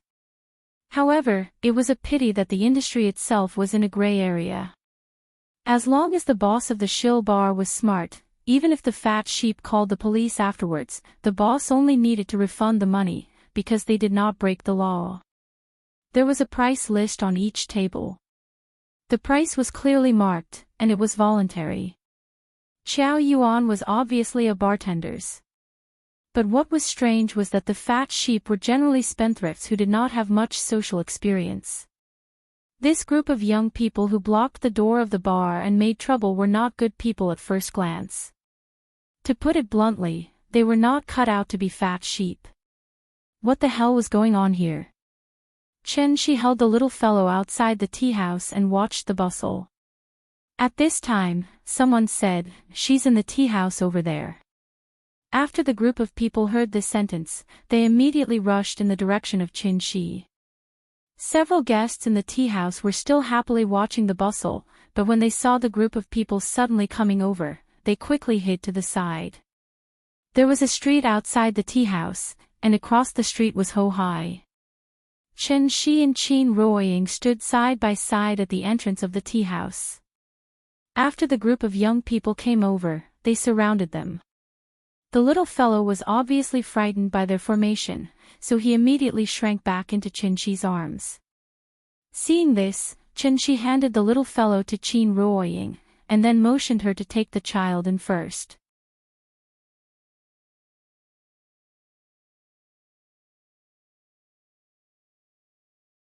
Chapter 139. Chen Shi calmly looked at the group of young people in front of him.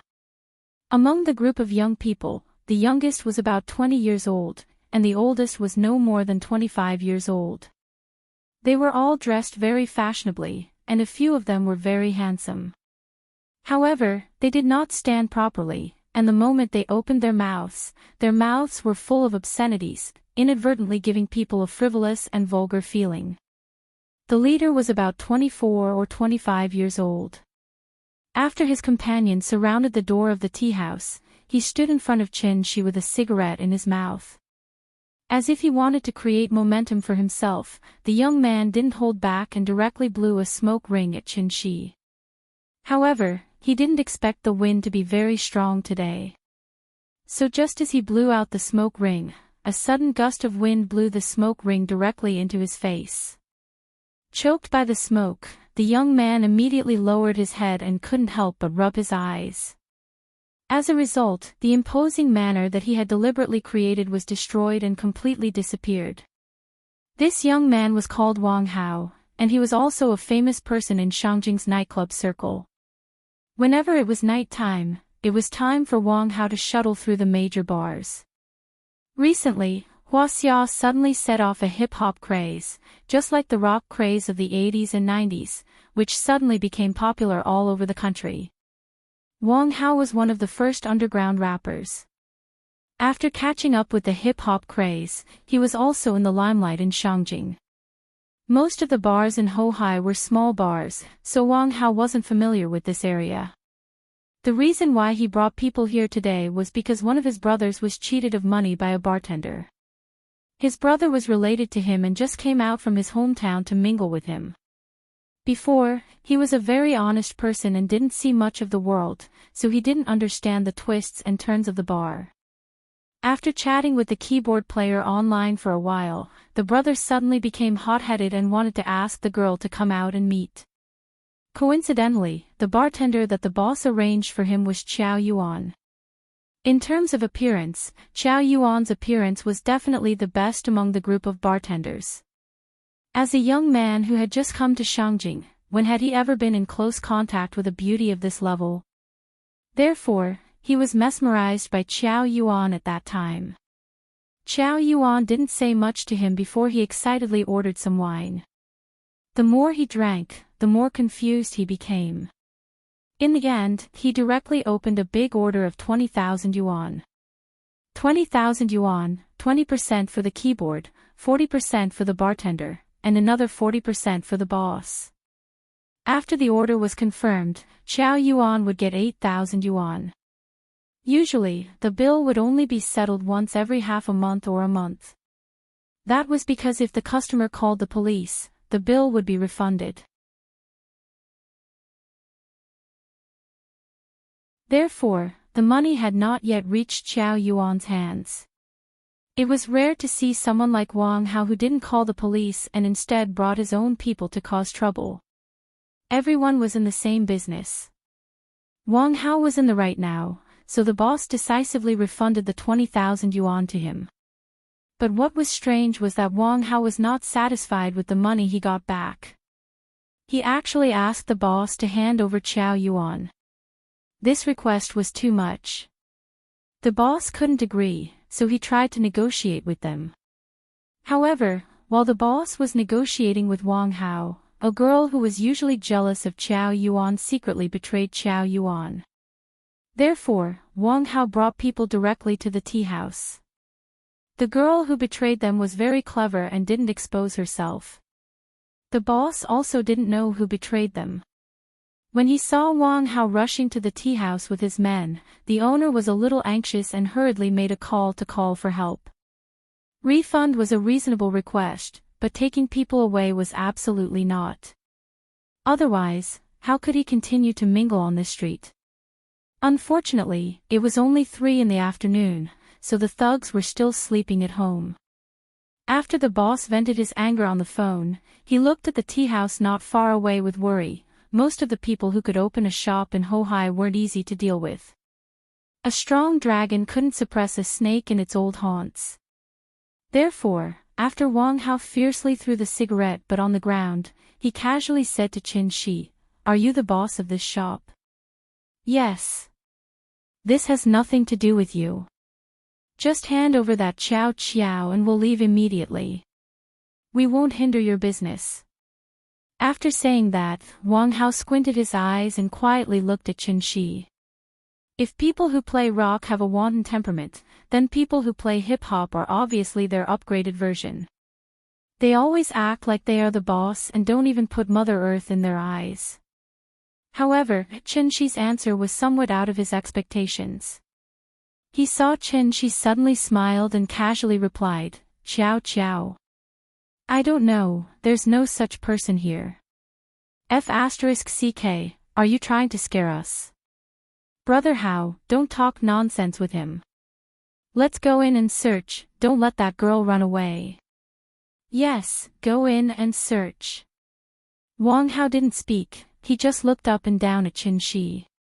However, the group of young people behind him suddenly couldn't sit still.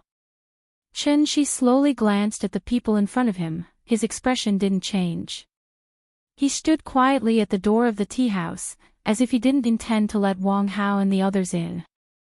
But at this moment, a young man who was originally standing at the back of the crowd suddenly moved.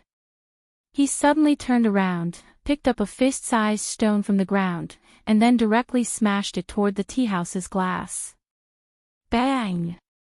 The expected sound of glass breaking did not ring out.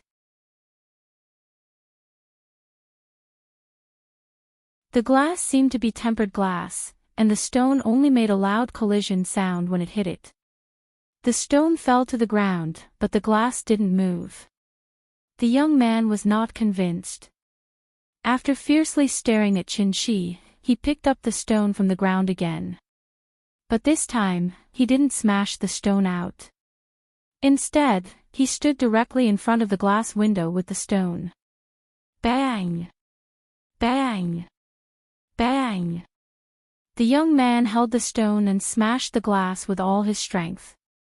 Qin Ruoying sat on the chair next to Qiao Yuan with the little girl in her arms. The little girl shrank in Qin Ruoying's arms. This movement not only scared the little girl, but also the guests in the tea house. Seeing that the young man kept smashing the glass with the stone, the guests retreated to the corner. This group of young people was simply lawless. The young man smashed the stone for a while, but there was still no trace of damage on the glass. At this moment, Qin Shi spoke. "That's tempered glass. Be careful, don't hurt your own hand and come back to me later to pay for the medical expenses." As soon as he finished speaking, the young man picked up the stone and smashed it again as if he didn't hear him at all. Bang! The loud collision sounded again. Immediately after, the young man suddenly let out a wail that sounded like a pig being slaughtered. Everyone hurriedly turned to look, only to see him covering his right hand with his left hand and constantly shouting. Blood dripped down from his fingers. It seemed that Qin Shi was right.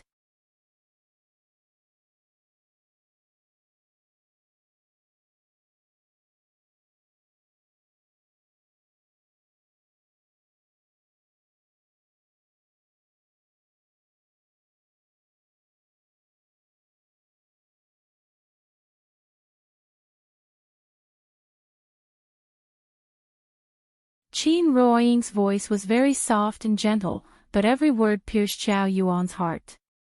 Qiao Yuan lowered her head in silence. After a long while, her tears flowed down silently.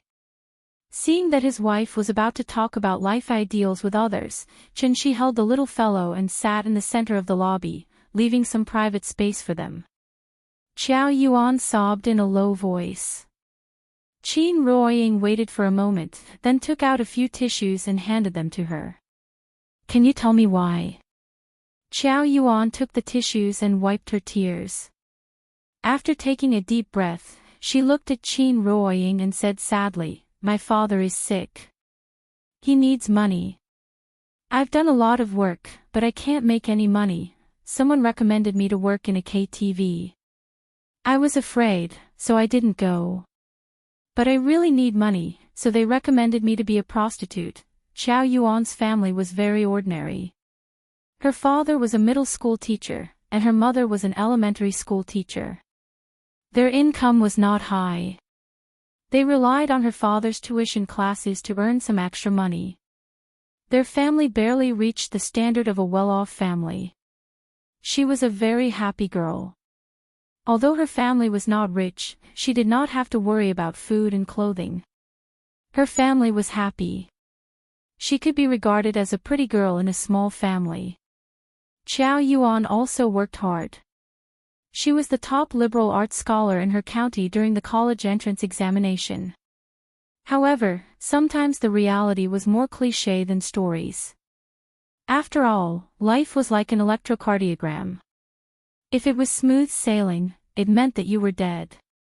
3 years ago, Qiao Yuan's father was diagnosed with chronic uremia.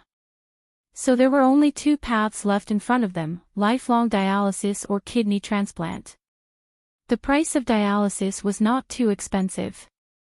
The charge was slightly different in each place. The price of a single dialysis was about 400 yuan. A patient had to undergo dialysis at least 3 or 4 times a week, about 13 times a month.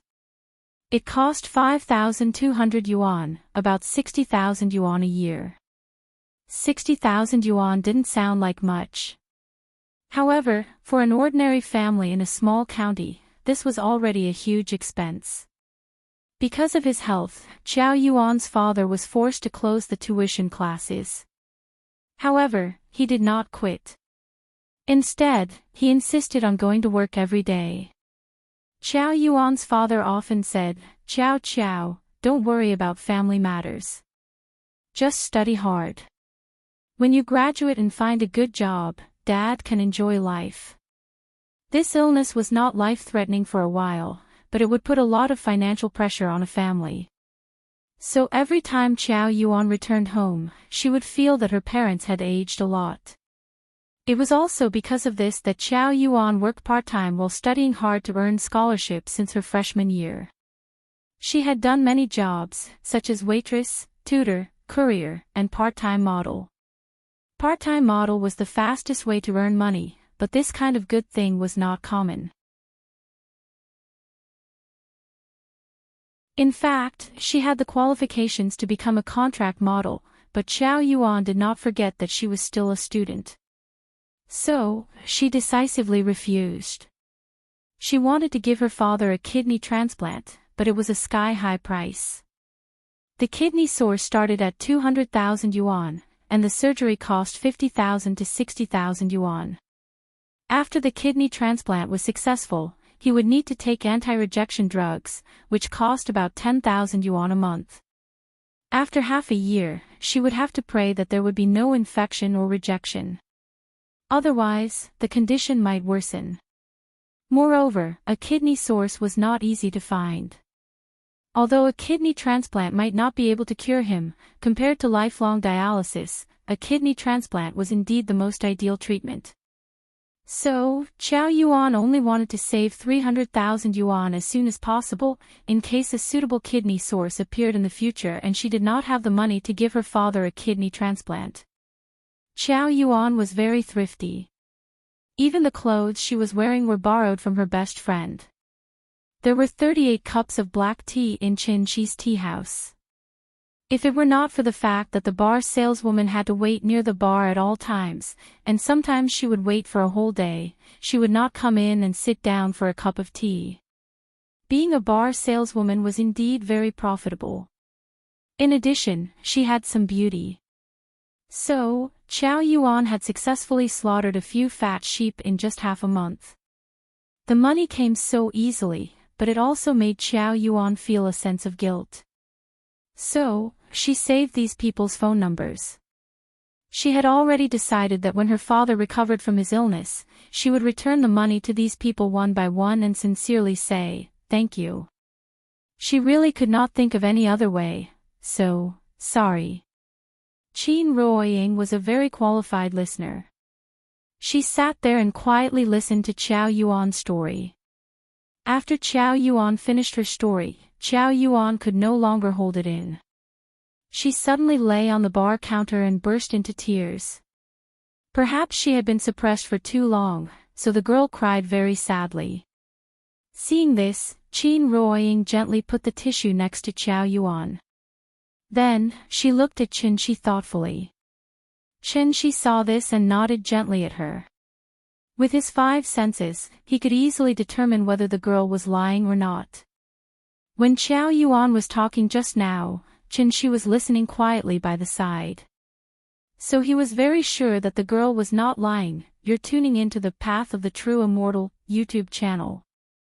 Don't forget to subscribe and join us on this journey to catch the most captivating stories.